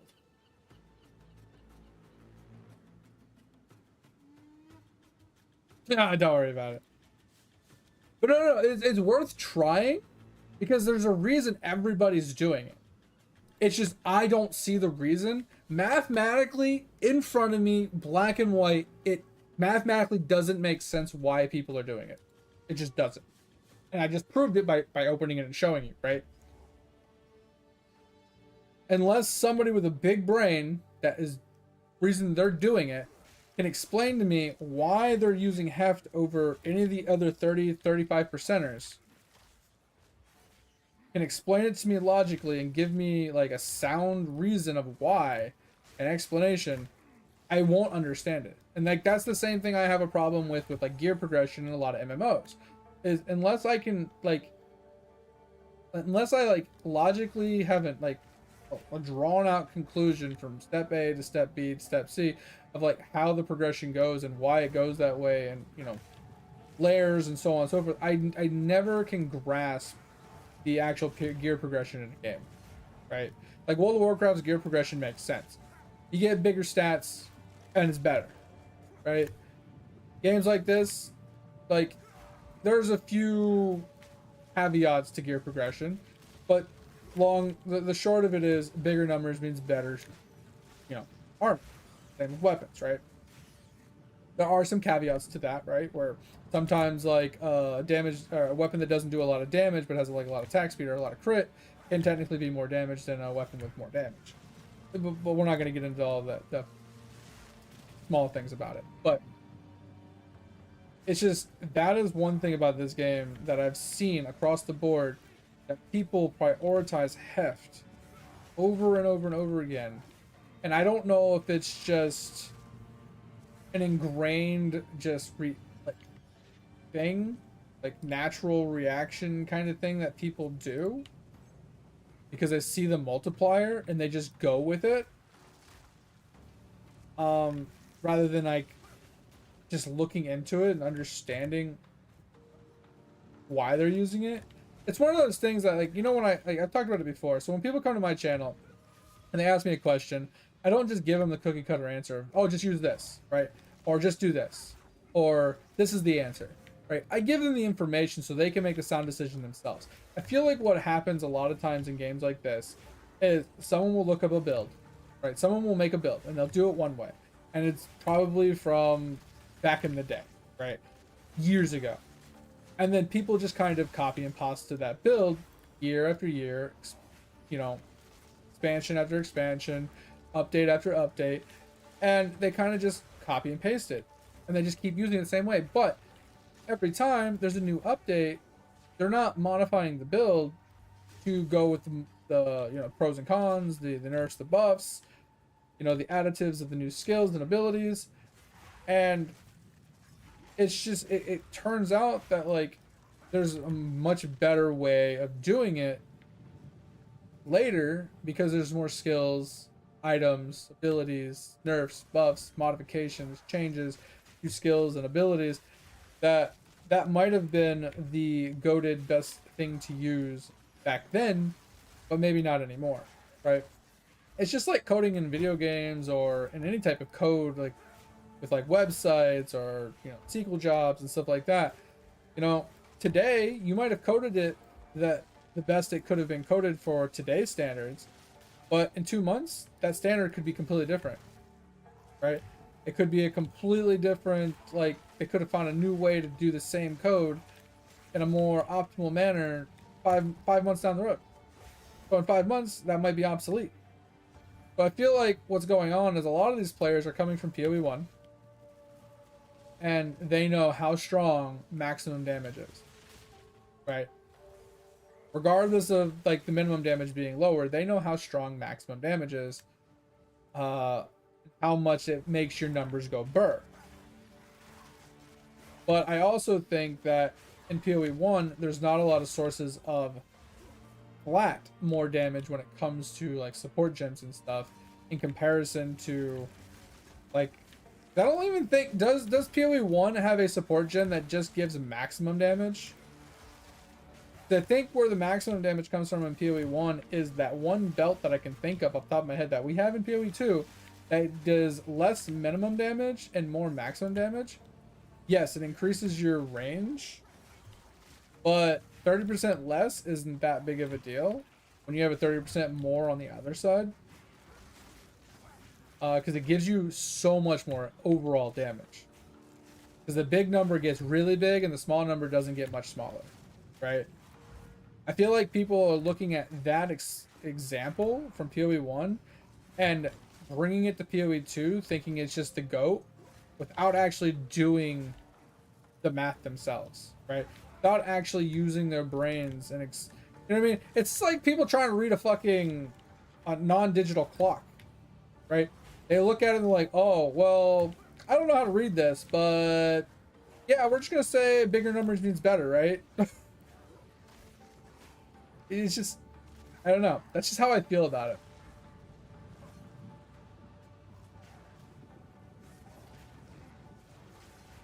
Yeah, I mean, I'm not saying a heft is bad in any way.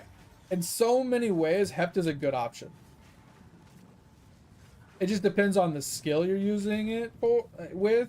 It depends on the build you're using it with. It depends on so many different things.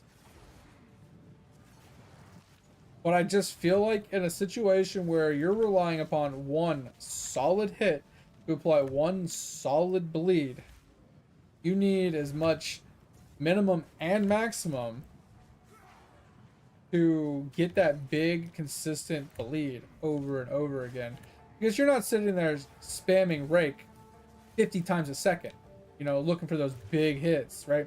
Now if you're doing something like 15 attacks a second, right, heft makes sense, because even though you don't have as big of a small number, you're hitting so fast, you're looking for those big numbers anyway.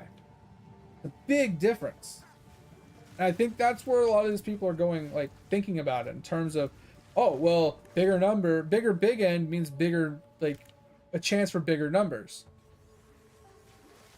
But, like, what are the odds that you're going to hit that bigger number every time? Like, are you just going to sit there and continuously spam bleed until you finally hit a big bleed? Like, that seems like a waste. Seems like a complete waste. You look thirsty as fuck right now. Yo, mate, thanks for the hydrate, man. You know, to be honest, I don't have any water. I'll be right back. Give me a second.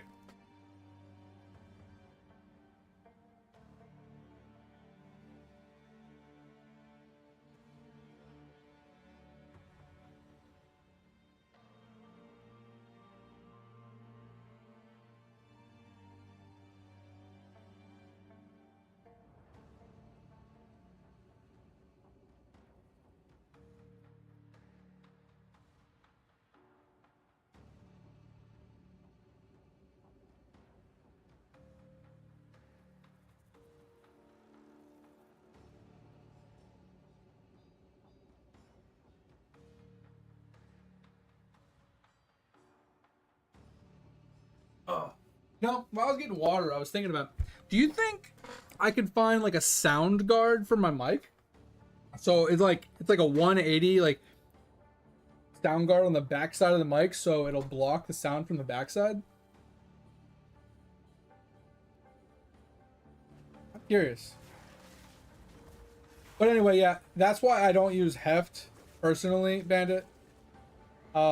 Is because mathematically speaking, it never made sense to me to use a 30% maximum versus a 30% just flat more. Because obviously the math is slightly different. Because I mean, you could clearly see it in the maximum number being bigger when I used heft versus using something that had the same more multiplier. But it wasn't specific to maximum. You can obviously see the maximum was higher, but not by much.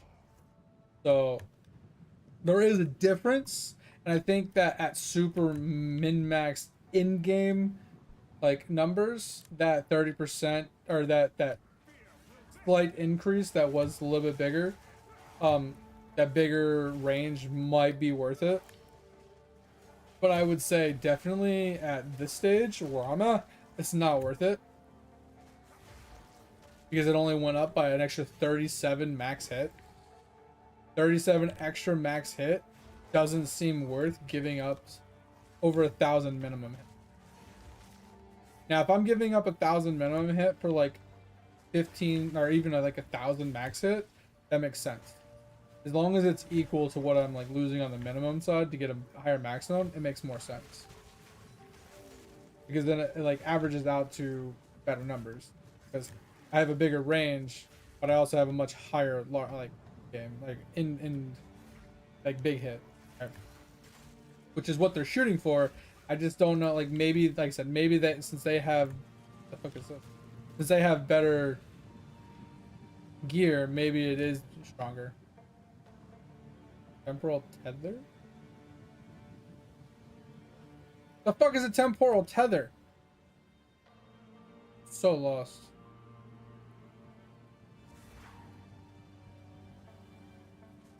Like I said, it might make more sense at the super high end gear that they have, honestly. So I don't know 100% one way or the other. I feel like I'd have to pull up someone's build. Like I'm actually curious. Or I'm gonna go back, Bandit. I'm gonna pull up that bleed build, the Huntress that had Heft. I'm gonna swap Heft for Brutality. And just see which one gives them overall more damage. I think that's the best way I can test it. I played. I can show you my character list in a little bit here. I did. Is it the Ignite? Wait, what the Ignite?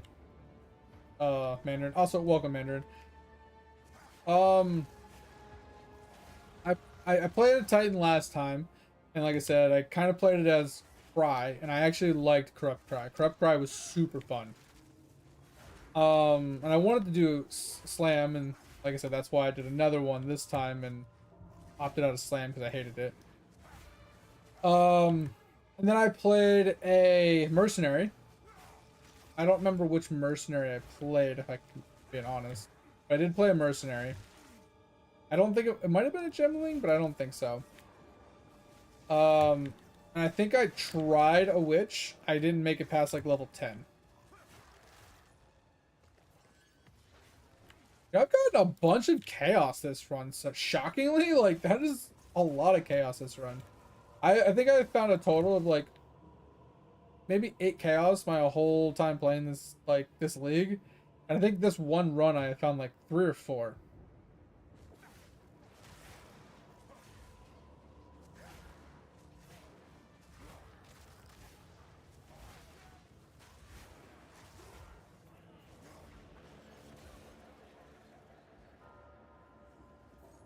But I also think I'm probably been missing some. I try to like I don't have a loot filter, so some of the loot I'm not really seeing.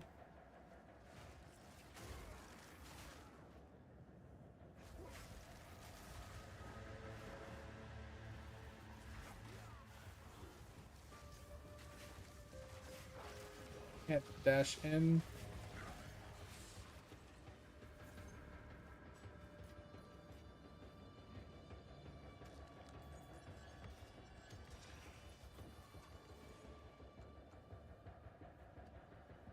Never seen a tier 4 tablet.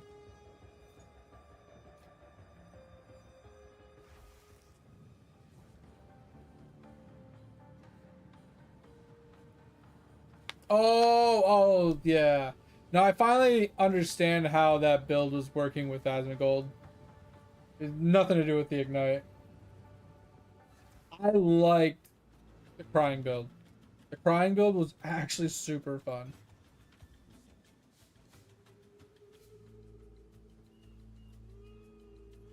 T2 max life? Maybe. T7. Ooh, is this a block? Just increased block. Ooh, it does have 5 max block though. Yo, that's fire. Yo, if you had this plus the other one, you can get to 64% chance to block with that. That's actually insane.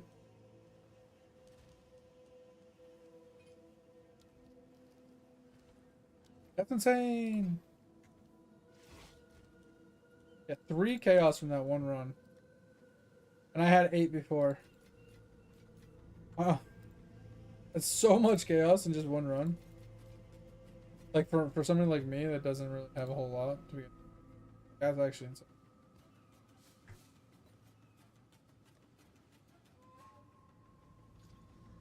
I also got. This is our last damage area effect node. Every area node after this one is going to be 9%. It's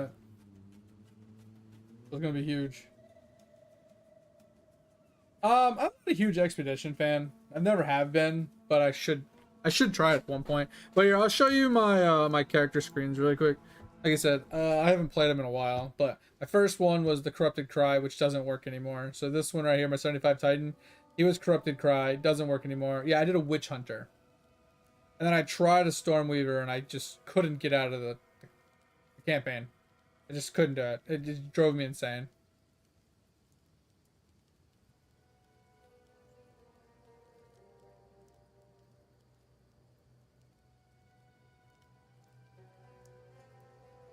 Yeah, I mean, so it depends on what character you're on, Mandarin, but yeah, the 2% max health on use is insane.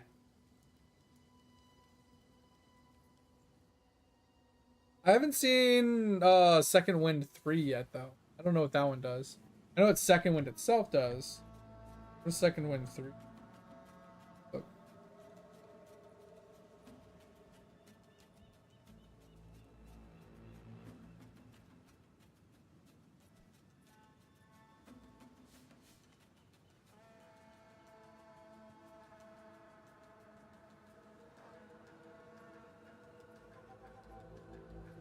Oh, that's insane.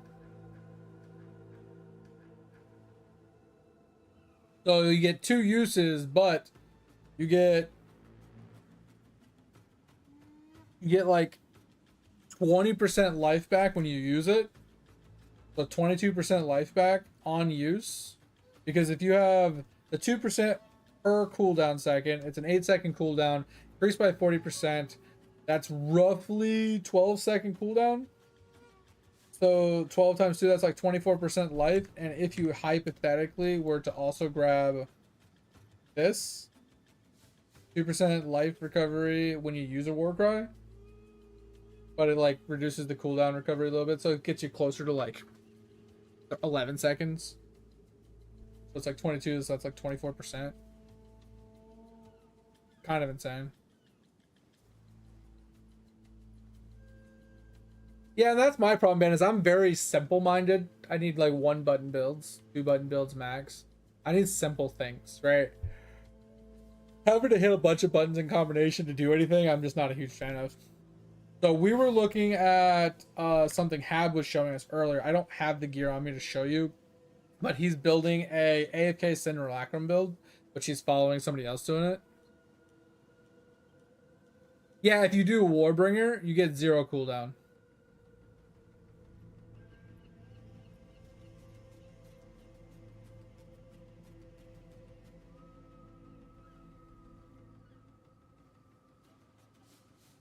But anyway, so he is running a AFK Synrelacrum build, which was going to be. So basically what it is he has a scepter that drops meteors.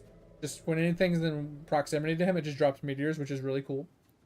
He also is running a chest piece that his 10% damage recouped his life, but his life recoup also applies to his energy shield. So he takes damage, 10% goes to life, and another 10% of the same 10% also goes to his energy shield. So it doubles his regen, as long as he's hybrided. Yeah, it might be that. I don't know the name of it. But he also has an amulet that and then it has an either a corruption or something on it that 30% of damage taken is taken from his mana before his life as well. So he has mind over matter built into it. So as long as he has mana, it will take from his mana first before his HP, and then he has the recoup from the damage to his HP, his energy shield. But his amulet also gives him his amulet is 18% damage recouped his life, but he also has like 34% of damage taken recouped his mana. So he has both. So when he takes damage, 30% takes from mind over matter, or takes from his mana. The other 70% goes to his HP and his slash energy shield. And then of that damage, I want to say roughly 30% of the damage is recouped for his life and his energy shield simultaneously. And 30% of it is recouped to his mana. So he has mana recoup, he has life recoup, and he has energy shield recoup all built into it with 50% block on top of that. And then he has a shield that when he blocks, he applies corrupted blood to anything that he blocks. He's running blood boil, so anything that dies around him explodes in corrupted blood.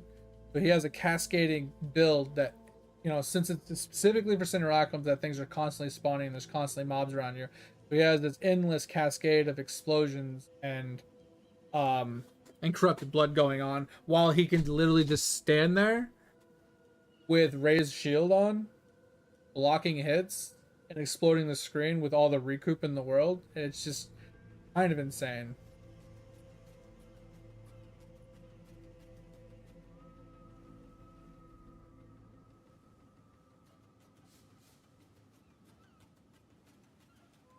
He's using magma barrier. His magma barrier gives 25% block chance, but it also gives an explosion that gives him a endurance charge whenever he blocks, basically, when it's active. Yeah, so it's pretty nice because you not only do you get the flat block and the extra explosion, but you basically get guaranteed endurance charges, which is huge for your survivability. Absolutely nuts. So that's the build he's putting together, and I think it's insane. Mandarin, since I have you here, I asked earlier to band in a few other people, but I'm looking at ways to somewhat scale my bleed a little bit better, right? I want to go here, but how to get there? So I was thinking about it, and I've been like, the only reason I've been hodgepodging this around in my brain is, so bleed scales off of initial physical hit, pre-mitigated physical hit is what it says specifically, and magnitude. Basically, all that really is determined based off of the bleed, right? So the bleed is like however hard the initial physical hit damage is, multiplied by the magnitude, basically, right? So with that said, I know Impale scales your initial hit, right? So if you have an Impale on something, your next hit will be a bigger bleed because, it's consuming the Impale, which gives you a bigger hit, so on and so forth. So Impale is a good way to scale it. But obviously magnitude is another way to scale it. Raw physical damage increasement is another way to scale it. But my curious question is, would Thorns be a decent way to also scale it with that support gem that says for the next 6 attacks, apply your Thorns for the next 6 attacks or whatever? Could that technically work? Because if you get hit, and then that Thorns damage, obviously you'd have to build into Thorns to scale Thorns damage more. But if I had that, and I got hit by a boss or whatever, and I had Thorns, right? Scaled Thorns, and I attacked, it would apply that Thorns as extra fizz damage, if I'm correct, depending on how I build it, right? Because I think there's a way to scale Thorns with elemental damage as well. But could that scale my direct bleed damage as well? Because the initial hit would be harder via the extra Thorns being added to the attack? Just spitballing here. I'm not saying it is or isn't. I'm just kind of curious.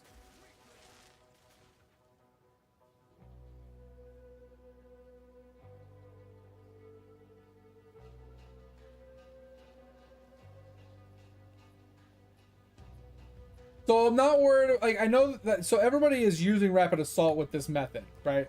Specifically, that's where I've seen the method, right? They sit there and they resonant shield to break the armor, and then once the armor is broken, they rapid assault. Because by that point, they've already blocked a handful of the hits, and they have some Thorns or whatever. And then the rapid assault consumes all the Thorns for the next 6 hits. The rapid assault attacks 6 times. Works, right? But that's where I kind of got the idea in my head. I was like, well, if they're taking advantage of the thorns to do big dick damage with that support gem, couldn't that also be used to scale the direct hit of a bleed? Right?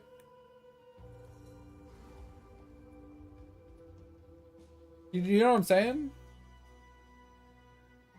So could, in theory, you use it on Rake? Yes, it's not 6 hits, right? Because it's technically, it says the next 6 hits. The Rake only hits once, so it's not very helpful in that sense.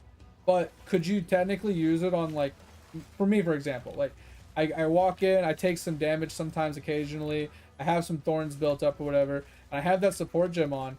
Would my next hit be pretty strong? Like, do you think it would be worth doing that versus, let's say, I don't know, a 30% more damage support? Or is it just, because I feel like the thorns would be just flat base damage that gets scaled on all the additives after the fact, right? Instead of just a 30% more multiplier being on top of my damage. I wonder which one would scale harder, right? Would the thorns give me a bigger base, which then scales off of all my multipliers and my increasements? Or would it not scale as hard as just having more multiplier, right?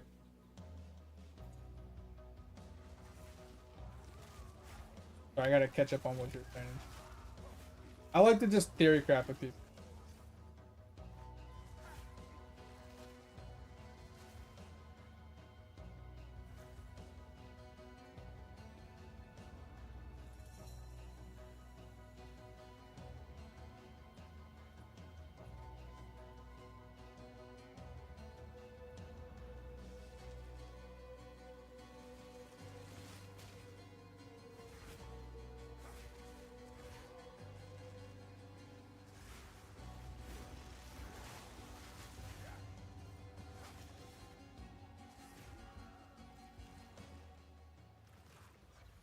Well, so the way my build's working, as you know, Mandarin, is like, it's an AoE, yes, but it is a pseudo 7 link because it has built-in bleed, right? I don't have to attach bleed to it or invest into bleed. It guarantee has bleed built into it, which is pseudo 7 link, which is why I'm using it to apply bleeds so I can execute with my hunt, right?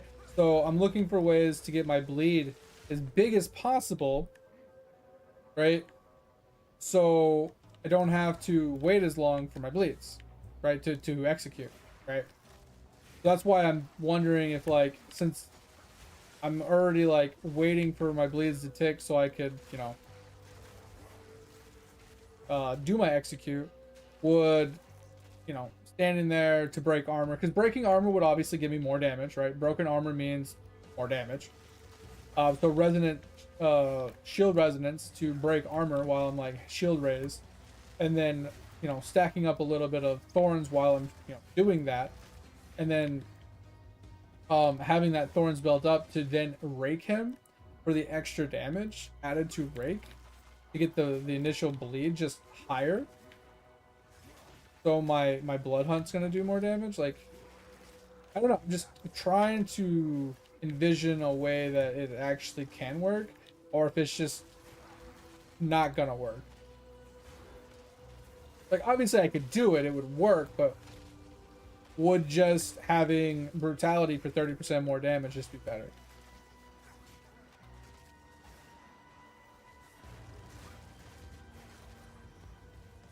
That's what I don't know.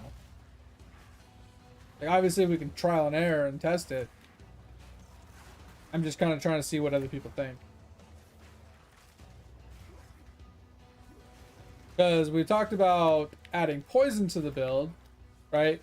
Because, you know, there's the support gems that give like more bleeding magnitude when something's poisoned, and I'm like, okay, that's cool, but 30%, like, was it like 20% more bleed magnitude when they're poisoned versus, like, I'd have to swap out a 30% more fizz damage node, get 20% more bleed magnitude. Just doesn't sound mathematically right.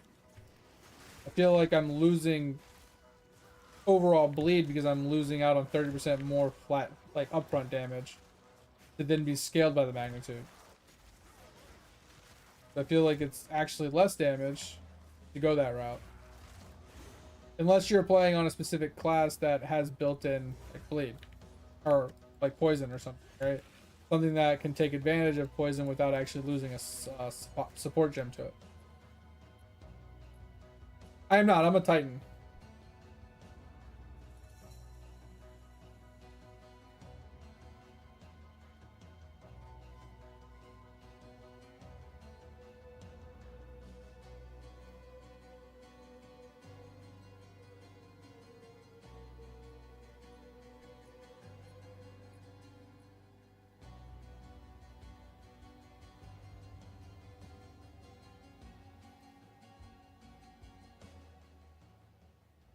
Yeah, that's what I'm saying, man. And like the bleed poison combo just doesn't math right. It just seems in a very awkward like numbers position.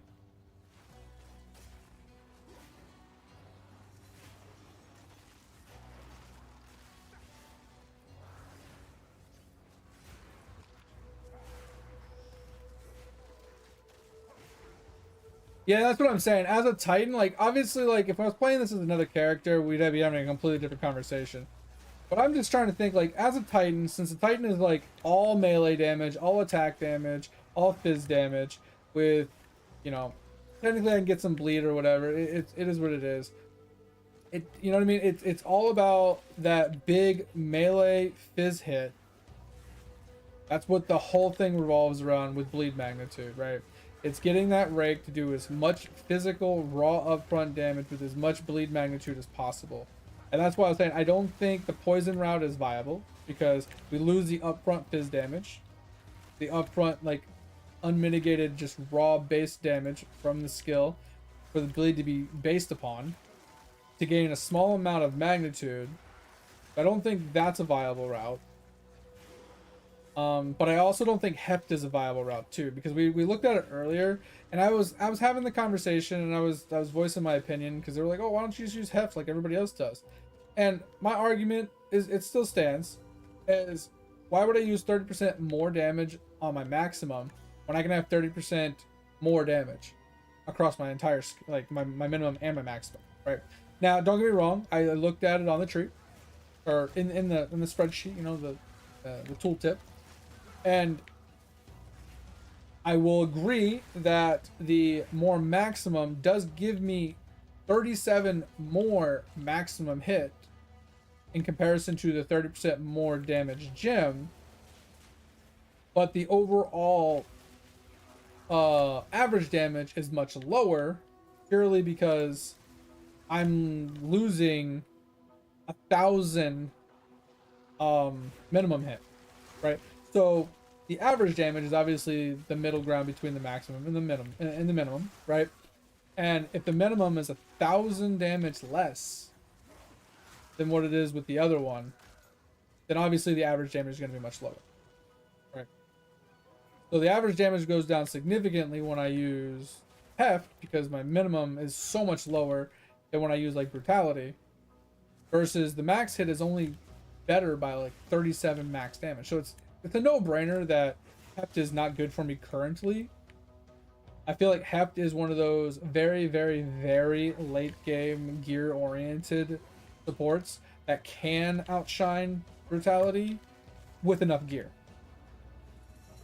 You have to have enough gear and enough damage for heft to outshine brutality, I think, or any of the 30% multipliers, basically.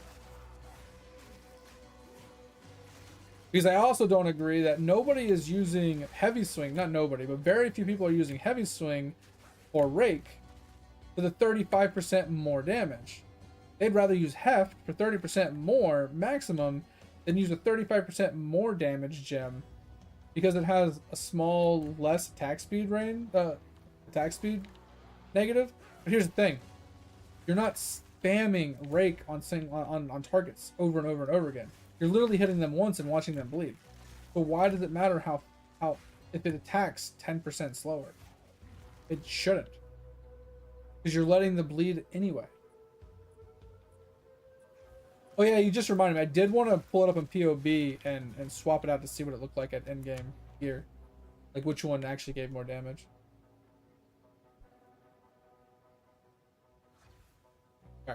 Gotta actually kill this boss. Hopefully it doesn't bug out on me again. I gotta remember to actually blood hunt him before half HP, because last time I completely broke him because he just bled to half HP and then just couldn't be targeted again. Yeah, this is what I'm talking about. Like, why do I need to attack fast? Oh, see, now he's actually running. He didn't run last time. Yeah, he didn't run last time. So this is much better already. Oh, I was hoping for the one shot there. I think I might have broke him though. Oh no, he got the bell. Okay. Can I hit him before he runs off? Ah, he's untargetable.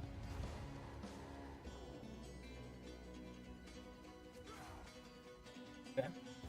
Either it prevented me from one-shotting him, or it's like so he can finish his phase. Maybe you can only get him to that low. I don't know if you can like skip his phase or not, but yeah, that was easy. Okay, catch back up what you're saying.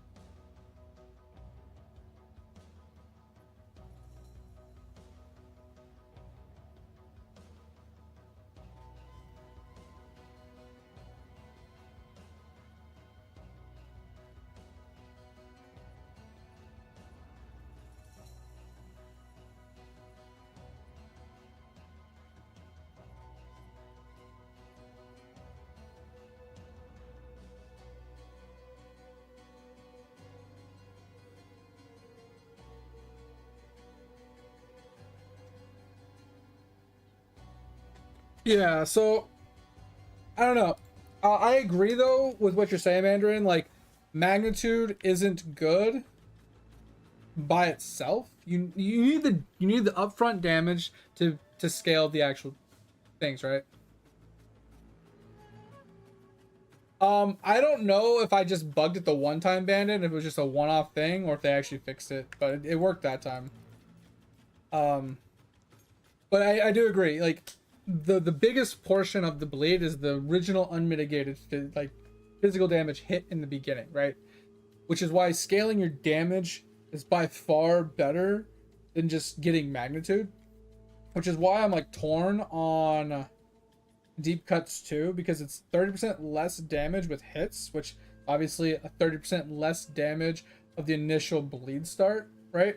Of the initial bleed, but it gives me 100% more magnitude of the bleed, which basically doubles my bleed for only losing 30% initial bleed.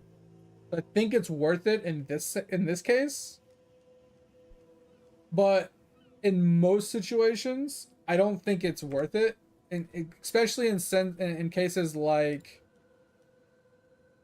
I don't remember what it was called. Hold on.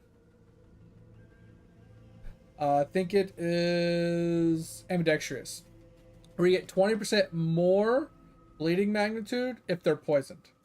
So 20% more magnitude, I don't think outweighs, say,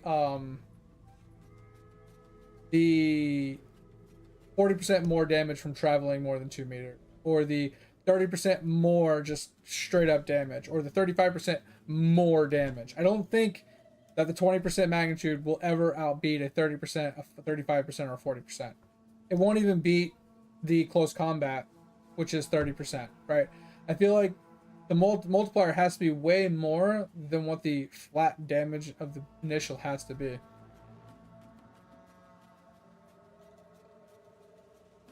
I mean, it does work. I mean, it works, but it, like I said, it'll never match it. Which is why I was saying, I was like, I could do that, but why? I'm losing upfront damage, which means I'm losing overall DPS, right? On the bleed magnitude and stuff. Which is why, the way I have it set up right now is 35% more damage, 30% more damage, 40% more damage, 100% magnitude, which I believe personally is much stronger putting on another damage modifier here. And then I'm currently using magnitude just for map clear. And then eventually I will put on the close combat. Like if I'm going up against the actual big boss, I'll do close combat for more damage. But I don't need it for like regular map bosses at T8, T9. Like it's not that big a deal. And then when I get another perfect, I'm gonna put Impale on Blood Hunt. So instead of what I'm doing now, which is just I rake and I wait. Oh, sorry, I'm raking into a disengage to apply an Impale, and then I rake again into another Impale, so I can let that bleed tick down. Once the bleed is 4 or 5 seconds in, I do it again. Rake, disengage, boom, right? And once he's around 50% life, a little bit less, I'm just blood hunting. Because I'm taking advantage of the impale that's sitting on the guy, plus all the bloodletting that happened, and I usually insta-give almost every boss. Now, I do have this to take advantage of as well. Once they're heavy stunned, I can get an even bigger hit, but I haven't been doing it because they've just been dying too fast to really worry about getting the heavy stun on. But if I get to a boss that actually has decent HP, if I have Impale on Blood Hunt, basically instead of doing the disengage method, I will be raking into just a roll, letting it bleed, and then once the bleed's done, I'm going to Blood Hunt into I'm gonna Blood Hunt, roll back, rake, roll back, and just let the bleed happen. So what this will allow me to do is Blood Hunt will apply a massive Impale, which Rake will consume, which causes the bleed to be even much bigger. So then when that bleed finishes and I Blood Hunt, it'll have much more bloodletting on the second one, because the Rake would have consumed the Impale, making bigger bleed. Making the bigger bleed means the next Blood Hunt will be bigger, which will be the much bigger Impale. Rinse and repeat. The first rotation might do 100,000 damage. The second rotation might do like 500,000 damage. The next one might do 2.5 million. The next one might do like 7 million. Like it's gonna rotate like that. So it's like the longer the fight goes on, the bigger my chunks will get. We're not talking about rapid assault applying impale stacks, Mandarin. We're talking about applying one impale with one attack and consuming it with Rake, which is a 1-to-1 ratio.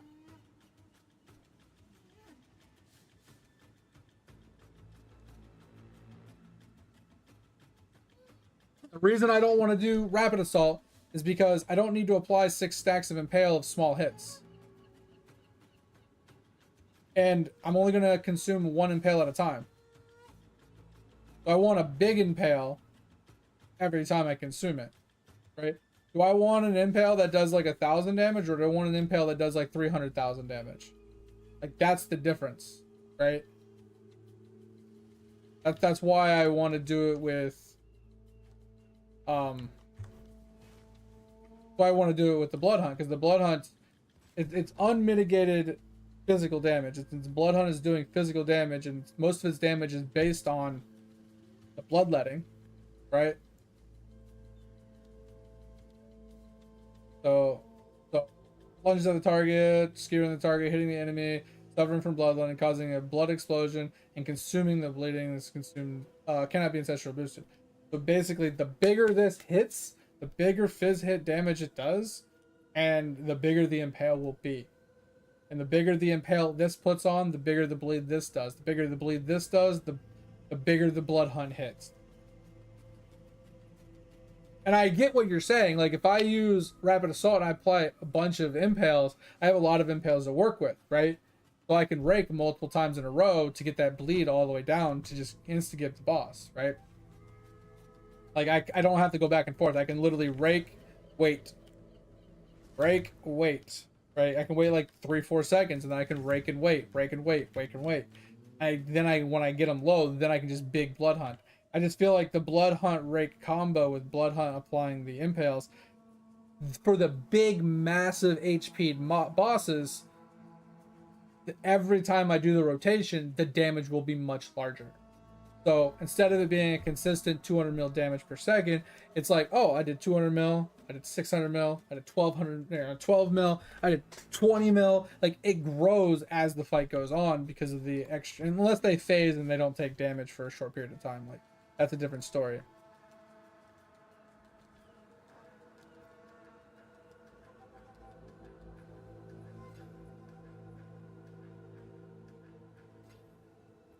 But anyway, do you think like original question? Do you think thorns, like adding a small amount of thorns to the build, could give my bleed that extra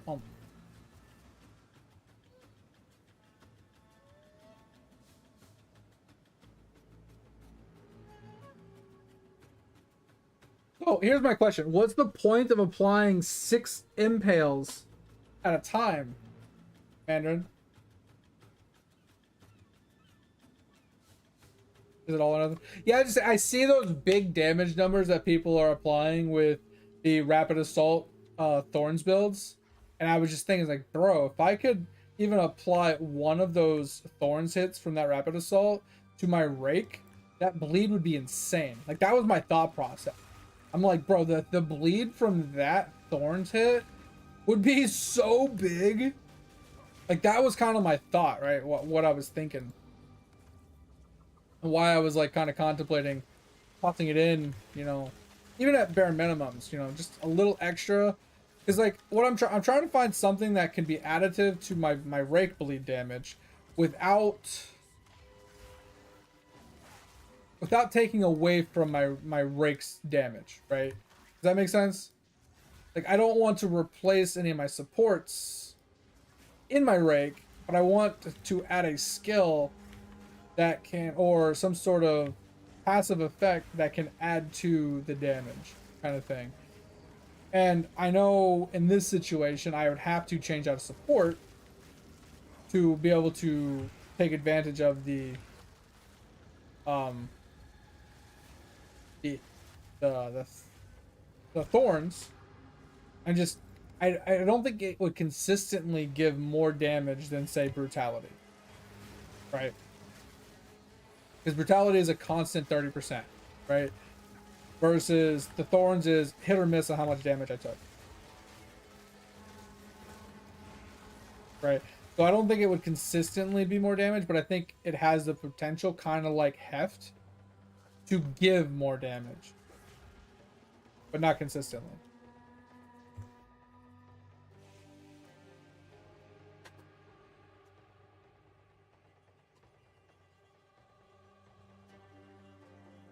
Yeah, and that's what I was saying. So every time I've ever watched people do it, I'm pretty sure even if you block the hit, it still counts as thorns, right?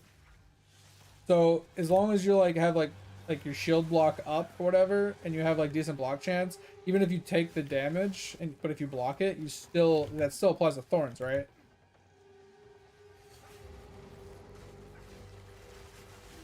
So like I said, that's why I think I've seen every single person running the shield resonance with it, because they sit there in front of the boss or the mob or whatever, and they shield resonance to break the armor, which once again, I agree, breaking armor would definitely increase my damage output, which would give me more rake, right? Because bigger number from having no armor.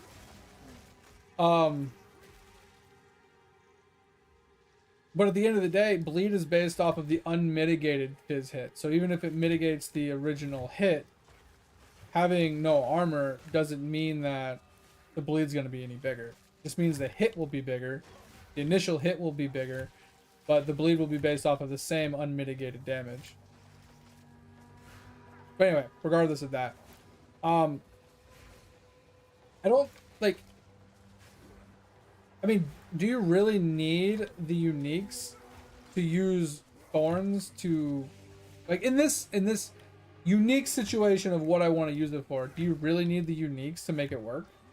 Because I know they're using like what thorns can impale or some shit, or impales don't get consumed on crits or something like that, but the thorn, if the thorns crits, then you know you can just like absolutely just make a shit ton like dump damage.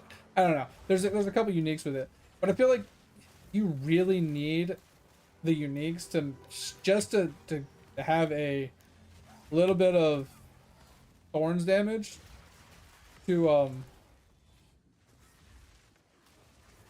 add to your rake bleed. I feel like I said, in this specific like unique scenario, I don't know if it's necessary. I could be wrong. I'm just kind of torn.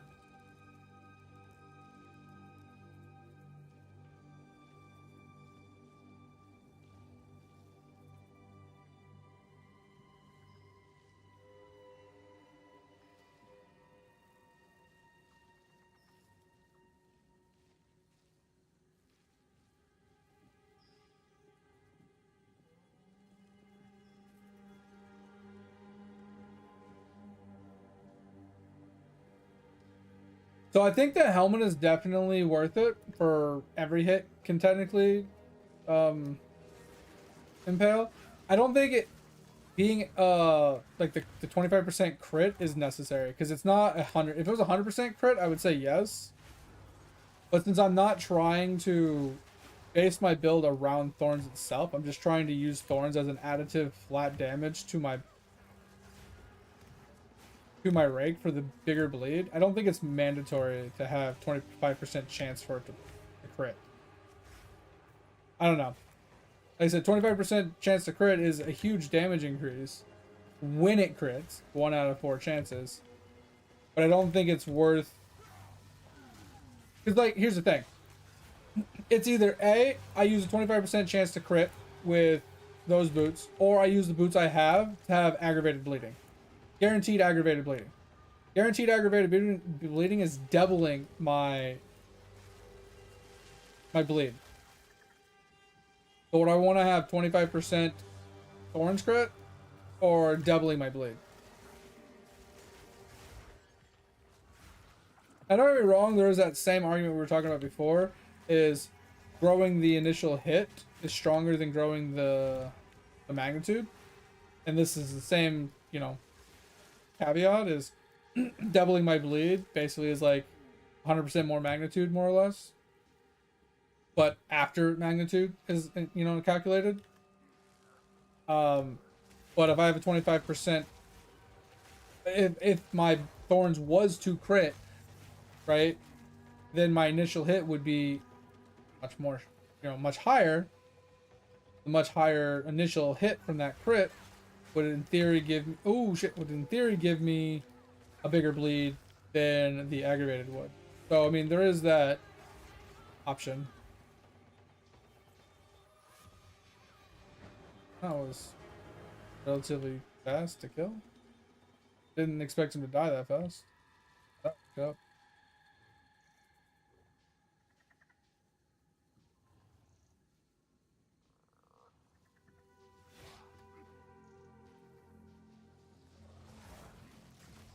But here's the thing with the weapon swap. I'd have to apply the bleed, right, with that weapon. Would I not? To aggravate that bleed? I'd have to look that weapon up. I'm not 100%. I don't know what that weapon does. Yes, Rake always bleeds. So that has nothing to do with my statement. What's the weapon? Seeth.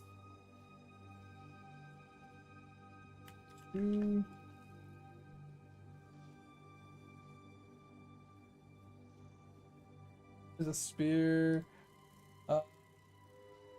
See this. Okay. It has flat fizz, adds fire, chance to bleed, aggravating any bleed with this weapon. Also aggravates all ignites on this weapon. It has a 40% chance to aggravate bleeding on hit. This doesn't really help. How does that help?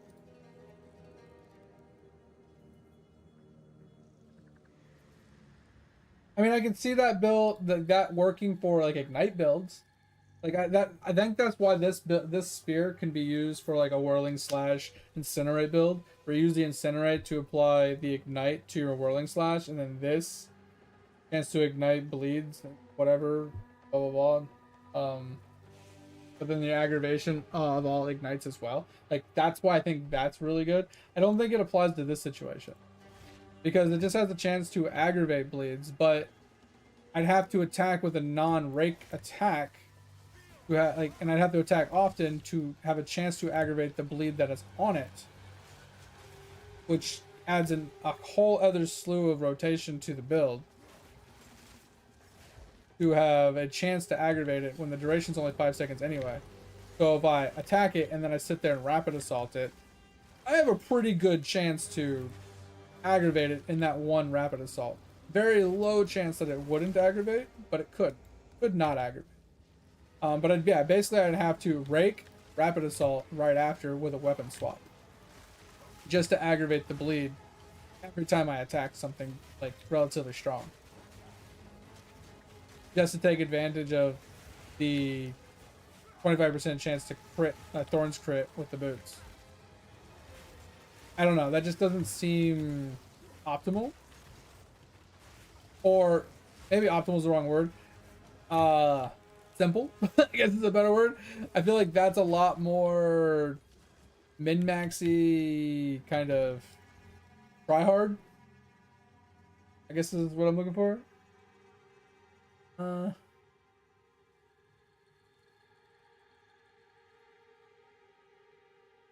don't know what that does. I don't know what any of this does. That's a cool life loss. Recovers no life. What the fuck? 30% of damage taken during effect recouped as a life.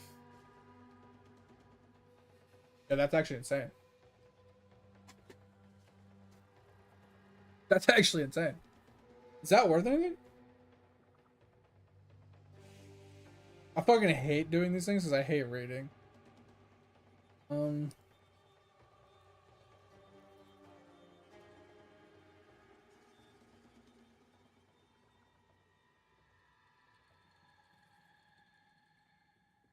But I don't think you, like I said, I don't think the 25% chance for your thorns to crit warrants removing guaranteed aggravation, right? Yes, it will give me more damage, but it adds so many more steps to the build. Having a weapon swap to aggravate, having an extra skill to guarantee the aggravation, just to get that 1 in 4 chance that the thorns will crit. But the aggravation, I mean, you could make it 100% from that. I mean, can you make it 100%? I don't know. It's possible. But, like, I don't know. I feel like investing into aggravation chance takes away from flat damage that you're giving up on the tree. I just lagged out. I need to price check this flask. Whenever my game stops lagging.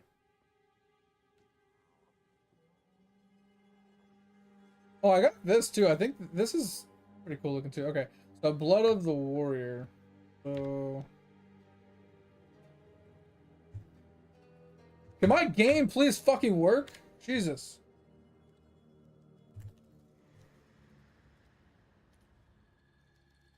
Two vowels. That.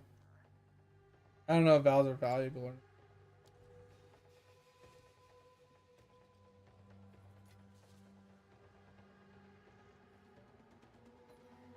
Fuck it. We'll just buy it anyway. I don't really care. But like I say, I find it hard to think that, like,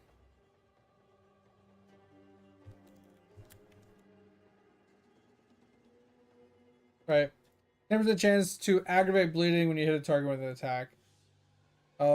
Hitting attacks against attack hits aggravate any bleed on a target that's older than 4 seconds. So that one doesn't really help us unless we go huge duration. Yeah, this one of 20% chance for bleeding to be aggravated when inflicted on enemies on jagged ground doesn't really help us. 50% chance to knock back bleeding enemies when you hit. 20% chance to aggravate bleeding on targets you critically hit with attacks. It's just like, I'm not seeing any aggravation here. The only guaranteed one was this one, is 10%.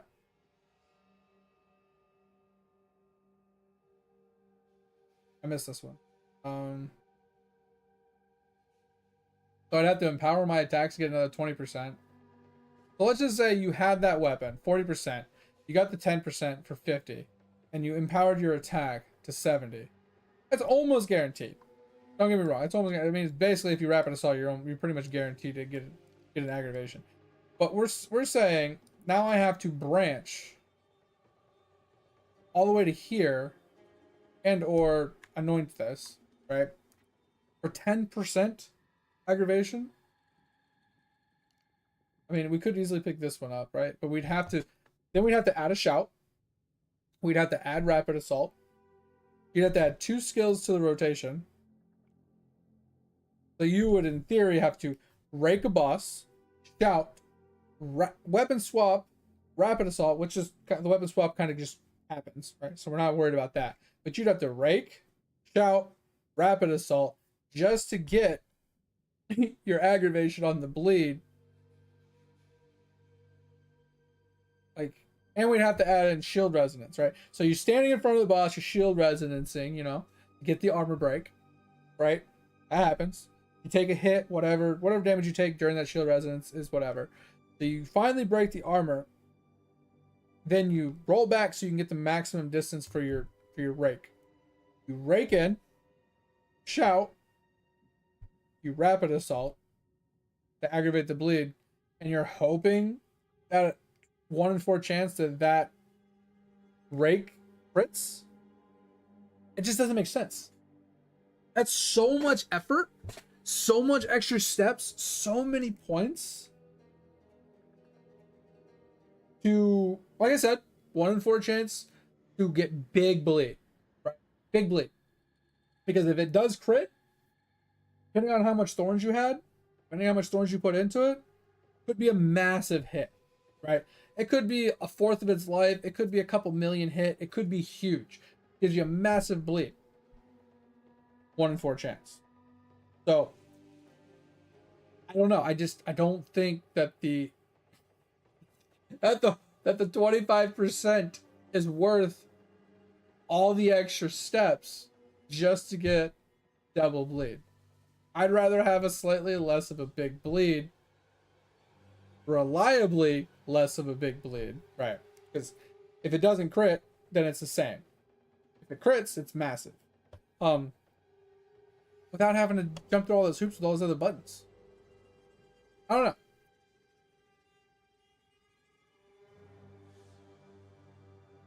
Yeah, there is one that I think I know which one you're talking about. It's the one that if you haven't crit recently, like you have crit chance that builds up over time or something like that, and it resets when you finally crit or something like that.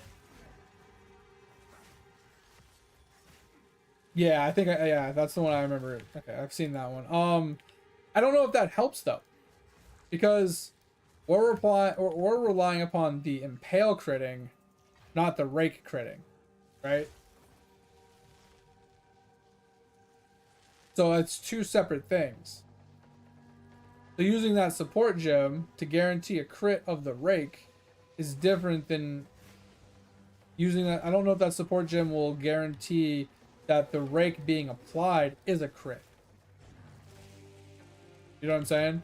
Because I think the chance the rake being applied, or sorry, the impale, the thorns being applied is based off of when you are hit. Did it crit? Did that thorns crit when you retaliated the damage? Right? I think that's 2 separate things. Well, it's not impale. We're talking specifically thorns. Because thorns and impale are 2 separate things.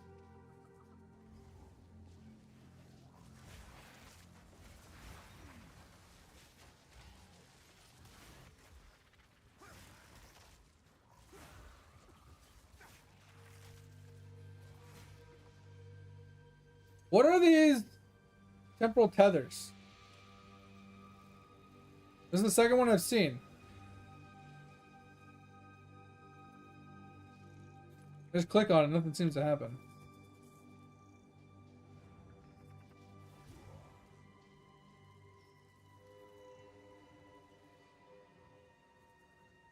No, but that's the thing. So the barb skill, it says, I'll even read it on stream because I'll pull it up really quick. The way it's worded, it basically says that it applies your thorns to the next 6 attacks. Right? But it's based upon the thorns damage itself, and if that thorns crit or not. Right?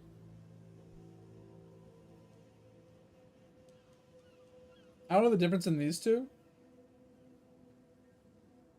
Barb skills deal your thorns damage twice on their next hit after you retaliate with thorns on their next 6 hits. I don't know which one's better in this situation, but like I said, with the thorns specifically, thorns damage is a kind of hit damage you can deal. The thorns damage is not an attack damage or spell damage. It's not affected by modifiers of those. If you have thorns damage, you inherently retaliate against melee attack hits, which obviously can be anything if you wear the helmet, which I think is worth it. Dealing your thorns damage to the enemy that hit you.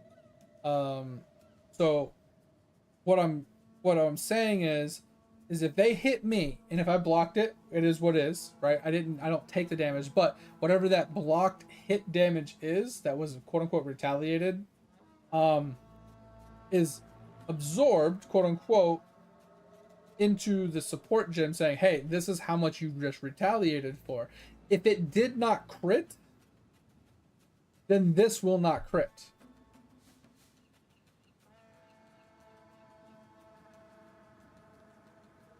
Yeah, I don't need a lot of attacks. I'd rather have less attacks but deal more damage. I don't know which one deals more damage. It says supports deals damage twice on your next hit and then on your next hit. So I feel like it does it 2 times for 1 hit versus for the next 6 hits. So if I'm using Rake, I think Barb 3 would be better. It does have its own crit. That's what I'm saying, Mandarin. Oh my fucking god. I hate arguing with you. It's like talking to a brick wall sometimes. If this wave was to roll up and hit me for 100 damage, and I retaliated that 100 damage back to the wave, right?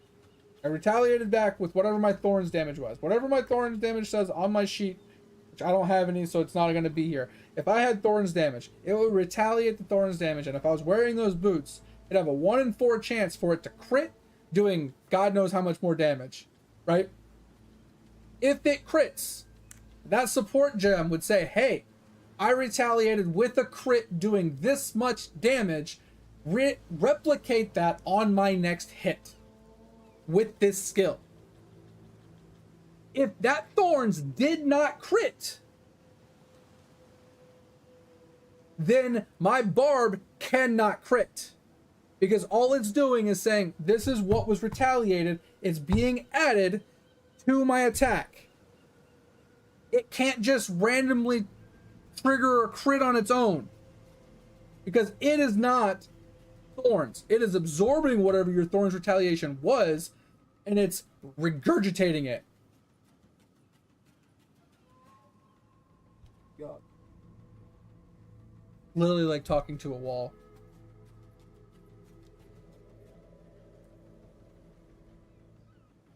Literally like talking to a wall.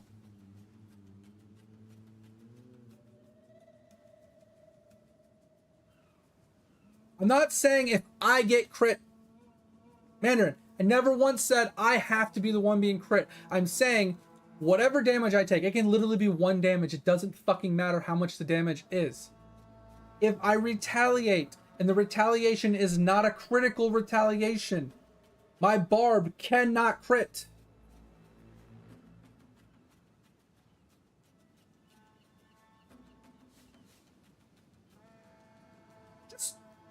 It's that simple. It cannot crit unless the retaliation was a crit. Because it specifically says, sported skills deal your thorns damage however many times on their next hit after you retaliate with thorns.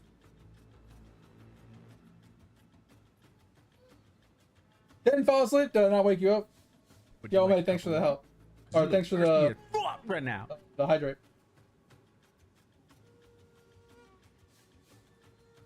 I can crit if I want to, crit if I want to. Alright, Dover, I appreciate you. Have a good night, man. Thanks for being here. Sorry if I woke you up. Have a sound sleep. Bandit, you're not wrong. So the idea is at very end game to build into crit. And the only reason why I say very end game is because the gear required for crit as a Templar is astronomical. Right? it's so expensive to somehow segue high crit into the build, because you also got to take into consideration I can't get 100% crit from the tree slash gear. It's not possible. In order to get it, I have to take out supports. You're part of the next generation. No, what are you talking about? Your client, bro, Topher, you have the same chair I have, man. I know how comfortable it can be. You literally lounge it back, turn on some just anime or listen to me rant in the background, and you just chilling and just fall asleep. It happens. Nothing you can do about it. No, I know you're not talking about thorns, and like this, I'm saying specifically for this skill alone, right? In order to do that, I'd have to drop something, right? I'd either have to drop a 40% multiplier of damage or crit, which, don't get me wrong, if I crit, which is, let's say there's a 100% chance to crit multiplier is pretty solid, right? 250% crit chance is nice, but unless I have a crit spear, right? If I have a 5% chance to crit organically, right? In order to get to 100% chance to crit, I would need, what is it? 2,000% increased chance to crit to get to 100% chance to crit. Unless I get a crit amulet. No, not even a crit amulet. I wouldn't even fix it. Crit amulet is like, I'm thinking the wrong way. I'm thinking armor. There's no way to get 2,000% increased crit chance for this. So I'd have to get a completely different spear, which isn't hard, right? It just spend some more money. This is why I say it would be a lot more expensive. So we'd have to go with a spear, right? We'd have to have a spear with a, like at least an 8 crit chance, and we'd want physical DPS of like 500, right? So not hard, right? I spent 1 divine on mine, so 3 divines is relatively relatively good price. Like this is actually a good priced one. Good fizz. Accuracy doesn't matter to me. The crit chance is pretty solid. Attack speed doesn't really matter. Added fizz or added fire is kind of wasted on me. But I'd have to get something of a really high crit roll. Like if I got something like this, it's doable. Because then I would only need 1,000% increase in crit, a little less, to actually hit 100% chance to crit.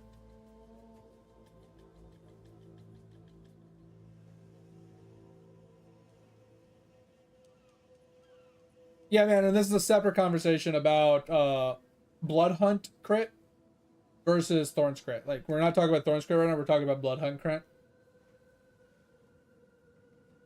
But yes, those are 2 separate things. That's all I'm saying. Like, that's why the boots are so pivotal to a Thorns build for the 25% chance to crit. But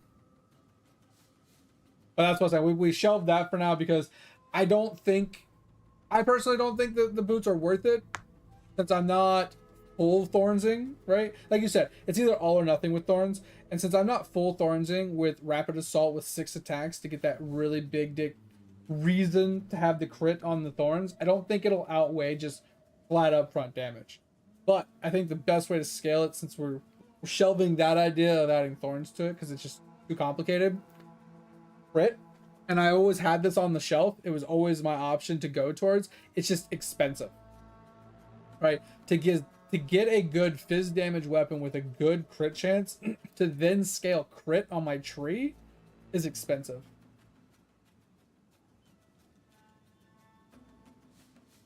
No, it's good. It's good. I like ideas. We throw everything at the wall until something sticks, right?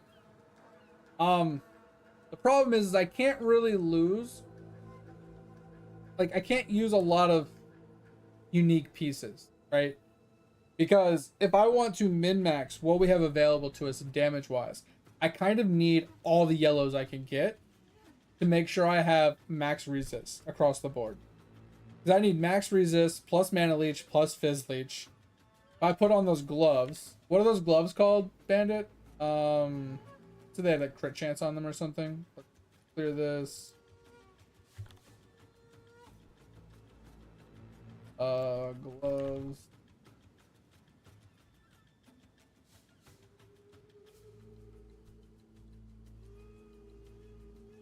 These are the ones we're talking about?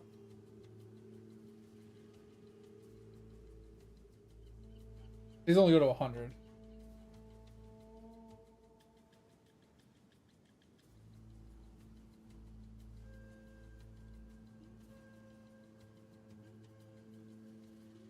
Well, these are robes. He said that there was a pair of gloves, unique gloves, that gave 250 crit chance.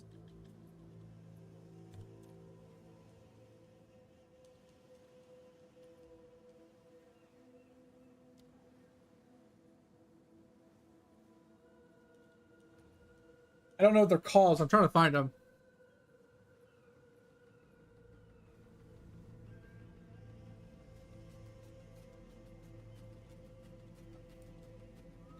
I had it on two-handed maces for some reason.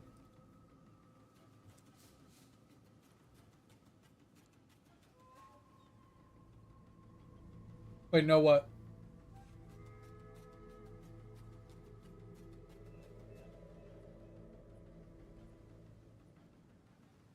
Did I read that wrong?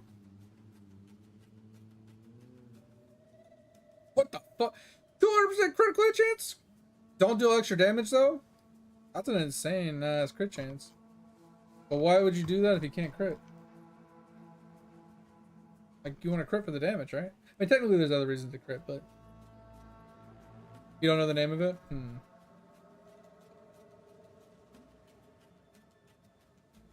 Well, let's pull it up. PoE 2 crit gloves.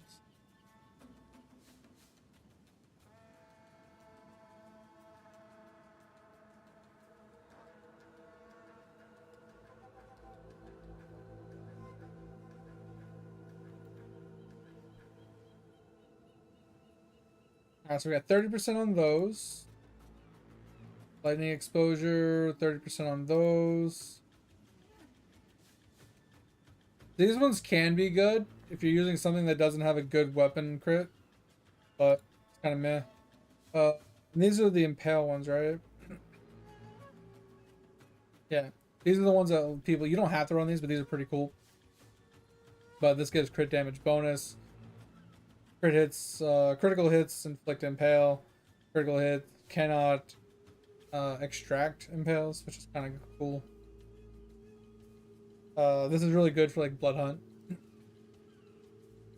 If we were to go that route. And there's 50 for this one. Mana regen if you critically hit, cannot regenerate if you haven't dealt crit. I don't see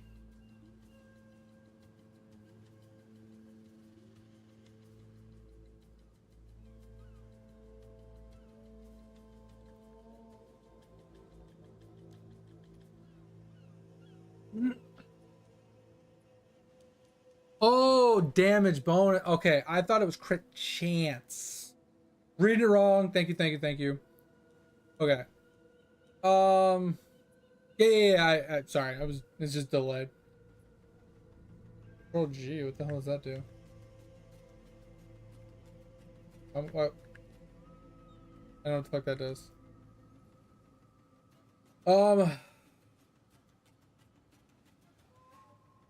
I mean, that's huge damage. So, I mean, dumb question. Oh, is it? I don't think mine has a hotkey for that. So, kind of dumb question with this. So it says your crit damage bonus is 250. Does that mean it cannot go above 250%? But it can't go below 250% either?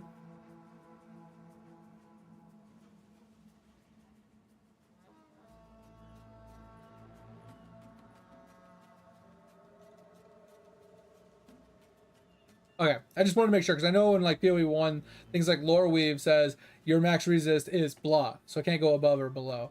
And there's other ones that do the same thing, so I figured it was the same thing. Okay, so that's kind of cool, so that way I don't have to worry about like getting damage bonus. It does have a little crit chance in it, but here's the caveat. How am I going to, let's say I got a 10% chance to crit spear, good fizz damage and good stats, and I paid a good arm and a leg for it. I still need, with 10%, to get guaranteed crit, I would need 1,000% crit chance from my gear / tree. 1,000. And we don't have a lot on this side of the tree.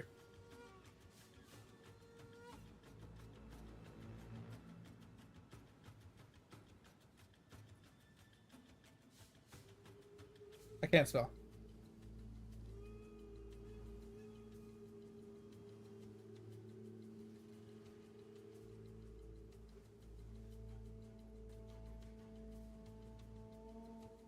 Critical hit chance. All right. So we have this one. 35%.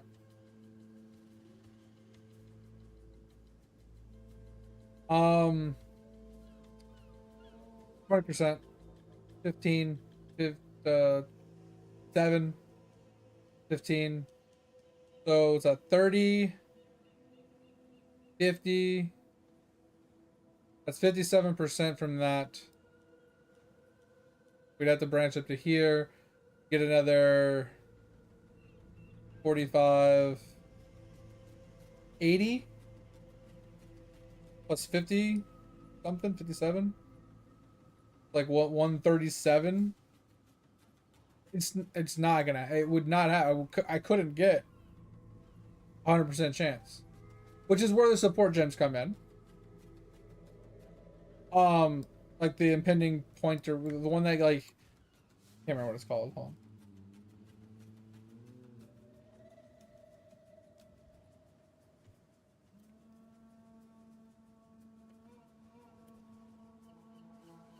Something like this.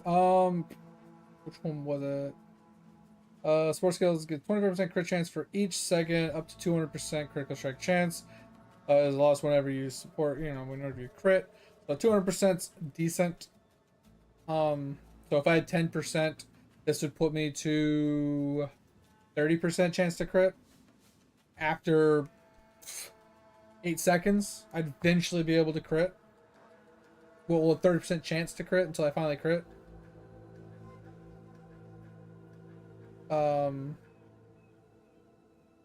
Okay, this one's actually good. This is a more. That was actually insane.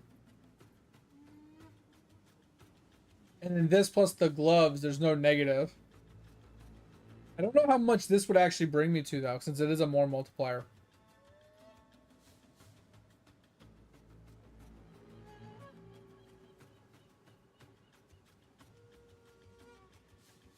Yeah, that's what I was saying, man. It's like you get this plus this. So after 8 seconds, you're at 30%, and then you get a 60% multiplier on top of that. And you don't have the negative crit bonus from the gloves. That's possible. This would probably be more damage. That's probably way more damage than the like, let's say like 30% multiplier here, or the 30% multiplier here, right? So like we could take both of those off. We lose 60% more attack damage to basically get almost guaranteed crit. I don't know if it's guaranteed at that point after 8 seconds. Sun's coming out, time to sleep. All right, sounds good, man. I appreciate you. Thanks for being here. Hope you had a good time. Sleep well. Talk to you later. Yeah, I'd have to test that, but I feel like it could be enough. And this way I wouldn't have to invest in the tree, but if I invested in the tree, I could basically get it. Because here's the thing, Bandit, if it's not a guaranteed crit when I rake, it's not worth it. And the reason I say it's not worth it, hear me out, is because if the bleed doesn't crit, let's say the 1 out of 5 attacks doesn't crit, I'm kind of just meh, right? I kind of just have that meh damage output. I was like, well, that's less than if I would have had the 60% increased gems versus having these 2 crit gems, because now I didn't crit, so I don't get the advantage of all that crit damage, right?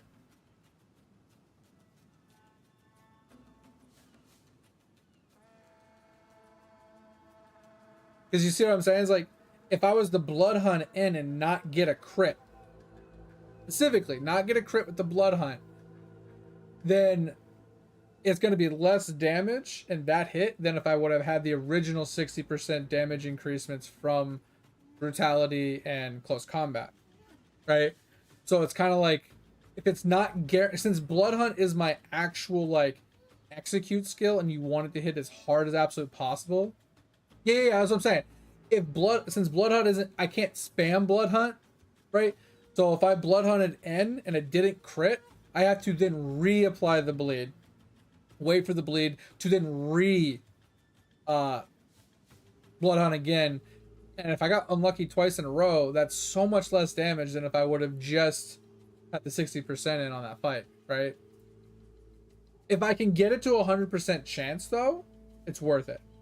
I wonder if we can pseudo POB that really quick. Like, if I just put in like a spear, like I don't care what the damage is, I just want to see what the crit chance is, right? So if we were to do Warrior, Templar, like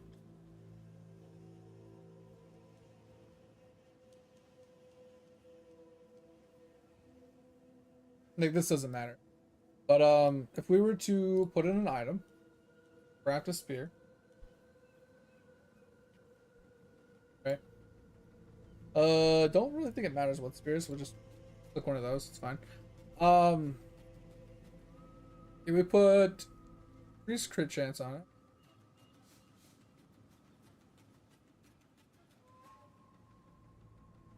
Basically, like I said, I want to try and get it to 10% crit.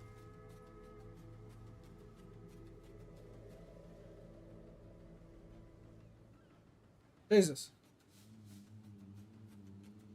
Okay, I don't know how they get it to 12% crit, but we'll just go with this. 10% crit, add to build. Okay, so we have flat 10% chance to crit. Go to skills, go to Blood Hunt. Okay, and then we add, what was it again? Pinpoint critical, right? And what was the other one?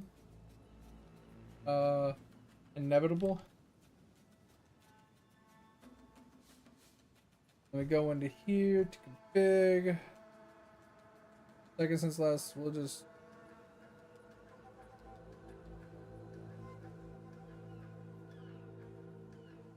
So, 48% chance to crit seems a bit low. That's full 8 seconds as well. Because according to Inevitable, it's 25% chance per second, up to 200. So 200 divided by 25 is 8. So this would be max. I'm pretty sure if I went to 9, I wouldn't change. So that is chance to crit after 8 seconds.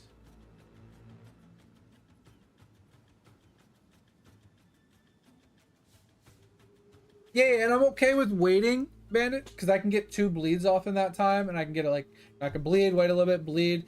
Like, all right, boom. We know we're past 8 seconds. We have the big chance to crit, but here's the problem: 48% chance to crit isn't enough, right? So we can put in the gloves. Oh God.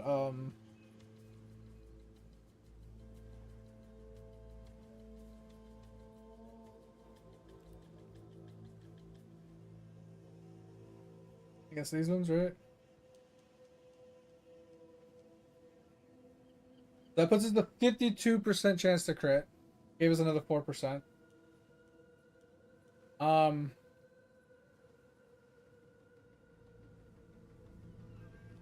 exactly. I'm trying to see if we can get it to 100%, right? So we'll just pseudo lead. I don't really give.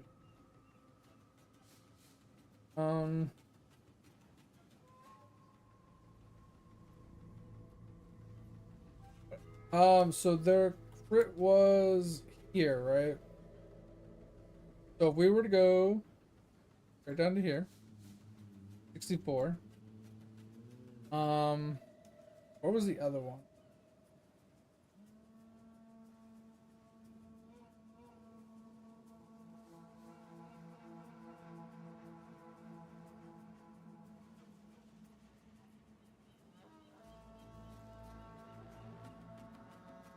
So if we were to do that, yeah, 71.5%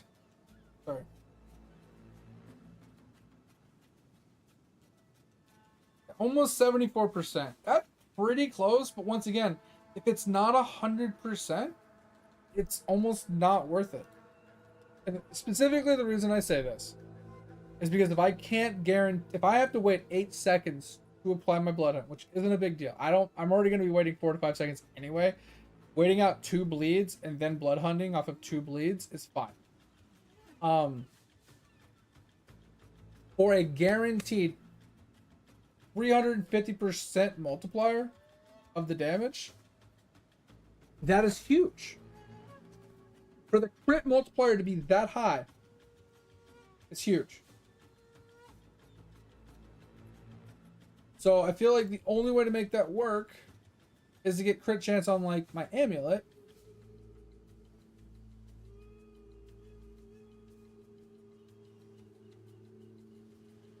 Doesn't really matter which one we do. None of those, I mean, unless there's like an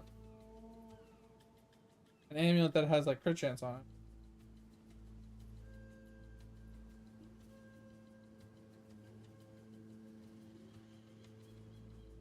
I mean, technically you could do one of these, the prefix suffix one, but it doesn't really matter. Okay, which one has suffix, right? Hypothetically speaking, you rolled 38%. Max crit roll you can. Still only at 80%. So you see the dilemma here, right? I think we can get it on rings.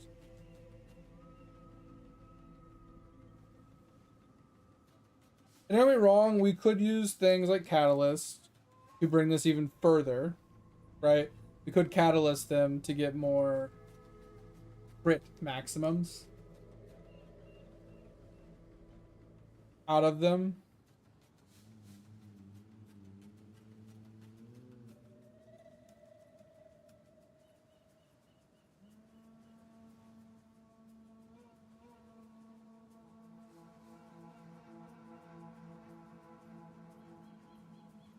Is there no crit here?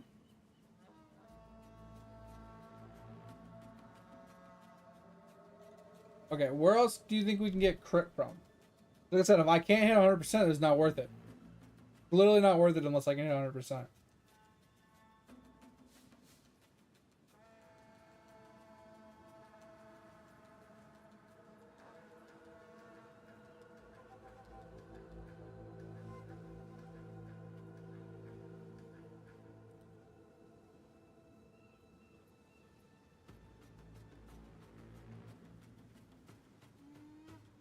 And the problem is I can't come down here. I can't come up here.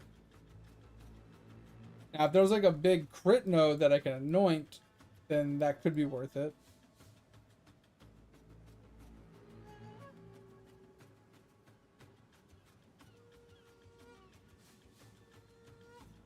%20 crit chance here. Only 3%.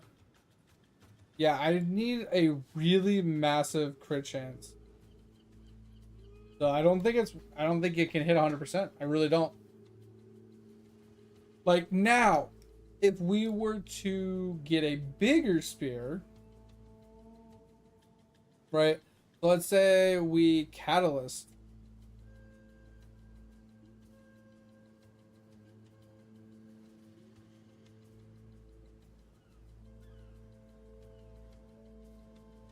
Or is there runes for crit?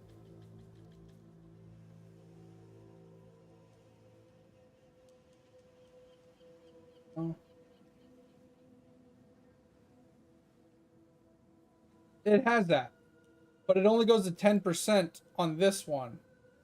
But when I looked it up in game, I saw stuff with like 11.9 crit chance. I don't know why I can't get this any higher.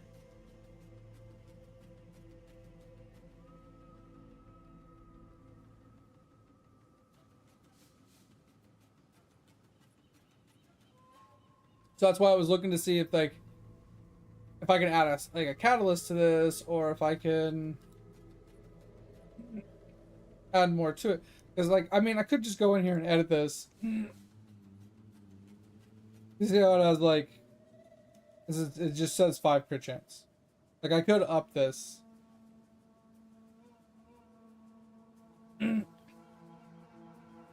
Because it says it's +5 crit. I could change this to like +6 crit.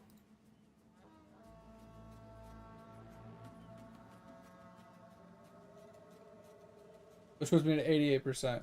Because if we look at the actual game, look at the actual spears.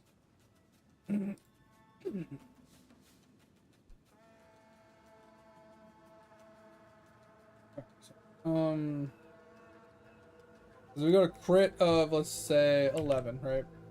And Fizz DPS of like 500. We found these earlier, right?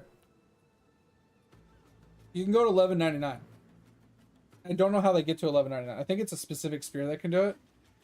Because it has 4.99 crit chance added. So these have a base higher crit chance, I guess. These ones specifically. These Enochian spears. So maybe that's the difference. So this one has like a base of 5. Oh, say yeah, this one has a base of 7. So that would be your best bet. Go with 7 base crit. Sungrass one is, but you don't want to go down here because like the base fizz damage is so much less, right? So I feel like this is the best one to get. And then you add in the crit chance one on top of that. And put you to 12% max.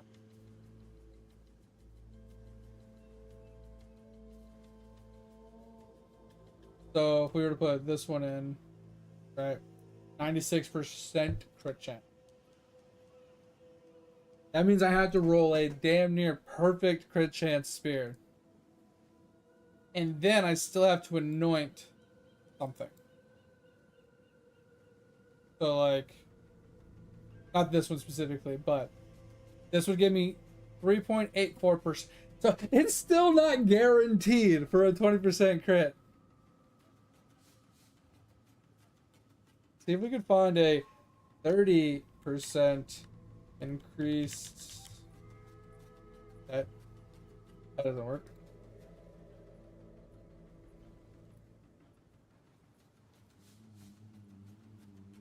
I'm looking for one that's like more than 20%.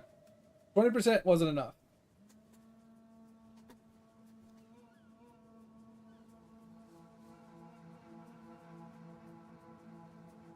It's like, this is a 35. I already have that one.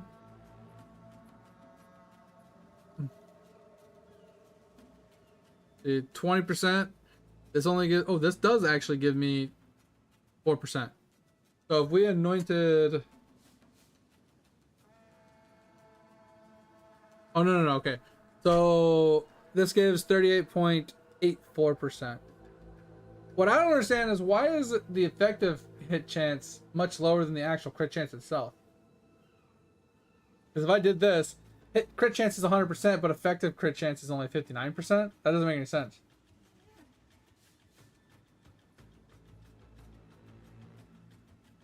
If my crit chance is 100%, it should just be 100%.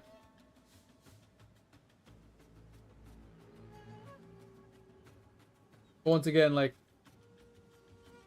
20% isn't enough. It needs to be like 22 to 25% to actually put me to 100%.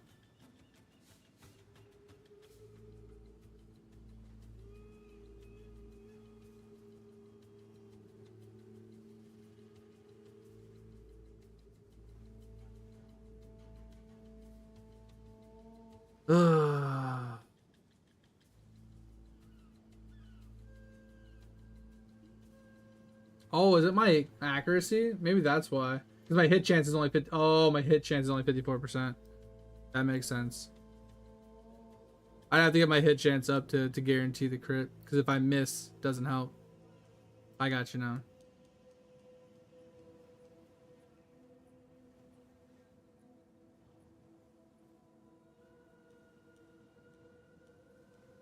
This is actually really good. This is probably what I would take, if I'm being honest. So if we like anointed that, I wonder if we could drop this. And then anoint.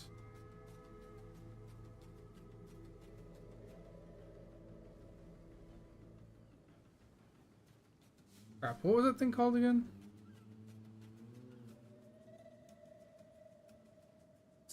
Struck through.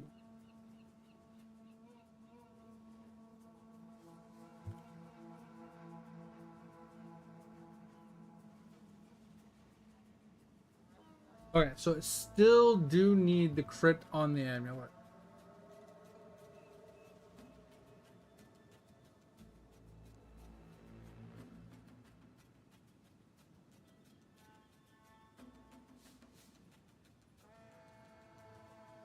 So I would need 20% on the amulet, minimum.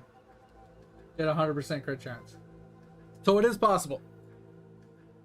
It is possible, but I would have to give up 2 weapon range, which is fine. To get struck through. And if we're being 100% honest here, Bandit, at this point, if we're going for 100% crit, I can spend the extra money to get both reaching strikes with unerring, whatever it's called. It's over here. So this one, unerring impact for the other 2 range, plus anointing this, right? Because this one's cheap, but getting this plus this is astronomical. But if I get like this plus this, or this plus this, I could probably afford it and then anoint the other one.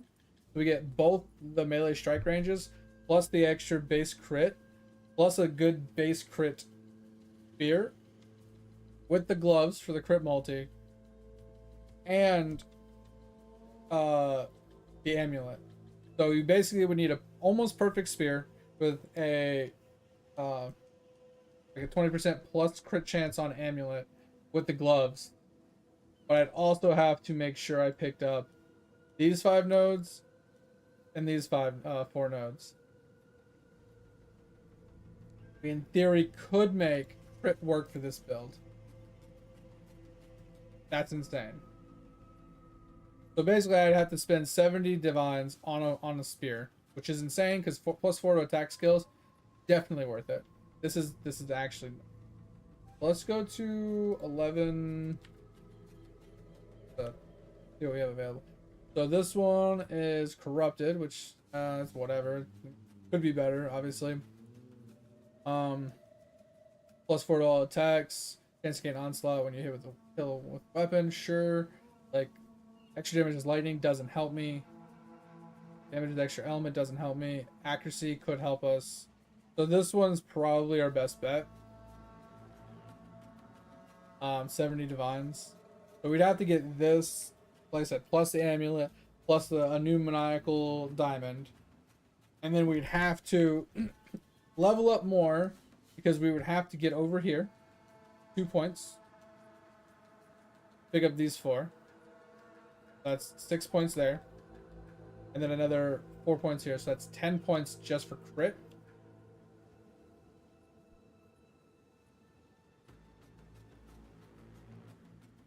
And I also think this would be a weapon swap. Bandit. 100% this would be a weapon swap. So what would end up happening is I'd have 1 spear for the AoE rake clearing and the rake itself on the boss. And then I'd have a weapon swap for Blood Hunt specifically. So my weapon points would all swap for my AoE nodes. So I'd lose these 3 here, or these 2. I would lose these 3. I would lose these 3. That's what? 6, 7, 8. And these 2 here. So I'd lose those 10 points to put the 10 points in the crit. Because I don't need the AoE for Blood Hunt, right? So I could lose those AoE nodes to gain the 10 crit that I needed to just... So that could work. Like I said, that is purely in-game though. Purely super expensive in-game for a mega big dick Blood Hunt, guaranteed crit, just giga juice damage. Yeah. The one for the bleed, like the AoE clearing and stuff like that. Like I said, Rake basically having like as much area as it can for map clearing. And once again, when I get to an actual pinnacle boss, swapping out the magnitude uh for close combat, so I can get a little extra damage on the bleed. And then that bleed goes down. It's got the weapon auto weapon swap to the crit spear. Um,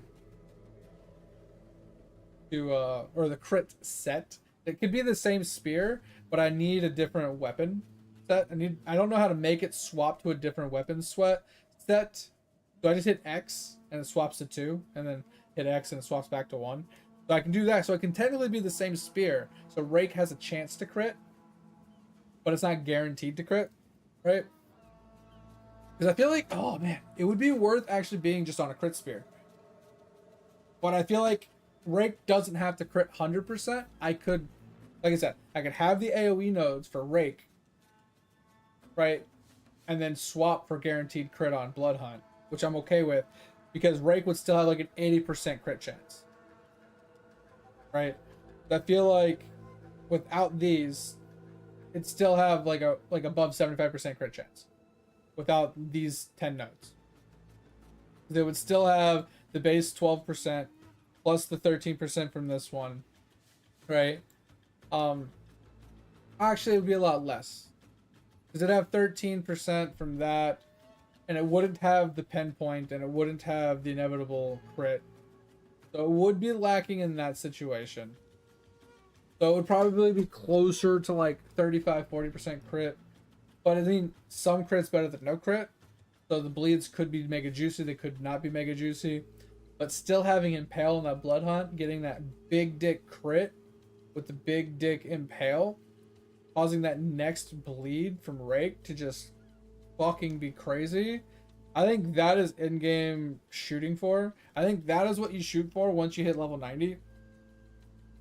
So between 80 and 90, I think is picking up your points for your area of effect and then farming the currency.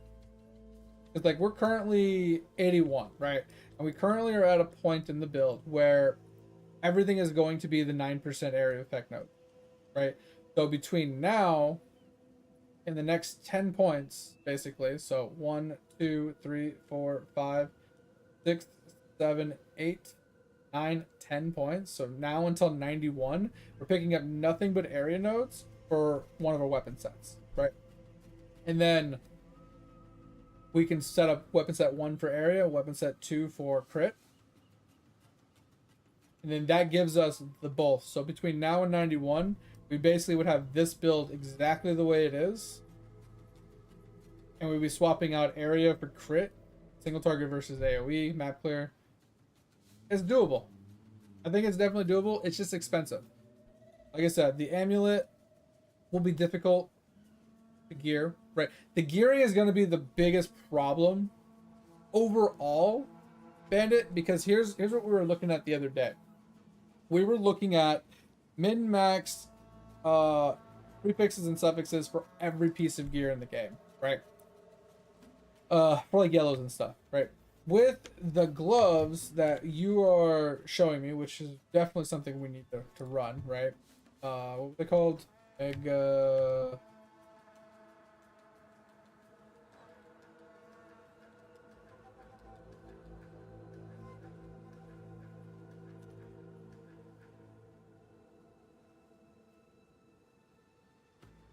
Why can't I find them? What are they called again? Oh, mail.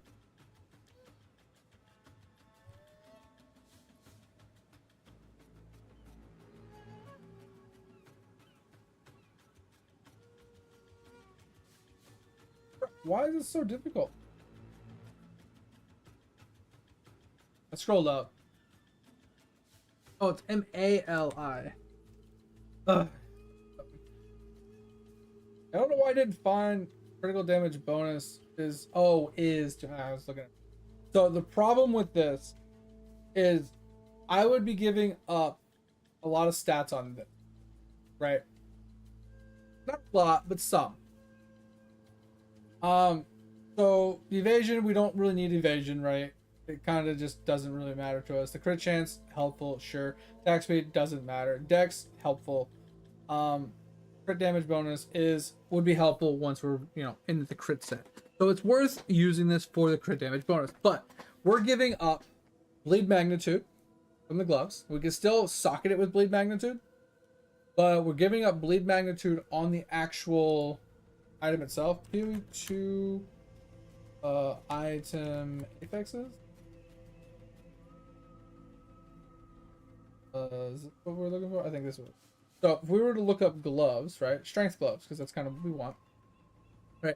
This is what we'd be giving up. Okay, that was weird. We'd be giving up life. Sure. We'd be giving up fizz damage to attacks, which is base raw damage, right? So this increases our base physical damage, which gets scaled by all of our percentages and multipliers. So obviously this, knowing that, that is our base crit in itself, or our base hit that scales our bleed to begin with. So we're giving that up for crit multi. Okay. And then I think it's just armor from there, right? So nothing crazy on the prefixes. It's basically just the added fizz to attacks is kind of nutty, right? And we get armor and life. On the suffixes, on the other hand, though, we get plus the melee skills, really good for extra damage, but kind of overshadowed by crit, right? We could get crit damage bonus,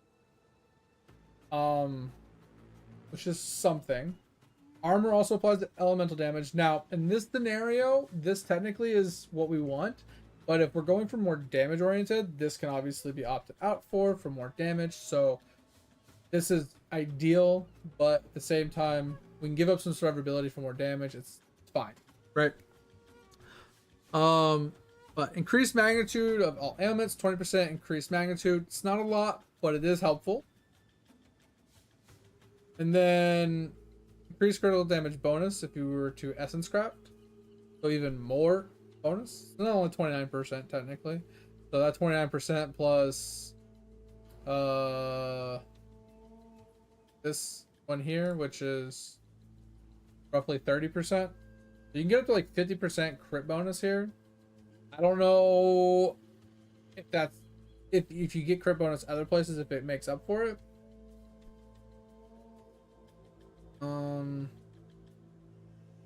But anyway, so you're kind of giving up some of that, right? And then we're also giving up the option for resistances. And resistances are kind of a problem for us right now. So we're giving up life, we're giving up resistances, we're giving up the magnitude.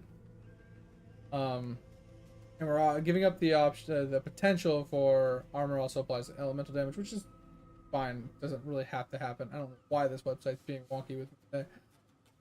And the melee strikes. So we're giving up all these good additive yellow suffixes and prefixes. So I feel like the gloves would be something we would look into, but we might have to POB it if it's better or worse.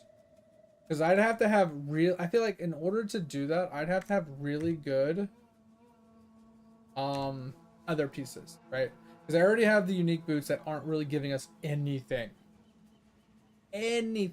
Also, did that argument earlier as well, Bandit, about the whole thorn, you want the thorns boots that have 1 in 4 chance to crit. I would almost rather have 100% increased thorn damage than a chance to crit, personally.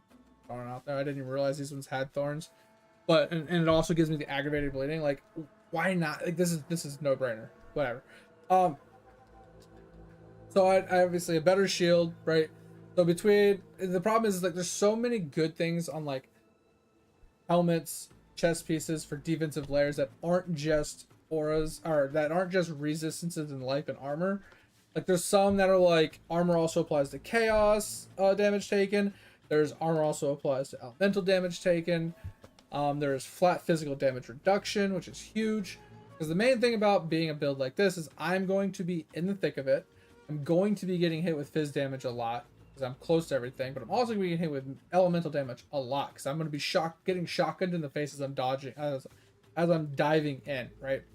So I need to have a lot of like LE resistance, LE damage reduction, physical damage reduction. I need to have chaos reductions. So if I have all this armor converted over into chaos and whatever, right? It really helps. But there's also physical damage taken as chaos res or chaos damage is another mod on one of these pieces. So all of those suffixes alone are so strong for the build that it leaves me with so many less suffixes for resistances. We did the math the other day with a yellow pair of gloves as well, and we needed over 40% all like 40% res on every piece of gear.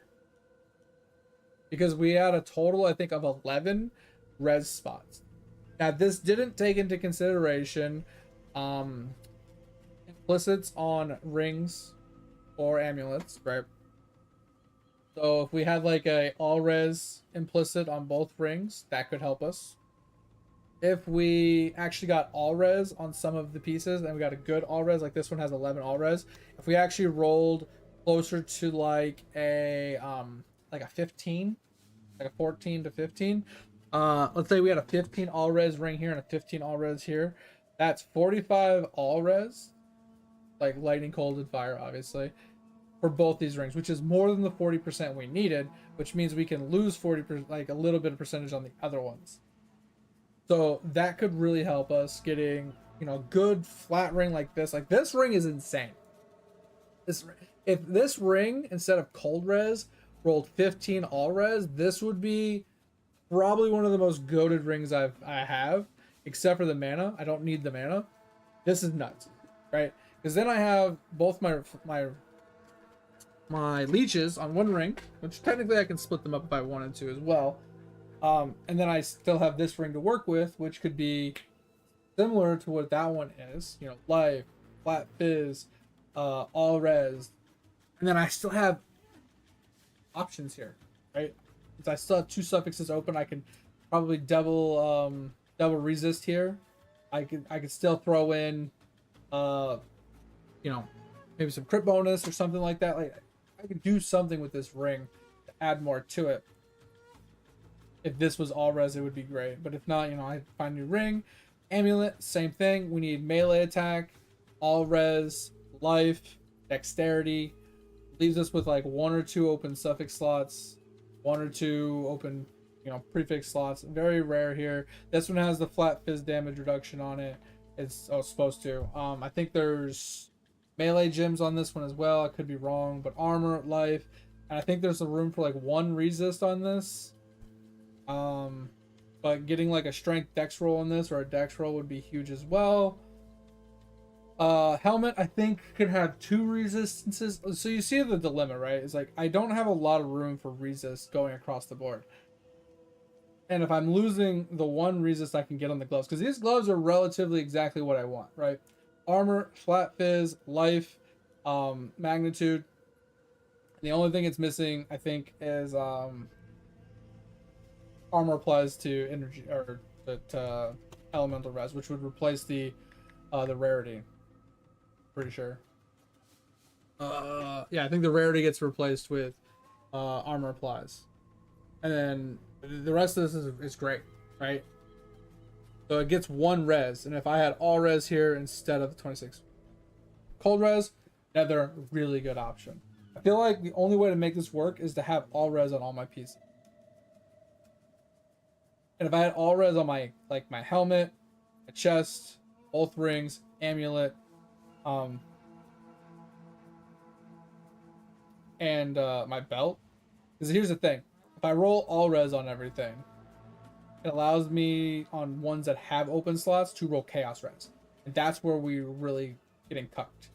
Because like if this rolled all res plus chaos res, all res plus chaos res, all res plus chaos res, that gives me 3 spots to get chaos res to give me 75 chaos res, which then caps me. That's the crux, is I need 3 pieces with 25 chaos res, or I have 2 slots open. Plus getting, like I said, a crit chance, like the amulet here, right? I need to get a crit chance amulet that has dex, that has life, that has melee skills, that has all res, right? I need to get that. It's just, It's gonna be expensive. It's gonna be difficult, and it's gonna be definitely a thing. But I think it can work. I think it could definitely give us a ton of extra damage. I think it could definitely be really good in game for surezies. Just gotta get there. Is this worth anything? End gone?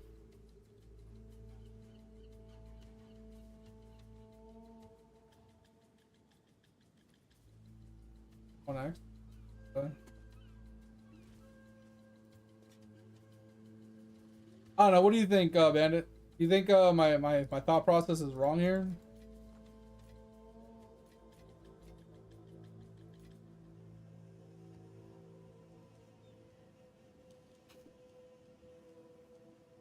Sorry if I blew into the mic. That was my bad.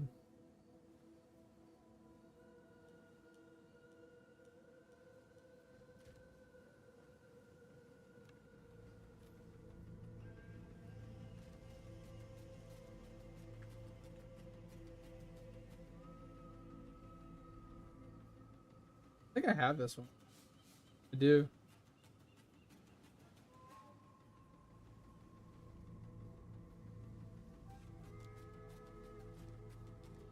I don't have to pee. Alright, give me a second. Actually, it's 5 a.m. I'm gonna go pee really quick. We'll come back. We'll do our closing arguments. And we'll call it a night. I gotta get a workout in. I'll be right back. Give me.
Oh, alright, sorry about that. We are back. You out, mate? Alright, man, I appreciate you. Like I said, we're gonna be getting off here as well. This is 5 a.m. Yeah, like I said, I think what I'll do, Bandit, is I mean, I can theory craft it on stream, but I can also do it after stream. Kind of tinkering with it. Tomorrow, mate. I'll be around tomorrow. It is Tuesday, right? Yeah, yeah. So tonight, tomorrow morning, whatever you want to call it. Tuesday night, Wednesday morning. That'll be next stream. But yeah, I kind of want to POB it almost, Bandit, just to kind of see it. You know what I mean? I can see all the numbers. I can see all the stuff. The problem is, POB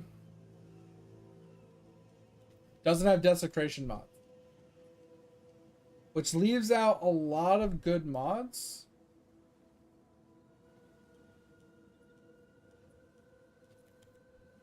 That you might want, right? So all we have is essence mods, and then there's custom, but custom you have to like type that shit out and everything. They don't have desecration mods, so they're not added into the game yet. I mean, maybe let's see if there's desecration mods.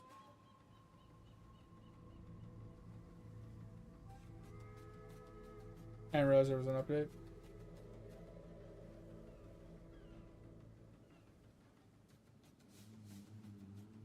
Yeah, I don't see desecration mods. Right. So if we look at PoE2 item fixes right earlier. We were to look at like a spear, for example. Right. We're not seeing these mods here.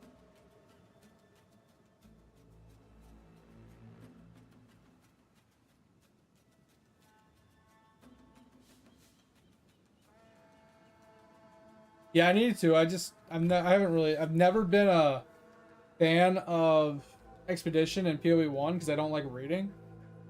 It's just tedious and annoying. But yeah, these aren't being put into PoB right now. I don't know why. PoB does not have the desecration mods. So, like, things like increased area of effect isn't a thing, which would be good for, like, an area effect, like weapon swap, right? I mean, these don't really matter. None of these really matter. But the area effect is one.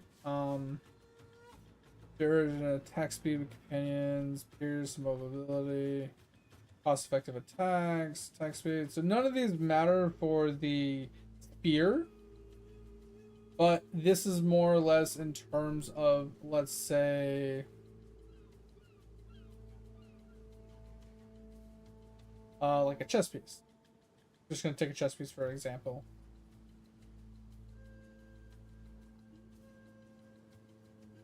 That's not.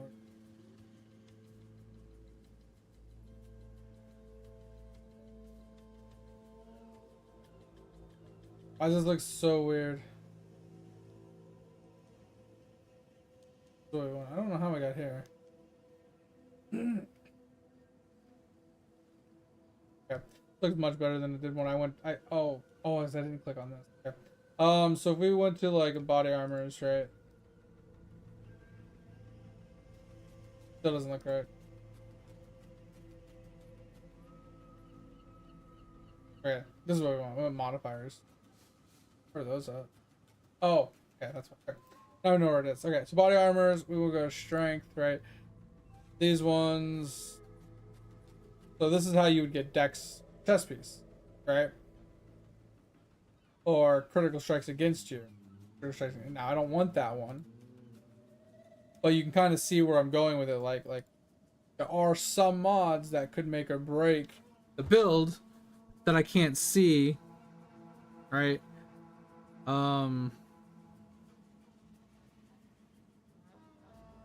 to find one specifically, so it makes more sense to. Gloves. We already showed gloves earlier, and there wasn't anything particular like other than the magnitude. Magnitude is the only thing on the gloves that we would want that technically we can't get elsewhere. But let's say rings. I don't know. I'm gonna start clicking on everything because I haven't found one specifically that's like, yes, we need that. But we could be wrong. Could definitely be wrong that we don't technically need the desecration mods. I don't think we need belt. I don't think the belt has anything we need. Thorns crit, that's pretty cool.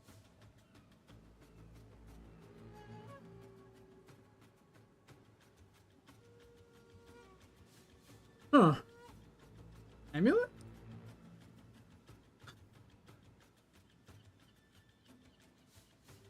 This is why I like looking at this, because I wouldn't have known these existed unless I was on here. Unless I go through all of them, I won't know. Quality of all skills, that's pretty cool. Oh, that's one thing I haven't done is quality into my skills either. +1 to all skills, that could be useful, but probably not worth worrying about.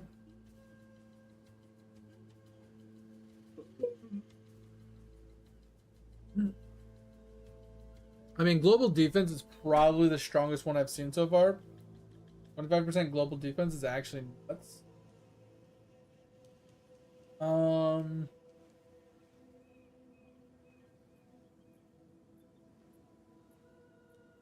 Okay, what about shield?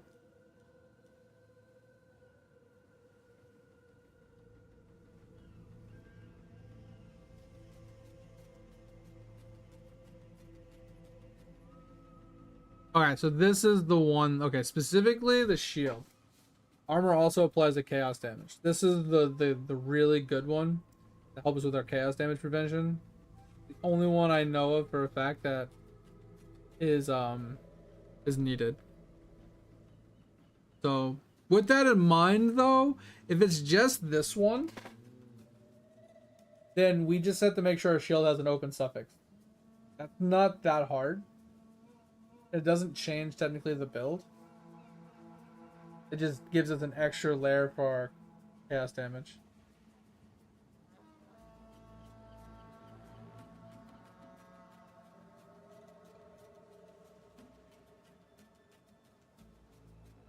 Not too bad.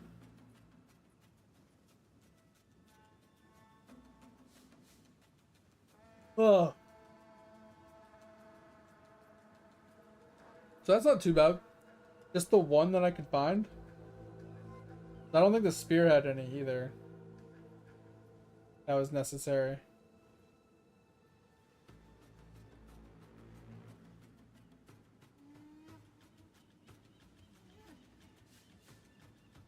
Yeah.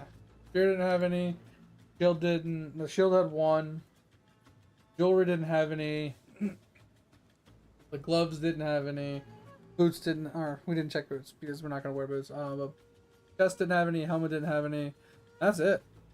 So we could probably make it work. Like I said, we do have one jewel that we can take advantage of as well for more magnitude and other damage.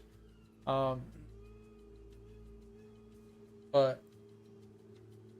okay, so we could technically POB this. Just leave one suffix open for the chest for the shield, and we could kind of put this together. Maybe I'll do this after stream.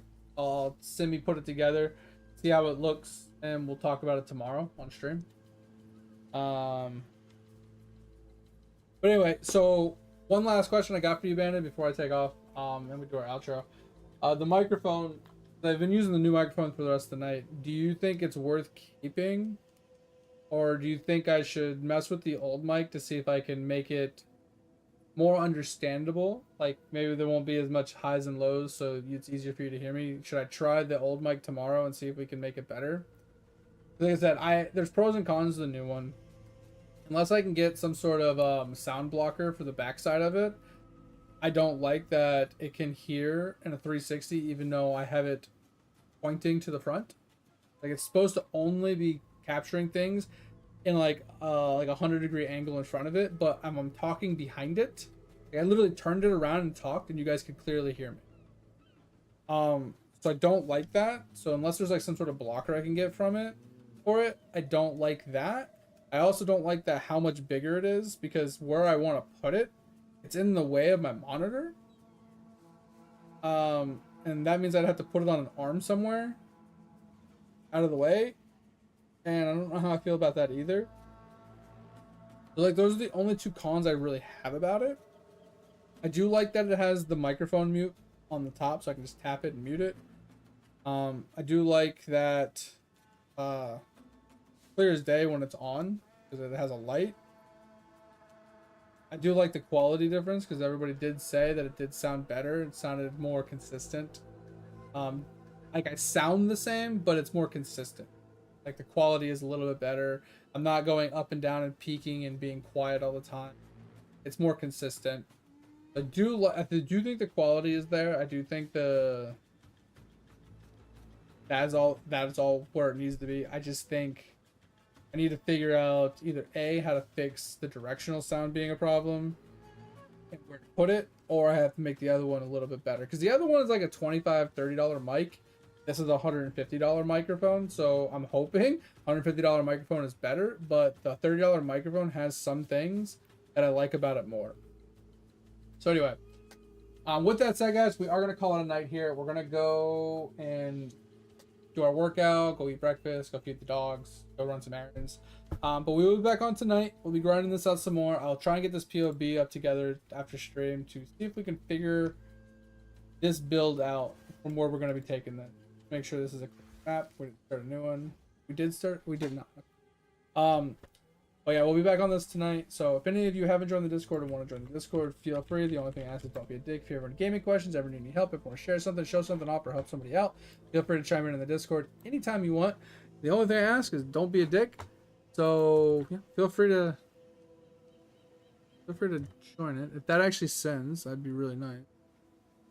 I guess I can't send links in my...